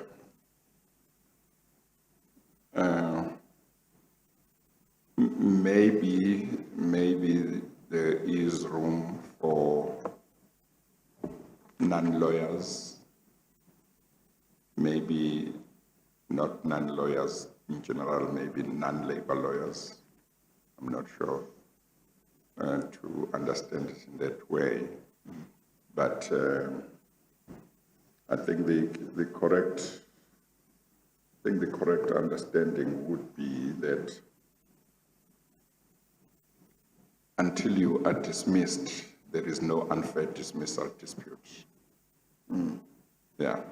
So when it talks, therefore, when the settlement agreement talks about your costs in respect of your unfair dismissal dispute referred to the bargaining council, it can only be talking about costs that you incurred after a dismissal dispute had arisen or had been referred to the bargaining council.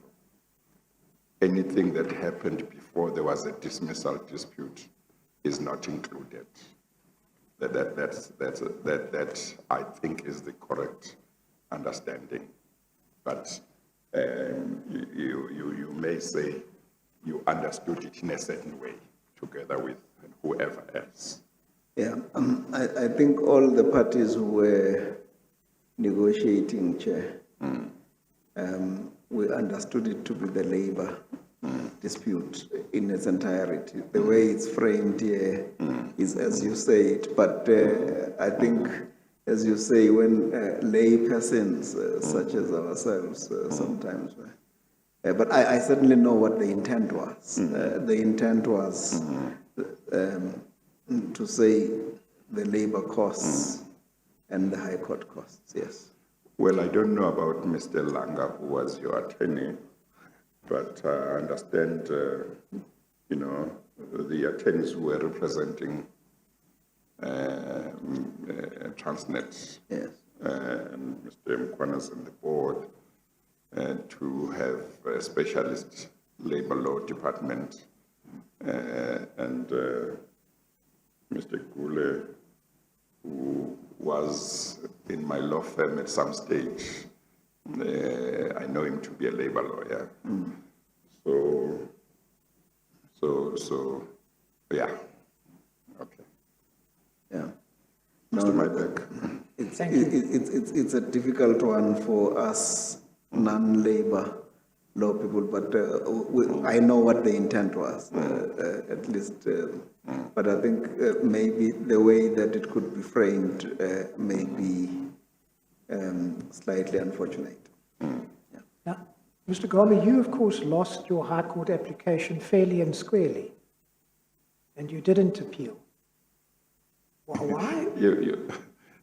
I'm not sure whether you have a reasonable expectation that he will say fairly and squarely. Yes, well, I mean, you lost your High Court application, you didn't appeal. What on earth caused Transnet to agree to pay 75% of your costs in that failed High Court application? Now, Mr. Maybeck, before I go there, this is the other thing with the law. When you appeal, you go to the same judge who who blew you, and then he says, no, I don't, your chances of succeeding elsewhere are not there. I did appeal. I did appeal, but Yeah, you did it was not upheld. application for leave to appeal. Yes, yeah. I did ask for that application for leave to appeal, but it was exactly the same judge that we went to. But that's what I don't understand, because when the judge says, well, I gave you my verdict, no other judge will give you any other verdict. But of course, Mr. Gama, you do know that many of appeals that happen because the same judge who found against you, whoever appeals, said, well, I'll give you the right to appeal against my judgment. Yeah. And sometimes they are successful in their appeal, sometimes they are not. So the system does work. Yeah, somebody was saying to me, no, you should have gone to the labor court. You were in the wrong court. So it's But Mr. Gama, what caused Transnet, from your perspective, to agree to this in circumstances where they had won that application and it was separate from these proceedings, the labor court proceedings, or labor proceedings as you call it? Yeah, I think it came through from the fact that I was saying to them that if there was not this intention to charge me and discipline me in circumstances where I believed that there could have been very uncostly relief that could have been done inside the company itself without having to charge me and all of those things. It was really that context that permeated to say, I only really went to court because I had nowhere else to turn. I mean, I don't think people go to court because they want to go to court. If I can get relief on a matter through mediation and a discussion, that's always my preference. We only go to court because we are no longer talking. We are no longer having a fair basis on which we could meet. We don't have We don't even have an arbiter, so the court becomes the arbiter. Mr. Mybeck, Yes, thank you. are you moving away from this cost issue? Yes, I am. Yeah. No, I just want to say, Mr. Gama, this settlement agreement, including this part, is one of those things that makes one say, what was going on with the board? Because when they entered into this settlement agreement with you, this High Court application had long been finalized and dusted, and your application for leave to appeal had been dismissed. There was no risk of it being resuscitated, as I understand the position. It was something that had happened quite some time earlier, and they had won. And the court had said, you must pay their costs. Now, they are only faced with a labor dispute, where you have referred an unfair dismissal dispute to the bargaining council. There was no way that the result of the bargaining council, the dispute in the bargaining council, could result in the bargaining council reversing the High Court order about the costs. The court had said, you must pay them costs. There was no risk of that being changed. So one would have expected that they would, if you ever raise that issue, they would say, look, that is finalized. You had an opportunity to appeal. You failed. We are not entertaining that. That's been finalized. We can talk about only this dismissal, this dispute, because this one is still pending. You see. Now, not only, the one option may have been that they say, okay, we are not going to enforce our cost order against you, even though we have a right to do so. Even that would have been problematic. But for them to say, even though you lost, Mr. Gama, even though the court you said you must pay us our legal costs, we are going to pay you 75% of your legal costs. It's just something unthinkable. It's difficult to understand to many lawyers, you know, who know how these things how matters get settled. So it's one of those things, and you might not be able to explain it, you know, because as you said earlier on, you were not in their mind when you were negotiating, but you might be able to say, well, I think it's what I've already told you, Chair, about the unfairness and so on and so on. There was nothing else that I put, but it's one of those things that are just difficult to explain, and I think Mr. Mkwanazi had difficulty in explaining it himself. So you might be able to say, Chair, I can't say anything, but I understand what you're saying, but you know, the board must explain itself. Yeah. No, Chair, I do understand. In fact, you've given me a lesson in terms of some of this course, because some of it, we always read about these things, but we don't really understand how it works. Yes. You would know that in here there was cost of counsel and evershares and whatever. I had already paid some of this to Transnet. So, because of the restoration, I don't know whether we call it restorative justice or in such a way, but in terms of the restoration, they were trying to meet me somewhere. They didn't meet me the full way, because also what I found, Chair, when people talk about text, legal bill, they're not talking about your bill. They take your bill and they reduce it.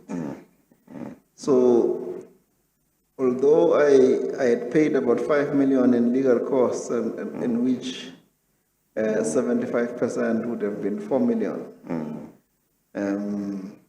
I think I only got 2 million back. Okay, all right. Well, part of why I'm putting this to you is to enable you to see that this is one of those features that of this settlement agreement that make one ask the question: was there something else other than the merits of the matter that was influencing the board to settle the matter on the terms on which it is settled?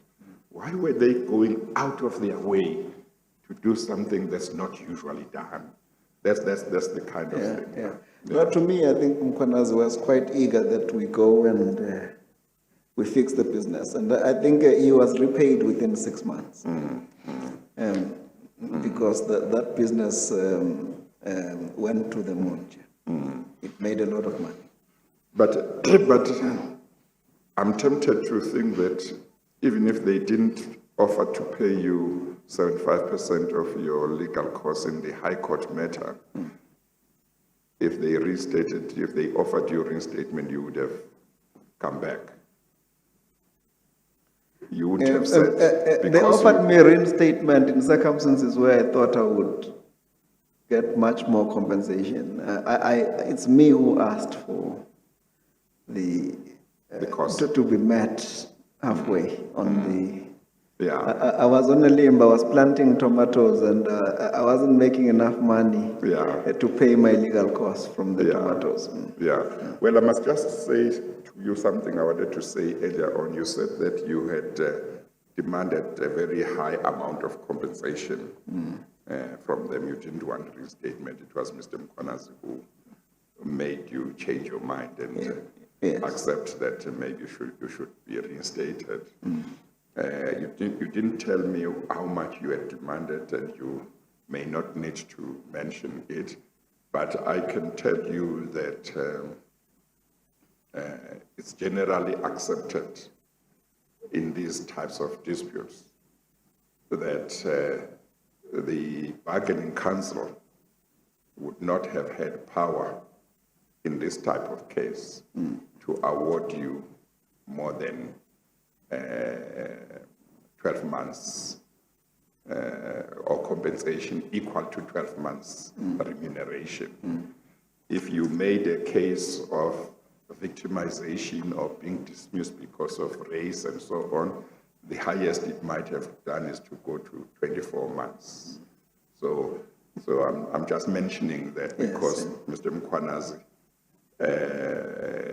if you demanded quite a big amount, he should have sought legal advice and should have known that at the bargaining council you couldn't get beyond a certain amount. Yes. Okay, all right. Mr. Maibach? Yes, thank you. Just to add to what the chairperson said about costs, I just want to point out as well that a bargaining council arbitrator would never have been able to award you your costs of your disciplinary hearing. You have no such power. So that's why you got a deal that's so much better than what the best outcome would have been for you at the bargaining council. You want to comment on that? Yeah, well, I mean, there was loss of office, there was all kinds of things. I'm well aware of some of those things probably now, as Chairperson has indicated, and as you indicate, the 12 months, 24 months type of. But I'd asked for a certain amount based on my youth and the number of years ahead of me and the manner and way in which it had been done. Perhaps just one last point as well, is that in a bargaining council arbitration where an employee admits guilt and is prepared to accept a final written warning or is given one, very seldom would that person be reinstated without any loss of benefits at all.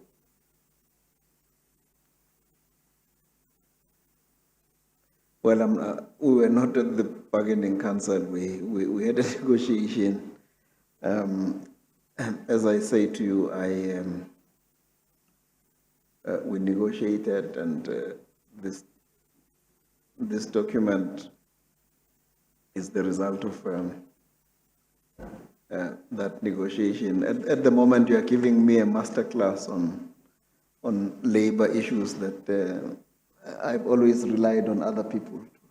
See, I suppose in a way, now you understand that these were probably questions that might have been harder for Mr. Mkhwanazi to answer than for you, because you say you're on the other side of the table. But you understand how they require an interrogation, certainly from Transnet's perspective.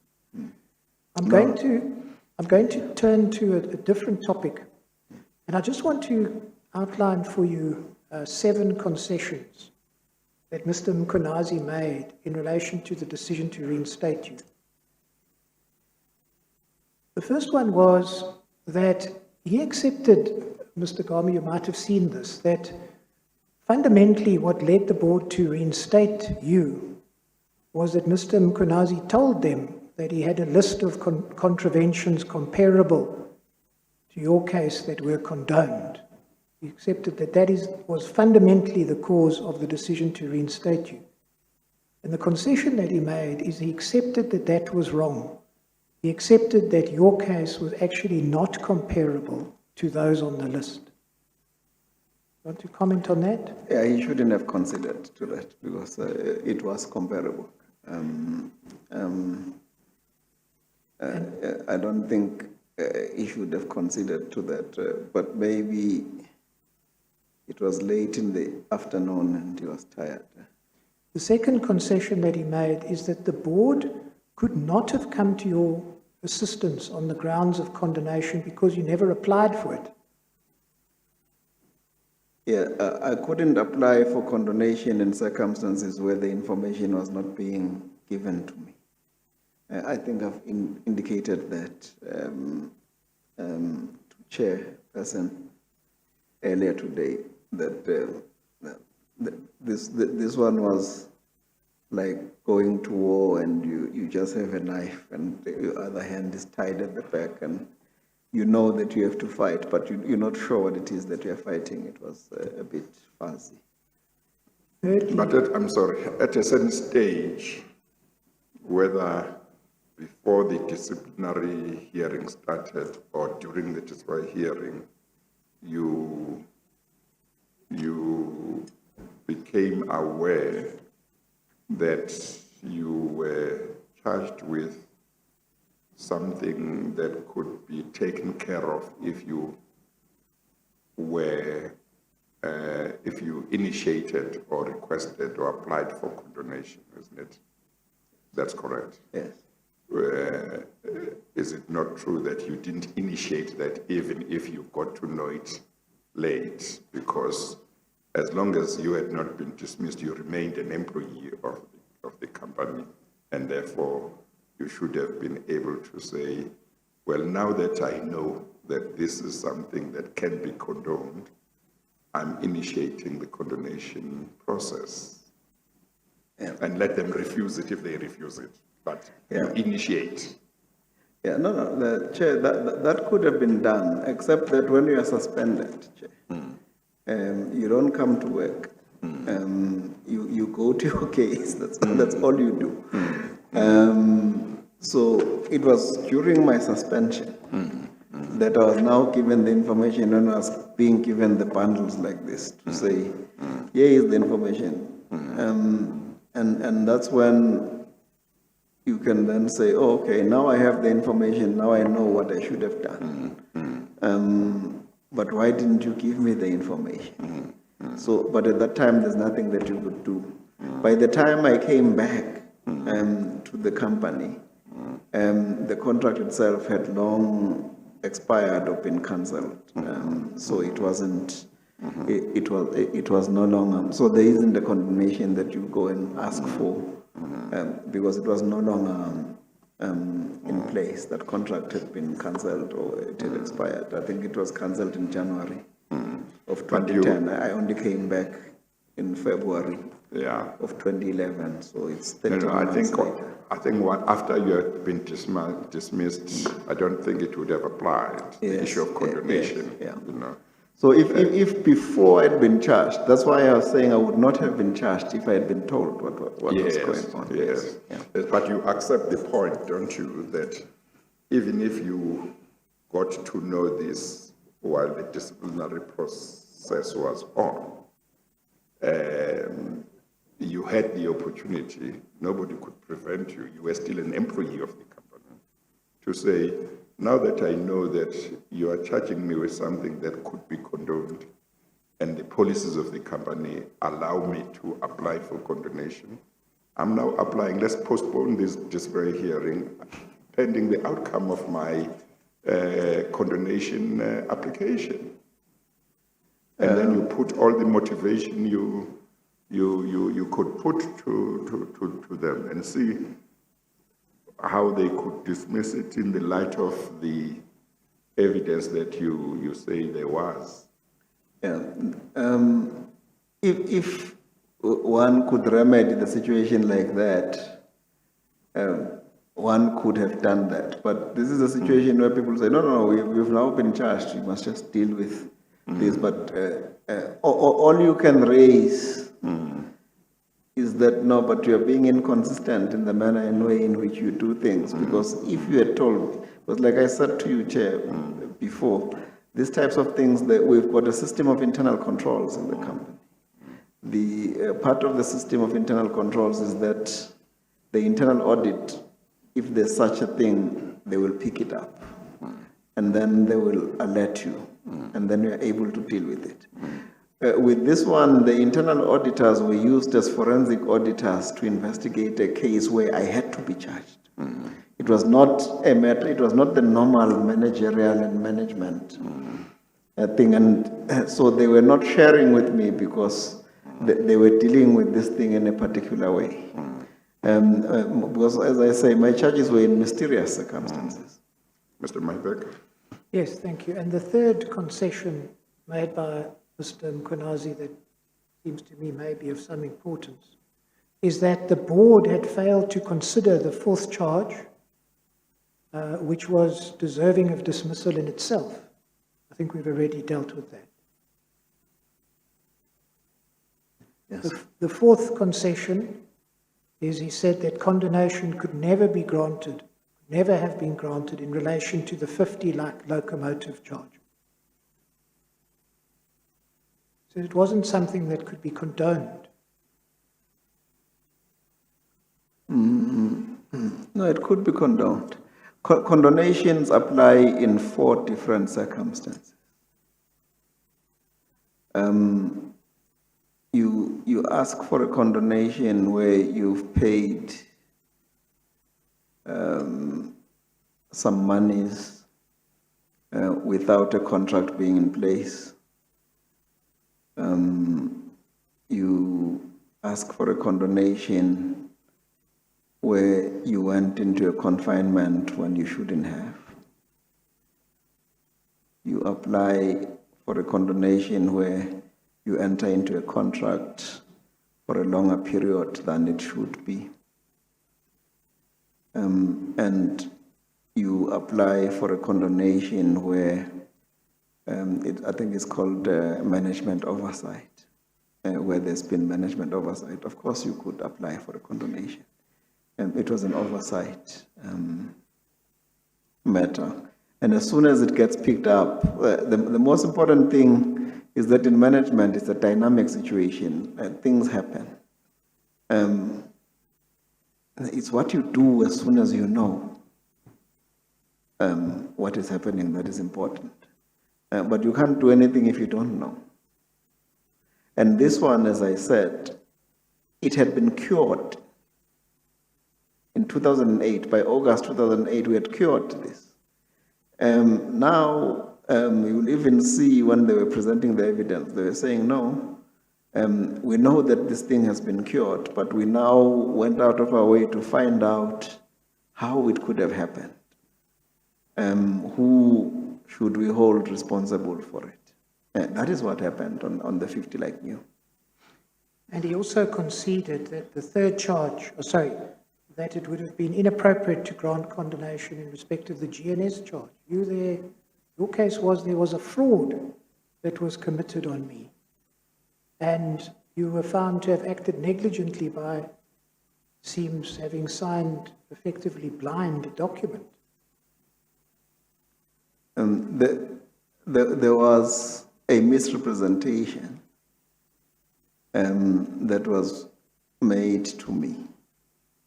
And I signed a document in circumstances where I was not aware that they had abandoned the actual tender process that I had asked them to follow. And they moved it into a confinement. I then said, when I found out what the issues were, that indeed it was some kind of scam that the employees and the GNS people had done, and that it should have been dealt with much differently. But it was not a fraud that was perpetuated by me. It was a fraud that I wanted to pursue that was perpetuated by about 6 or 7 employees, in fact. And I know that eventually they disciplined only 2 employees, but there were many people in that chain. In terms of our own internal controls again, who should have picked this up to say no, we asked to go out on tender. Now they say no, somebody at the group level stopped the tender process. But they never came back to us at the division to say, group has stopped the tender process, what do we do? But of course you accept, do you not, criticism that you were wrong to sign such an important document without reading it? Yes. You accept that? Yes. Okay. Mr. Mybeck? And then the 6th concession was that, and I think we accept this between us, that the third charge, of course, had nothing to do with procurement at all. Yes. I think it's actually the 4th charge, but you know which one we're speaking about. Yeah, it used to be the 4th charge, but the 3rd charge had fallen away, so it became the 3rd charge. And then ultimately, what Mr. Mkonazi conceded is that the board's decision to reinstate you was indefensible, and that in hindsight, you ought not to have been. I don't know what other board members would say, because they had applied their minds.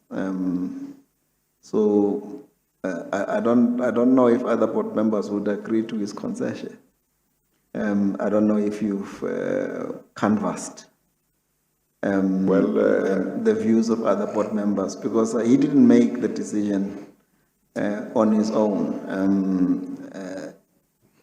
And I think when you've got more minds dealing with the matter, it assists you in terms of getting that input. So I don't know if other board members of Transnet would agree with Mr. Mkonazi, but I think it's neither here nor there. It's what he says. I can't disagree with what he says. I don't know the context and the circumstances under which he says that. The important thing, I think, is that he accepts, Mr. Gama, that fundamentally what led the board to reinstate you was that he told the board that he's got a list of similar contraventions, which he accepted was wrong. I mean, we know as a matter of fact, if you go to the minute, we know who, I think you perhaps remember better than me, was it a unanimous decision of the board to reinstate you? You can have a look at the minutes. So we accept that there was that decision. Of course, Mr. Mkonazi came here and he gave evidence and we dealt only with him. But I'm quite sure we know that other board members supported this decision. But only he was... maybe what we can tell Mr. Gama as well, Mr. Maibek, is that before Mr. Mkhwanazi came to give evidence in the commission about this matter, he was sent correspondence from the commission, and the same correspondence was sent to many other board members of that time. Maybe all, but it might not be all, but quite a number. And one of the things that he was asked to do, and the other members of the board were asked to do, is to depose to an affidavit and deal with your reinstatement or their decision to reinstate you, and justify it, and justify the terms of the settlement agreement. There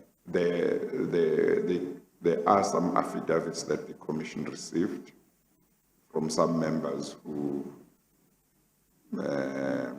I think there may have been 2 members of the board who were against the settlement or reinstatement. right. I can't remember, or 2, but the others were in favor. There are members of the board who, in their affidavits, say they think that their decision was justified. But I don't know whether after they would have listened to or watched Mr. Mkhwanazi being questioned on these matters and hearing his answers, I don't know how many of them might say, look, in the light of this, particularly because he was the one who was negotiating with you, maybe they might change their mind, but there might be some who would not change their mind. But I just want to say, we do have affidavits, and if they have never been sent to you, if you would like to see affidavits from them, that can be arranged and you can get them where they seek to indicate their reasons. But I think largely the reasons seem to be the same. Yeah. Their reasons. But no other board member has come to testify other than Mr. Mkhwanazi, and we don't know what how they would deal with the questions that were put to Mr. Mkhwanazi. Yeah. Okay, Mr. Maibek. Noted. Yeah, I think that was the last concession that I wanted to put to you in relation to the decision to reinstate. Then, in relation to the terms of the settlement agreement, these are the concessions that Mr. Mkhwanazi made. He said that you should not have got, and this is on the assumption that you were then to be reinstated, he said you should not have got full back pay, as if you were innocent of everything. You want to comment on that? Well, I don't know. I mean, if he says I should not have gotten full back pay, that is what reinstatement is about. But if maybe he wanted to penalize me somehow, he should have done so at the negotiation. I don't think, maybe he tried, I don't know. I can't remember all of these aspects of the... Well, he was questioned with regard to this issue within this context, namely that the bargaining council, if the unfair dismissal dispute had not been settled and had proceeded to the bargaining council, the bargaining council arbitrator who would have arbitrated the dispute would not have been bound to give you full back pay, even if he reinstated you.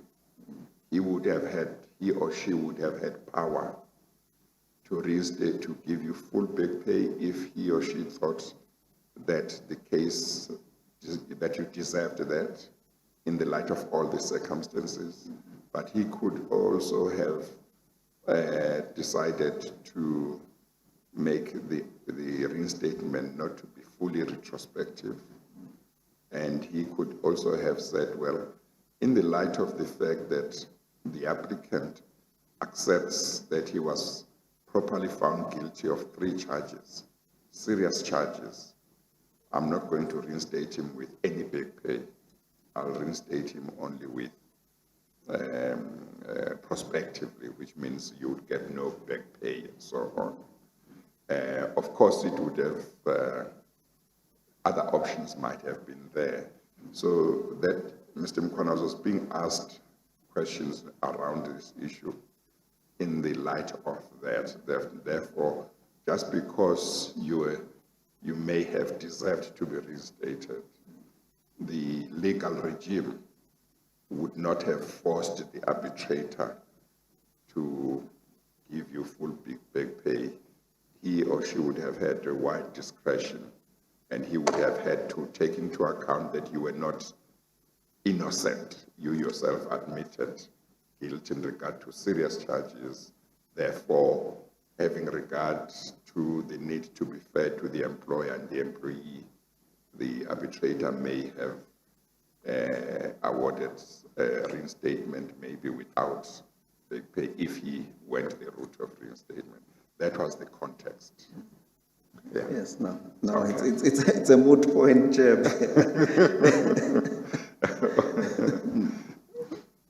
Mr. Myberg. Thank you, Mr. Gama. Then he also conceded that Transnet should not have undertaken to pay your High Court costs. I think we've already addressed that.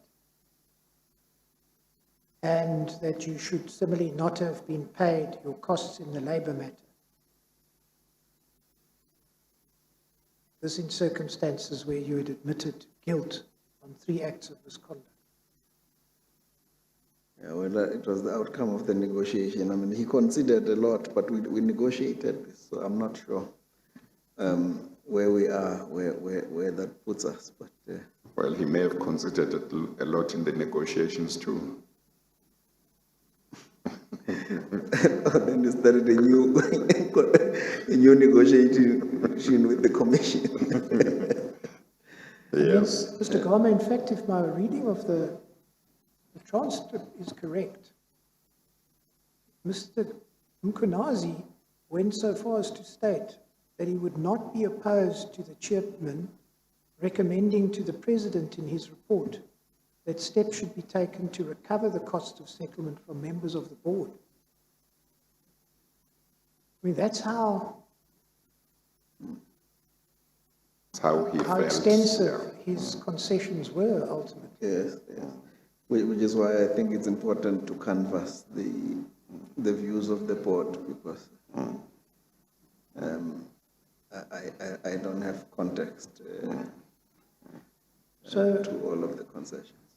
Then, and I think this highlights that you're not the implicated party here.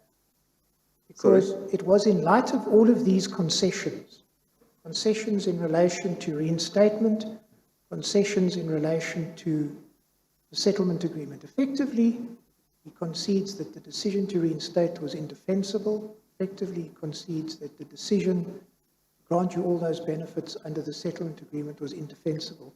The question that was then canvassed with him is, well, what made you do this? And he was asked by the chairperson, in the light of the concessions that he made, how do you settle? How do you reinstate him? How do you give him back pay? Of course, and I read from page 242 of day 285. Of course, how do you even undertake to pay his legal fees? It's just something that is so difficult to understand. Except if one says that there was some other agenda that the board was pursuing in wanting to get Mr. Gama back. It was not a question of there's some unfairness in the dismissal. It was not just a question of are we likely to lose this case at arbitration. It was other considerations can you understand why I'm saying that? And Mr. Mkonazi said, I understand what you are saying, Chair. Chairperson says, can you fault it? He says, I cannot fault it, Chair. So just to make the point that he said that in the light of the concessions that he made. I understand entirely that you don't agree with them, but he himself accepted in this hearing that when you look at this, and it's placed under the microscope from his perspective as the chairperson of the board and also the person who negotiated with you, it warrants consideration, careful consideration, as to whether there wasn't perhaps something else at play. Well, I don't know. I mean, he was negotiating. So, did you say there was something else at play? Well, I put the proposition to you. He says, chairperson asked him, can you fault it? He said, I cannot fault it.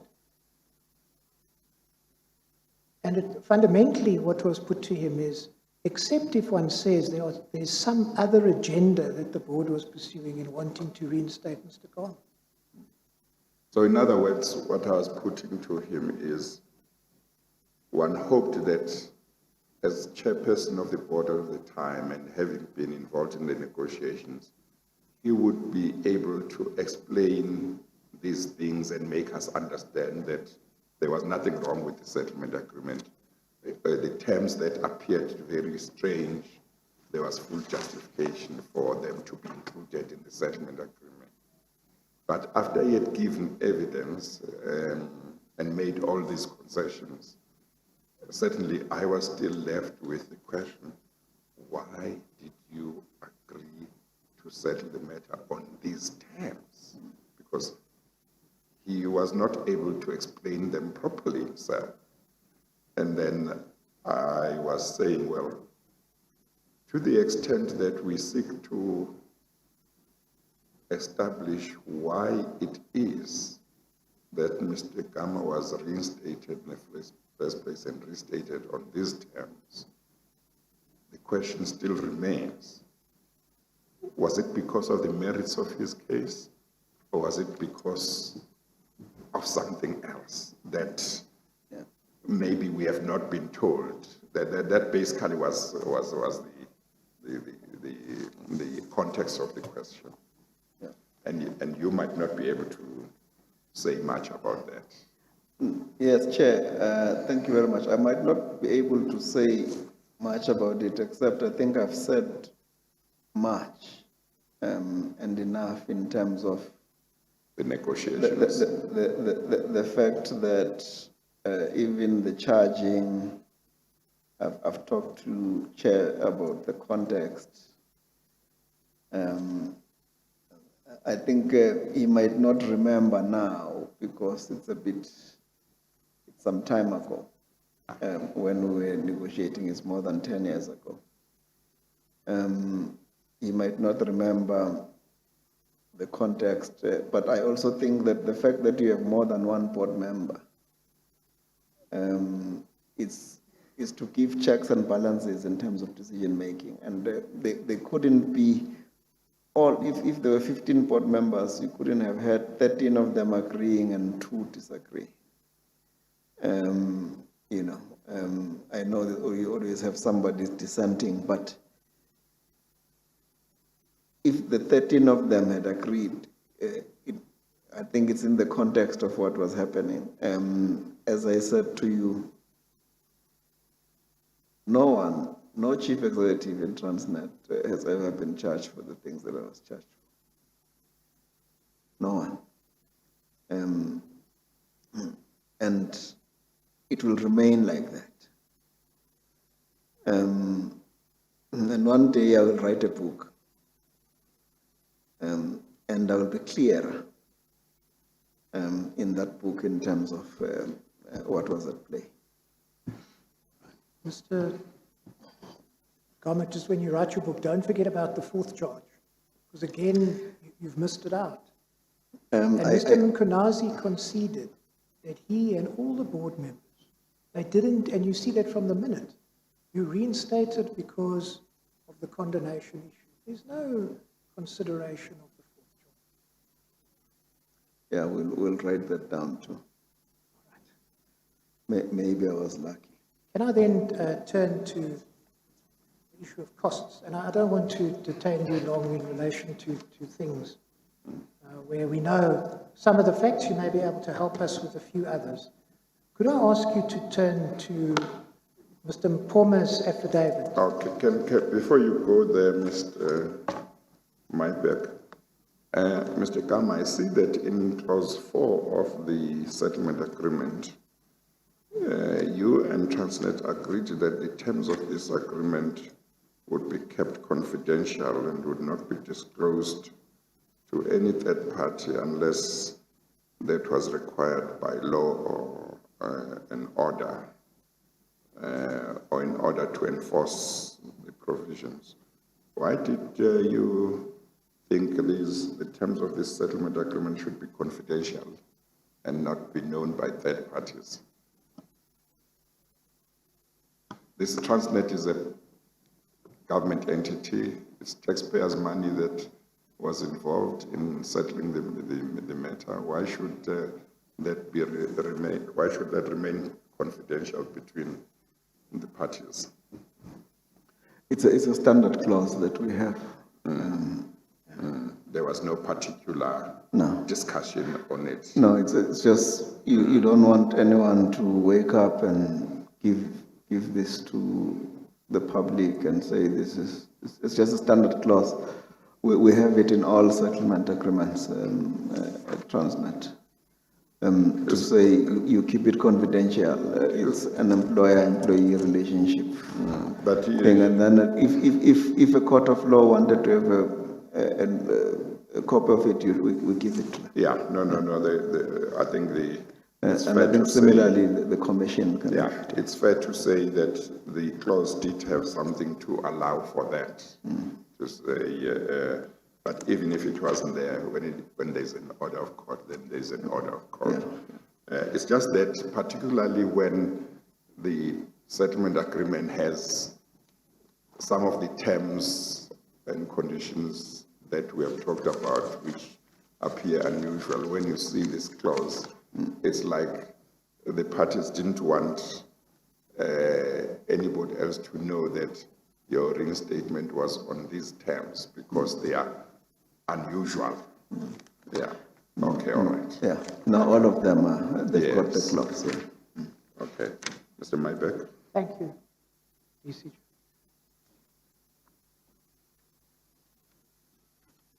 Could I ask you please to go to Mr. Mpoma's affidavit, where he summarizes the Which page are we? first two cost payments at Bundle 3, Exhibit BB 16, page 29. Sorry, page 31.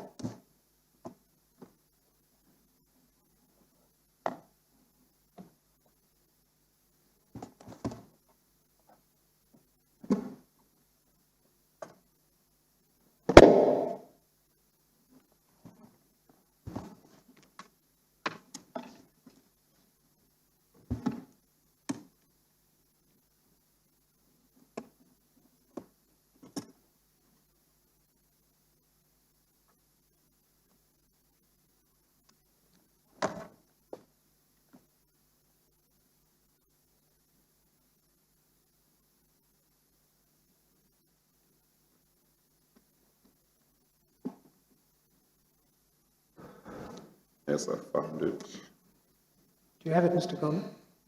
Page 31, yes. So can I just say, if at any time you feel you want to refer to your affidavit that you put up, you're more than welcome to ask me and I'll direct you to it. All right. So what Mr.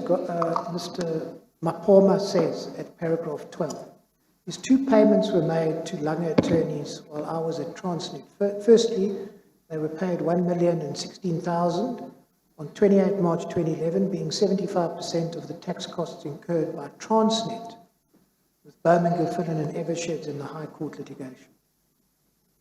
Secondly, they were paid $1,720,000 on 9 June, being 75% of the tax costs by a private tax consultant incurred by Mr. Gama in the High Court litigation, his disciplinary inquiry, and his referral to the Bargaining Council. Now, can we just deal with the first payment? Do you know anything about this, how you came to be paid 75%, not of your costs in the High Court, but 75% of the costs incurred by Transnet with two different sets of attorneys in the High Court? I'm not sure I follow the question. Okay. If you say it was paid, incurred by Transnet, if you're talking about the cost order, there's a cost order against me.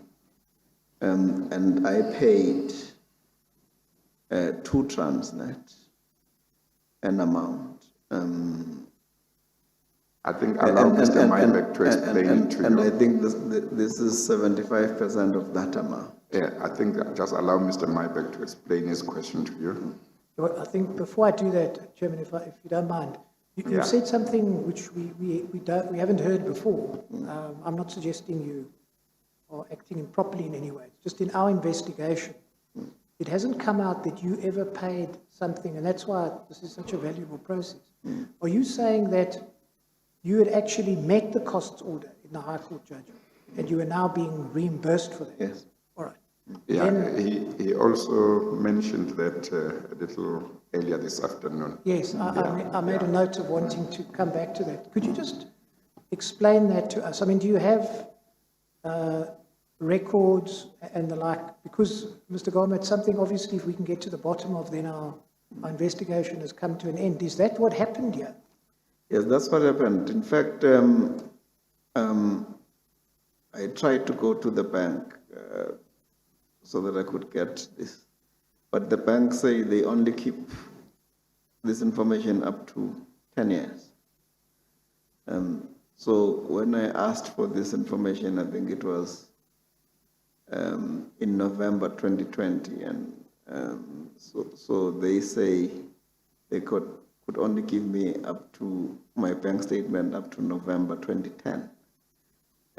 These high court costs were incurred between September 2009 and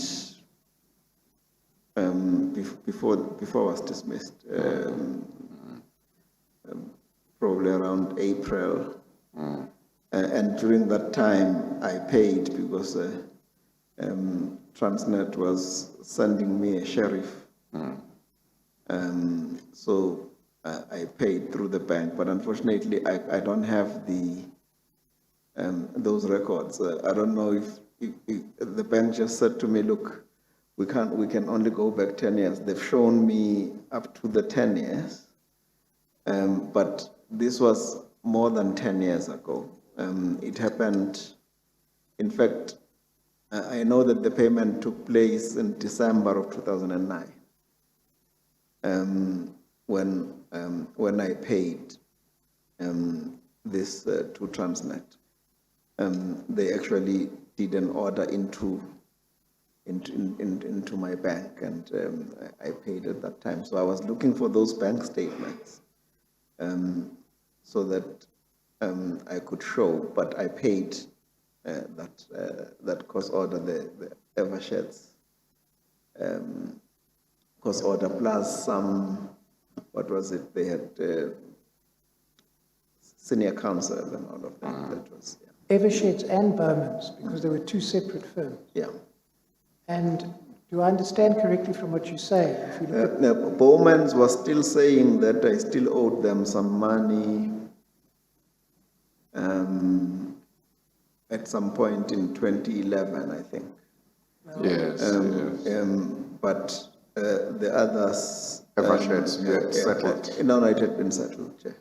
Do you remember about how much you had paid to settle Eversheds costs, including council costs? It was close to R1 million, Chair. I just can't... You can't remember the exact figure. Yes, yeah.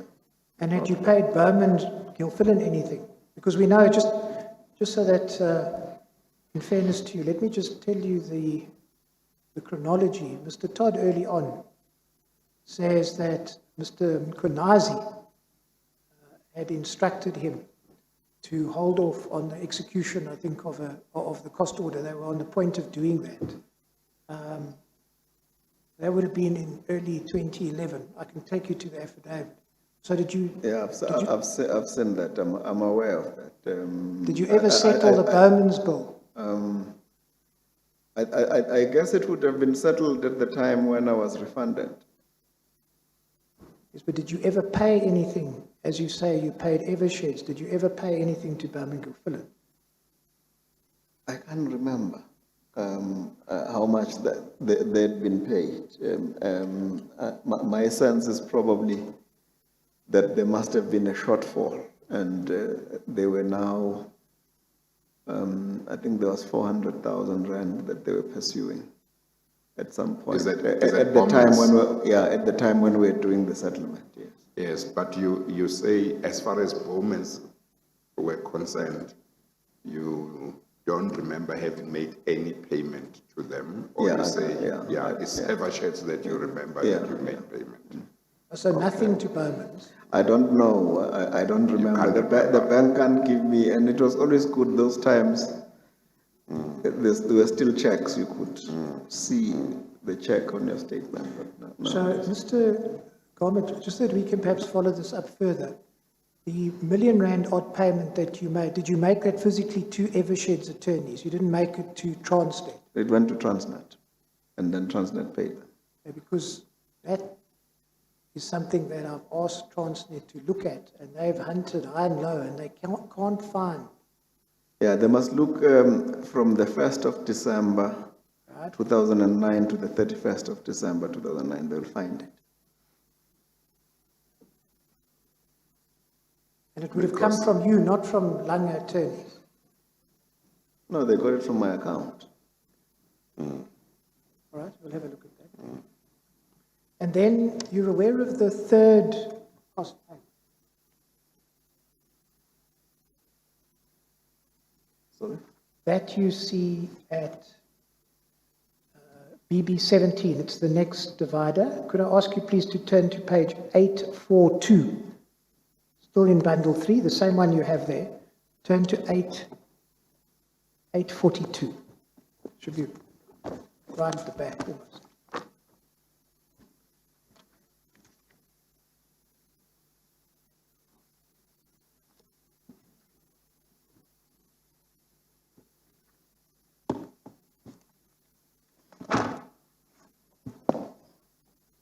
Now, this is the affidavit of Mr. Todd at 842. You see deals with the first payment at paragraph, sorry, I'll let you get there. He deals at 842, paragraph 6, little a deals with the first payment, which we've dealt with. Little b deals with the second payment. And then, that's just to fast forward this. If you go to page 844, so those first two payments were made in 2011. Then he deals with the fact that at 844 paragraph 7, 4 years later, in April of 2015, Transnet then made a further payment to Lange attorneys for an additional amount you see of 1.399 million. Do you know anything about this? No. I know that there had been some monies that Lange had been complaining very bitterly that certain monies remained outstanding for a long time, and those he had said related to his own bill. So I've seen this. I never really entangled myself with these matters. So did you ever receive this money? Sorry? Did you receive the money, or was it paid to Lange and did they keep it? No, this one was not for me. All right, so your explanation is that's really something that they need to explain, not you, as I understand. Yes. The other two payments you accept, you receive. Yes.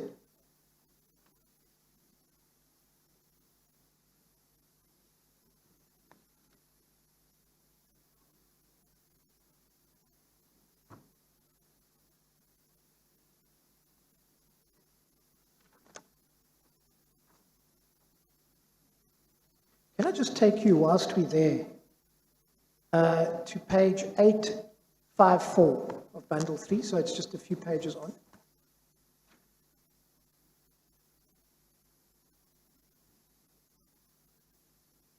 This is a letter from Lung attorneys attached to Mr. Todd's affidavit.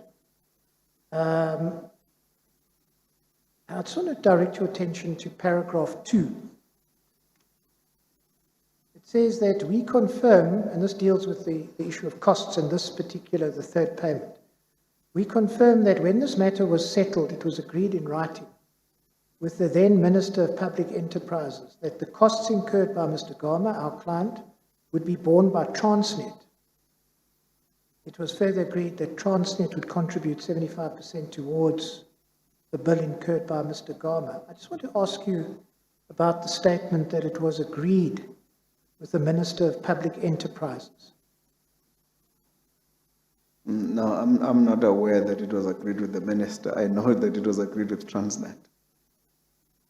You any idea where your attorney might have got this from? No, you're gonna have to ask him. He probably meant that Transnet is a public enterprise. I'm not sure.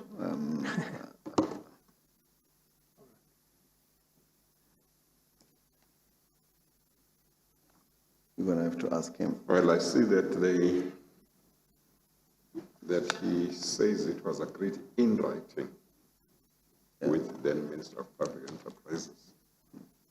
So there must be a document somewhere Yes, reflecting that agreement involving the Minister of Public Enterprises. So, Mr. Gama, what then happens? You reinstated in February of 2011, and 4 years later or so, you become the Group Chief Executive, correct? acting. And a year after that, April to April, you were appointed into that position. It's been a long day. I think maybe everybody's voice has gone down except mine. I will speak up, thank you, Chair. Yeah, okay. All right. All right. Now, I want to turn to another topic, please, and that is GNS and Abelozi. Yes. Mr. Gama, I think it's important for us to look at this thing quite narrowly, and perhaps also just Sorry, we look at this thing to look at it narrowly and to focus really on the paragraphs where it stated in the 3.3 notice where it's alleged that you are implicated. Because a lot of the events in relation to GNS and Abelozi traversed in Mr. Todd's affidavits don't deal with you at all. So, for example, what we know is, and I'll just ask you to confirm this. Sorry, which bundle are we at now? We'll come to that now. Okay. So just let me sketch the kind of general architecture of GNS. What we know is that litigation was instituted against them. I think that might have been at a time when you were suspended or not there. Then you came back into the organization. You played a limited role, and we'll come to that. But ultimately, there was a so-called Newpin report, and what the risk committee decided, of which you weren't a member, was that the litigation, the action should be withdrawn. And then what we also know, and we dealt with this with Mr. Malefe, is that he then negotiated with Abelozi, not you, and ultimately there was a settlement concluded, and it was, I think, a process by Mr. Singh.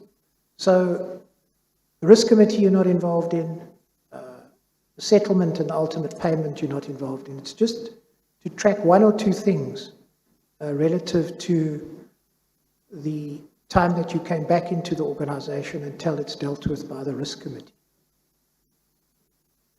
So could I take you then to Mr. Todd's affidavit.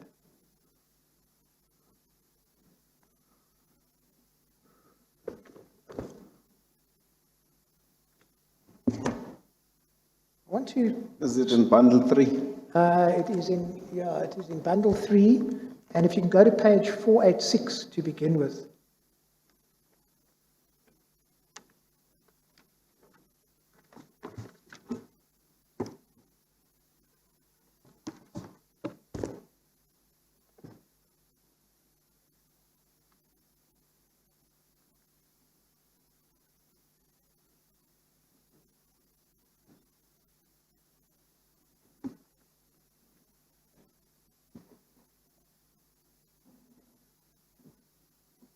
In fact, if I could ask you to turn forward, you know, you gave more than one affidavit dealing with this. Could you? Just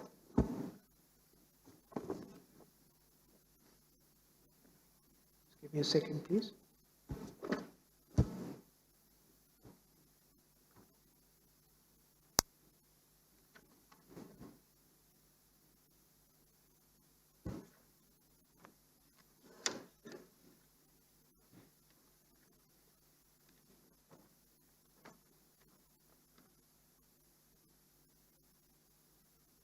Yes.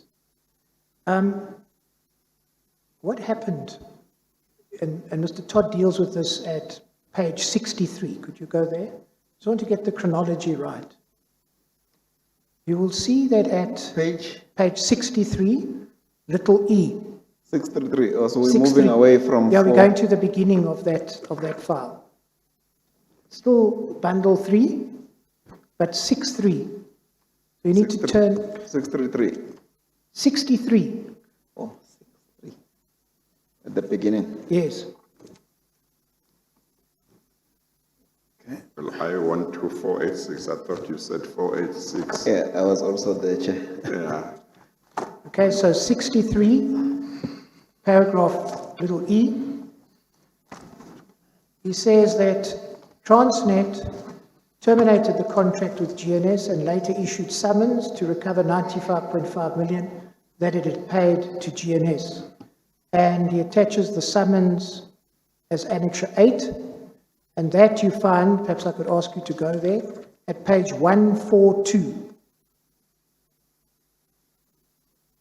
And you'll see that that summons was issued on the 27th of October 2010. 146, 144. 142, Yes. you'll see that it was issued on the 27th of October 2010. Do you see that? Yes. Now, as I understand, you were suspended at that time, Yes. so you didn't have anything to do with this, presumably. You then, we know, reinstated in 2011. Yes. Now, if I could take you, please, to Mr. Todd's affidavit on GNS and to the two paragraphs where you are implicated. And that's paragraph 39 and 47. Which affidavit? Paragraph 39, you find at page 497. 497.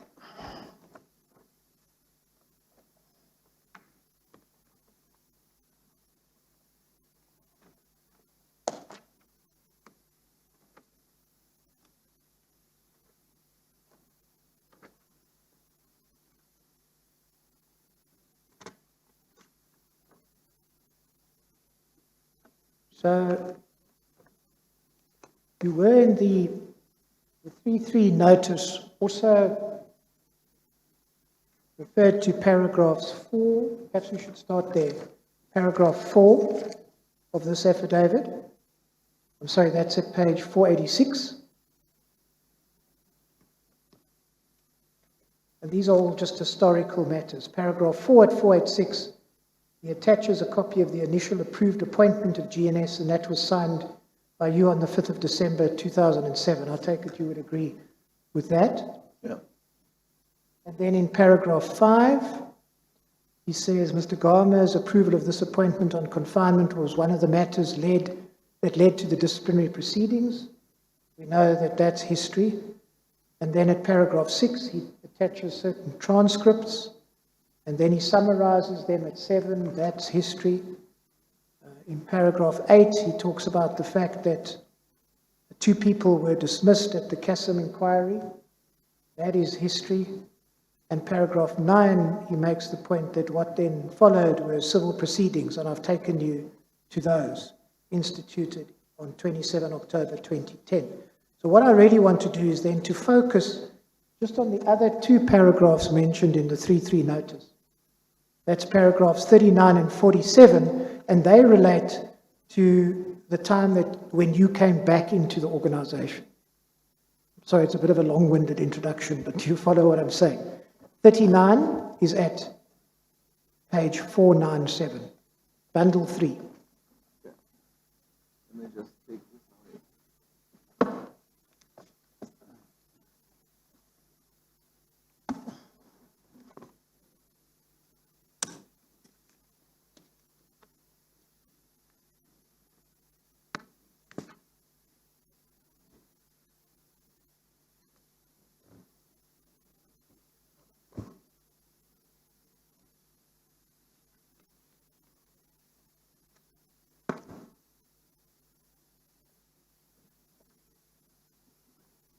Yes. All right, thank you, Mr. Gama. So paragraph 39, 497. This is a time now you're back in the organization on 14 January 2013. Mr. Caesar Matetwa, General Manager, Rail Network for Transnet Freight Rail, addressed a memorandum to Ms. I'm not sure how you pronounce that, Chairperson. You will give me an elocution lesson, I'm sure. Ms. Mbandala. I'm looking at Ms. Mabandla. Mabandla. Yeah, At second 30 line. Yes, the second Yeah, line, Mabandla. Mabandla. So on 14 January, Matetwa addresses a memorandum to Mabandla and it copies you as the chief executive. A copy of that memorandum is attached, marked W. All right? Can we just have a look at that? You find that at 678, the memorandum. And on the face of it, the memorandum is from Mr. Matetwa. It's to Ms. Mabanda, and it is copied to you. Is that correct? Yes. Then Mr. Todd says at paragraph 39, I point out that Mr. Matetwa had been the final approver of the second extension of the scope of services provided by GNS referred to earlier. Do you accept that that is so?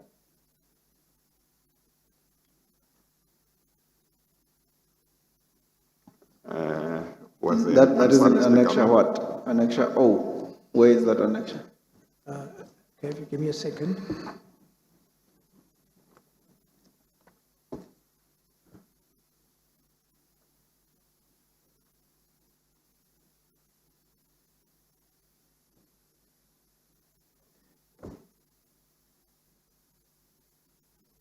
Let me come back to that. I'll ask my junior to look for it. But do you have any particular difficulty with that statement? No, I don't. And this was for the appointment of train crew monitors and rapid response. And then what Mr. Todd seeks to do in little a, b, and c is to summarize what the memorandum says. Do you see that? He says, A, the purpose of the memorandum. B, it deals with in the memorandum. And then C, I point out that the memorandum. Do you see that? Yes. So the only reason that you've given a 3.3 notice here in relation to this paragraph is really simply because you were copied on this memorandum. And you accept you were. Is that right? Yes. Okay, let's then go to the only other paragraph that you were referred to, and that's paragraph 47. Now, here things might have got mixed up 47, in a memorandum dated 8 October 2013, signed by Mr. Gama, says on 22 October 2010, I think that should be 13, we'll come to the memo. Mr. Gama sought approval from Mr. Molefe for TFR to present its response to the Transnet Group Risk Committee to questions raised by the committee in respect of GNS/Abalozi. A copy of the memorandum is attached marked CC. Now that you find at page 705.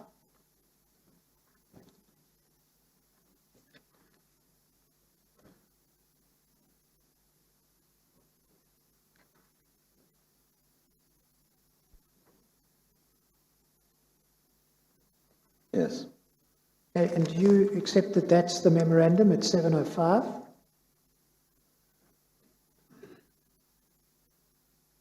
And that it is dated the 8th of October? And that you signed it?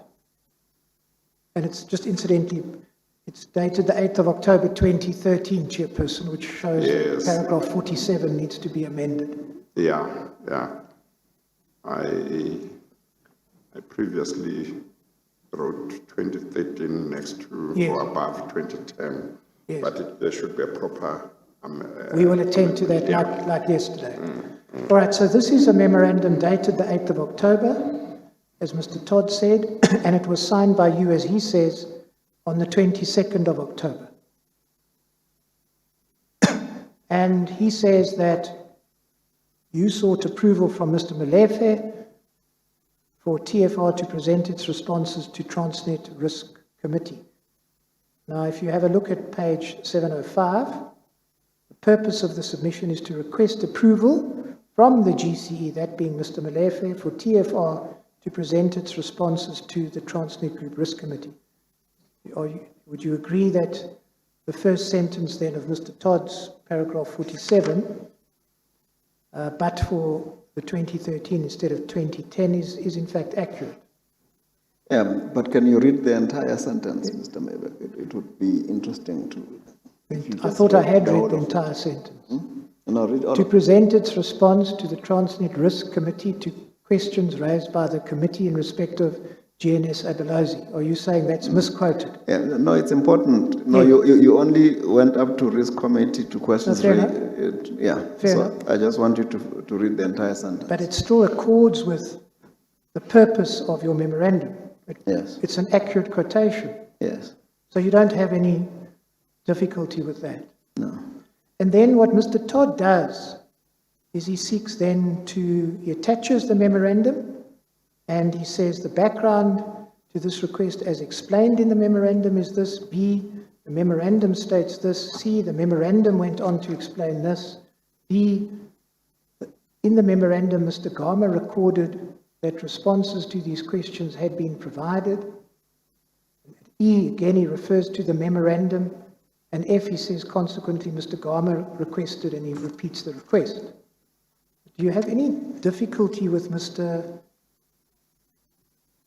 Todd's summary? That's all he seeks to do of this memorandum. I mean, it either accords with the memorandum or it doesn't. Yes, I got a number of difficulties. So in what respects is his summary wrong? So can we start with, you said that Mr. Mtetwa writes a memo on the 8th of October, or is dated the 8th of October, Right, and he signs it on the 8th of October. right. I then recommend the memo on the 22nd of October.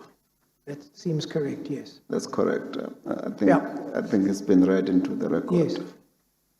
So Mr. Mtetwa compiles the report. Right, It's what is called an accompanying memo. fair enough. Because Mr. Mtetwa cannot write to the GCE. So in other words, he wrote it, not you, if that's what you're saying. All right. Yes. Fair So Mr. Mtetwa writes the memo, and he says, I'm writing the memo. Right, And he says, it's because the group risk committee has asked me, has raised certain questions in a meeting. So I'm now writing this, I now have this presentation that I wish to make. yes. to the Group Risk Committee as a result of their questions. And it's Mr. Mtetwa all the way. He writes this thing. So in other words, what you're saying is that Mr. Todd attributes you to being the author of the memorandum, but it's actually Mr. Mtetwa, and But that has a series of knock-on errors. Is that right? Yes, and then he has a series of things where he says Mr. Gama then Instead of requested. Mr. Mtetwa. Yeah, everywhere where he put Mr. Gama, it should be Mr. Mtetwa. Well, He knows who the author is. He says Mr. Gama recorded that the responses to the questions had been provided to the group executive, Ms. Mabandla, on 3 October.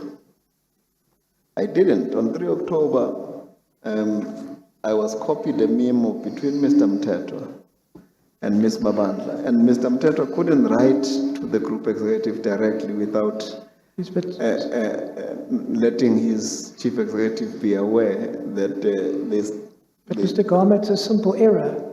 I mean, Are we It's talking not a simple about, error. I'm sorry, are we talking about the memo at page 705 to 706? yes, and Mr. Yes. Gama is pointing out, Chairperson, Yeah, that if you look at 706, it's compiled by, in other words, it's written by Mr. Mtetwa. yes, It's then recommended by Mr. Gama. yes, Seems that the controversy is that when Mr. Todd summarizes the memorandum, he's saying Yes. this is Mr. Gama who said A, B, and C. Yes. Whereas he should have said that it's Mr. Mtetwa that said A, B, and C. Oh, I think this is one of the issues I was if you s- raising here. if you during say argument that- with counsel for Mr. Gama to say, I wasn't sure what the issue was.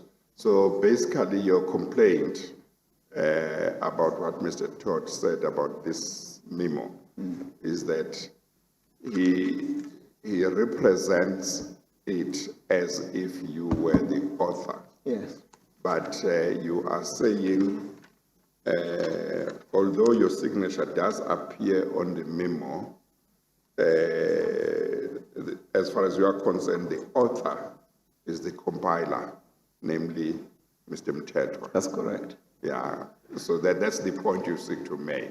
Yes, but the inferences Yeah. that are then made Yes, as a result of that, and it goes on to the record that he makes, yes, where the inference is that Mr. Gama is now trying to influence something about Abalozi, when in fact I'm not even in the playground, Chair. but let's get this clear. While on page 706, there is nothing that expressly says written by. So the author is so and so. I mean expressly. There's nothing expressly. It says saying that. compiled by. It says compiled by, and then that is compiled by Caesar Mtetwa, Yes. General Manager, Rail Network.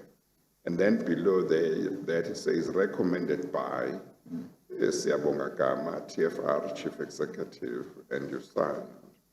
Although you have that on page 706, on page 705, the memo represents to Mr. Brian Leff and whoever sees that page, sees the page one of that memo, as the memo coming from you going to Mr. Mulefe. Yes, because That's what appears. yes, because all of the memos Yes. that will go to the group chief executive, Yeah, they have to come from his direct report, because otherwise you will get everybody in the organization writing through the group chief executive. no, I accept that in terms Yes. of protocol or whatever Protocol, internal yes, arrangements, I accept that. Yes. But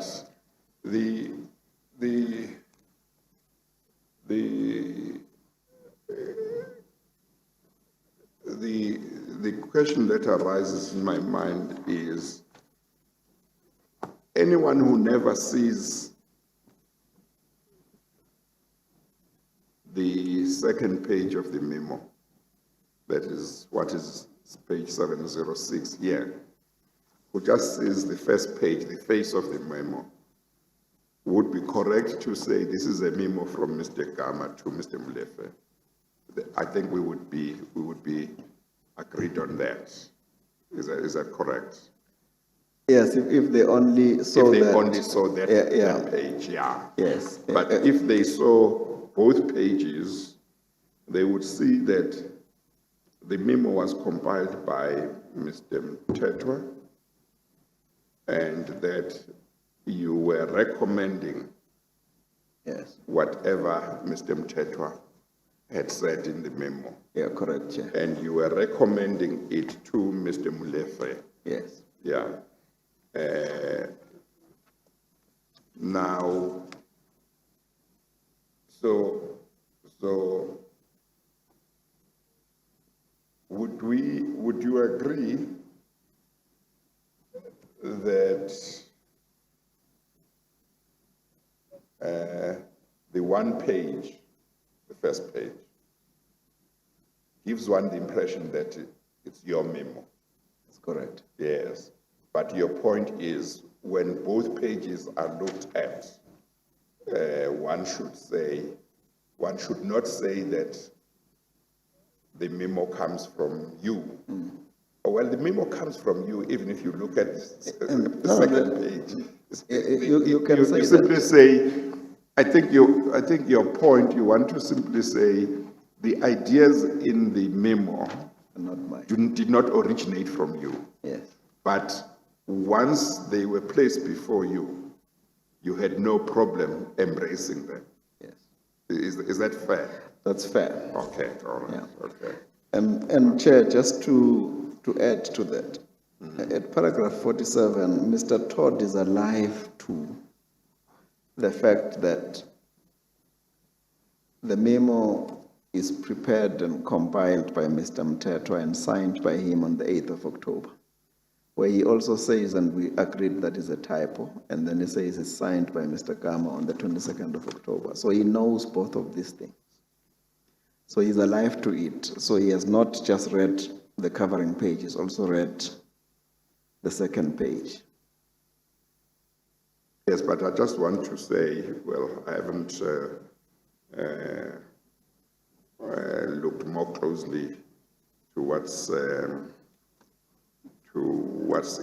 this page and the other pages, but my impression is that to the extent that it may be said that if he said it was a memo from you to Mr. Molefe, it would seem to me that if that's what was a mistake, it should be understandable in the context of what we have just pointed out.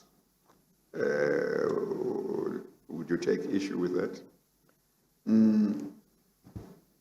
But you might want to say the record It would must be understandable if Mr. Todd was not seeking to make inferences. He makes inferences in circumstances where he's very clear, and he says it himself on paragraph 47 where he starts to say Mr. Mtetwa addressed this. In any event, there is nothing in the memo itself that talks to anything. It's just a covering memo. The memo says background. We've been asked by the Board Risk Committee to talk about GNS. We were requested in January 2013 to talk about costs. Subsequent to that, the Risk Committee wants to ascertain certain issues, KPIs, etc. And then after he's finished that background, he then says the discussion, I'm trying to bring this matter to finality because security resides within my area. I would like to go and explain to the committee the background to the problem so that we can solve the issue related to specialized security services. And then he closes. And then he says, I recommend that the GCE approves the request that we address the risk committee. So he sends it to me, I recommend it. Then it's up to the GCE to then make sure that it gets onto the risk committee pack. Okay. At the request. But here, this is being said by Mr. Todd in circumstances where his only reason for saying it in the manner in which he says it is because he wants to say that I was now trying to influence the Abalozi settlement. And it wasn't my space. I was not there. I was not in that field. This is a matter which was being dealt with by the group legal and group risk people. All I was doing here was to recommend the memo so that the work that they wanted to do can be done. Of course, it is true that when you recommend something that originates from somebody else, Yes. you other than to say it didn't originate from you, otherwise, if there is something bad about the content or the suggestions or the points, you can also be criticized for that because you embraced the contents. But that's apart from saying, look, I didn't originate this. It's ideas that came from somebody else. Yeah, this one, Chair, is not one of those memos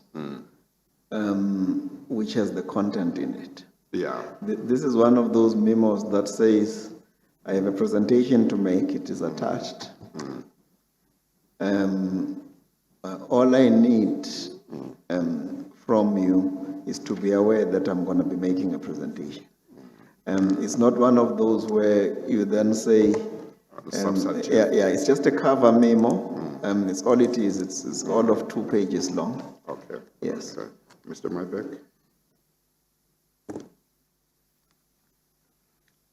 And perhaps just going forward, we know you weren't involved in the risk committee's decision to withdraw the litigation against Abalozi. Did you come to learn in time of the terms of the settlement with Abalozi, the 20 million rand payment? No. You have no insight? No, I have no into insight. that. No.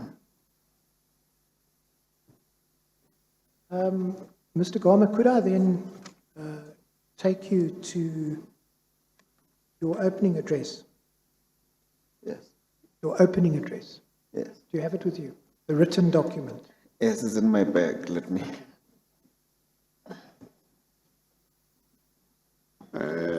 This bundle can be taken away? I think so, DCJ. Okay.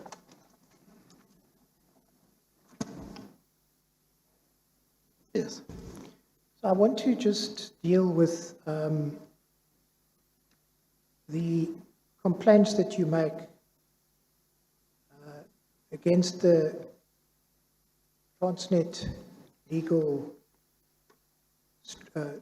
Stream legal team. And let me say that any complaints that are raised by someone in your position are obviously taken very seriously.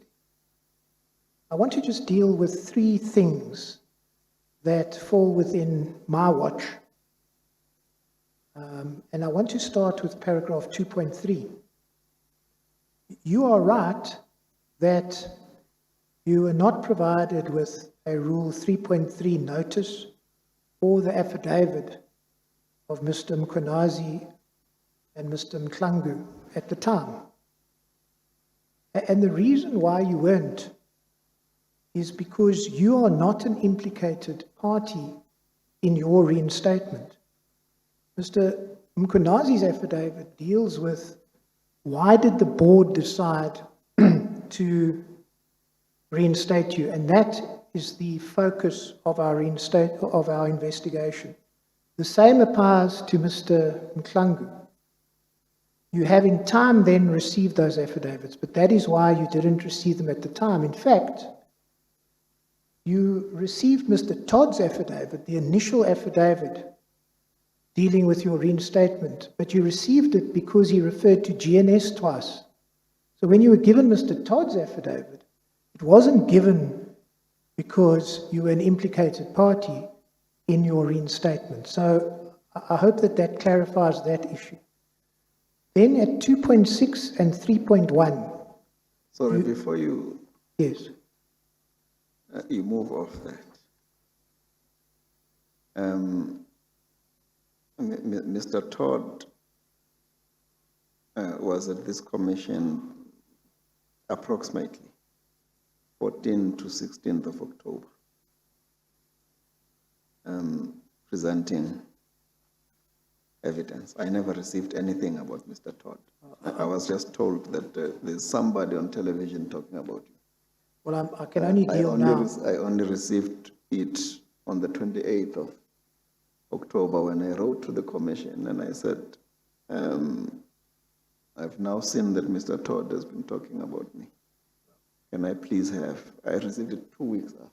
Well, I'll investigate that and I'll come back to you when we resume. But I'm dealing now with paragraph 23. Here you don't deal with Mr. Todd. At paragraph 2.6 and 3.1, you say you didn't get the Fundutsi report, and 3.1, you say there's 7 documents that were discovered late. But you would accept that ultimately the parties have reached agreement that your evidence is deferred in that regard. Is that correct? Absolutely, Mr. Mayberg. I think I did say, and I also said to Chair, that of late there has been a huge improvement and we are able to cooperate and to receive documents, and where we haven't received them, we've been able to defer. And I think as a result of that, we will be filing a supplementary affidavit by the 19th of March. That is the agreement that we reached with your good self. I also just want to make mention of the Fundutsi report. That was a report that was introduced very early on in the commission, and 3.3s were not issued in relation to it. And it's really in that context that it hasn't been given to you before and was produced in the run-up to this hearing. So that then remains for me to deal with your diary. And this is something that perhaps requires more work and maybe even... I'm sorry, Mr. Yes. Mayberg. I can't remember everything clearly about the Fundutsi report and other reports, such as M&S reports, which have been Yes. received by the Commission. But it is possible that at that stage, the thinking might have been that the Fundutsi report, or the investigators who were conducting the investigation that resulted in the Fundutsi report, would have been, were thought to have afforded affected parties the opportunity to deal with matters that ended up being in the report. So it's possible that the thinking might have been, well, those who conducted that investigation would have afforded those people affected by the Fundutsi report the opportunity to comment on the matters that the report dealt with, and the people would have known about those findings. So there might have been that, unlike a situation where allegations are being made for the first time. Okay. Yeah. And then the final thing I wanted to deal with, Mr. Gama. I'm sorry. Mr. Aldrich, did you want to say something? I do indeed, Mr. Yes, Chair, and I'll be yes. very brief. Yes. I'm not going to accept that explanation and what is being put to my client, simply for this reason. This report was dated 2018. It's come to our attention that some of the implicated parties in this report, you'll find it on the very first page of this report, and our client seems to be one of the implicated parties, a number of these other implicated parties were interviewed in relation to this investigation and during this investigation. So it must have been within the contemplation of this legal team for some time. Our client's complaint, as per his opening statement, is simply this. You held back on this report. You knew I was an implicated party. I was never interviewed in this process. Yet, and this is the context, yet again, I am expected to deal in detail with interrogatories posed to me in relation to the locomotives issues, when in truth you knew all along that this was a document that I ought to consider for that very purpose. It is in that context that Mr. Gama says this is not acceptable. No, as I said, I can't remember clearly whether the thinking that I mentioned might have been the thinking. What would be necessary would be for someone to go back and check what happened, because if, for example, other people were afforded, it would require a different explanation. But I think what is also good is that in the end, when that was pointed out, an arrangement has been made which will allow Mr. Gama an opportunity to deal with the matter properly. Just to point out something, Mr. Gama was in fact interviewed by Fundutsi. But Chairperson, I make no excuses for this. This is something that should have been done earlier. We accept that. When it was brought to our attention, we came to the agreement that we did. We've identified a much more limited tranche of pages that we would like Mr. Gama to deal with, and we don't even expect him to put up an affidavit. We asked him if he chooses to, we invited him to deal with them, and he can deal with them to the extent that he's implicated, and if he chooses to do so. We're not asking him for a 10-6 affidavit. We're simply asking him that prepare yourself, we would like to deal with that in evidence. Okay. And then finally, in relation to this diary, Mr. Gama, I tried to broker a discussion between your legal team and my investigators so that some understanding is shed on what we've given you here electronically and what we haven't. Are you comfortable that this issue can be resolved, or is it something that we need to deal with further on the record? No, I suspect that it's an issue that can be resolved. We'll get the IT teams to look at it again, and I think there is some understanding that it may perhaps be resolved, and that would assist us. So we just need to make sure that is it in fact resolved, and I think if it is, then we are fine. Yeah. So, but I think there are attempts by both sides to. So the long and the short of this, it's and fixed, if necessary, we can put up an affidavit and explain everything.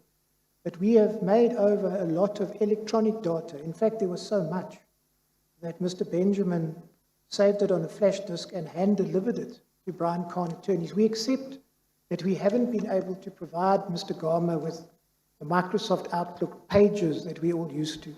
But we've given him the underlying data, and we, I think, are in a position to be able to use that so that we can help him recreate the diary. And that is something that I think both parties are committed to. Okay, no, that's fine. That's fine. Chairperson,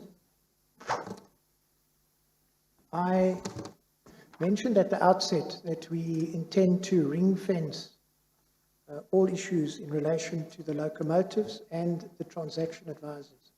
There's only one thing other than that I intend, as things stand, to deal with next time when we reconvene, and that relates to the transaction involving Nkonki.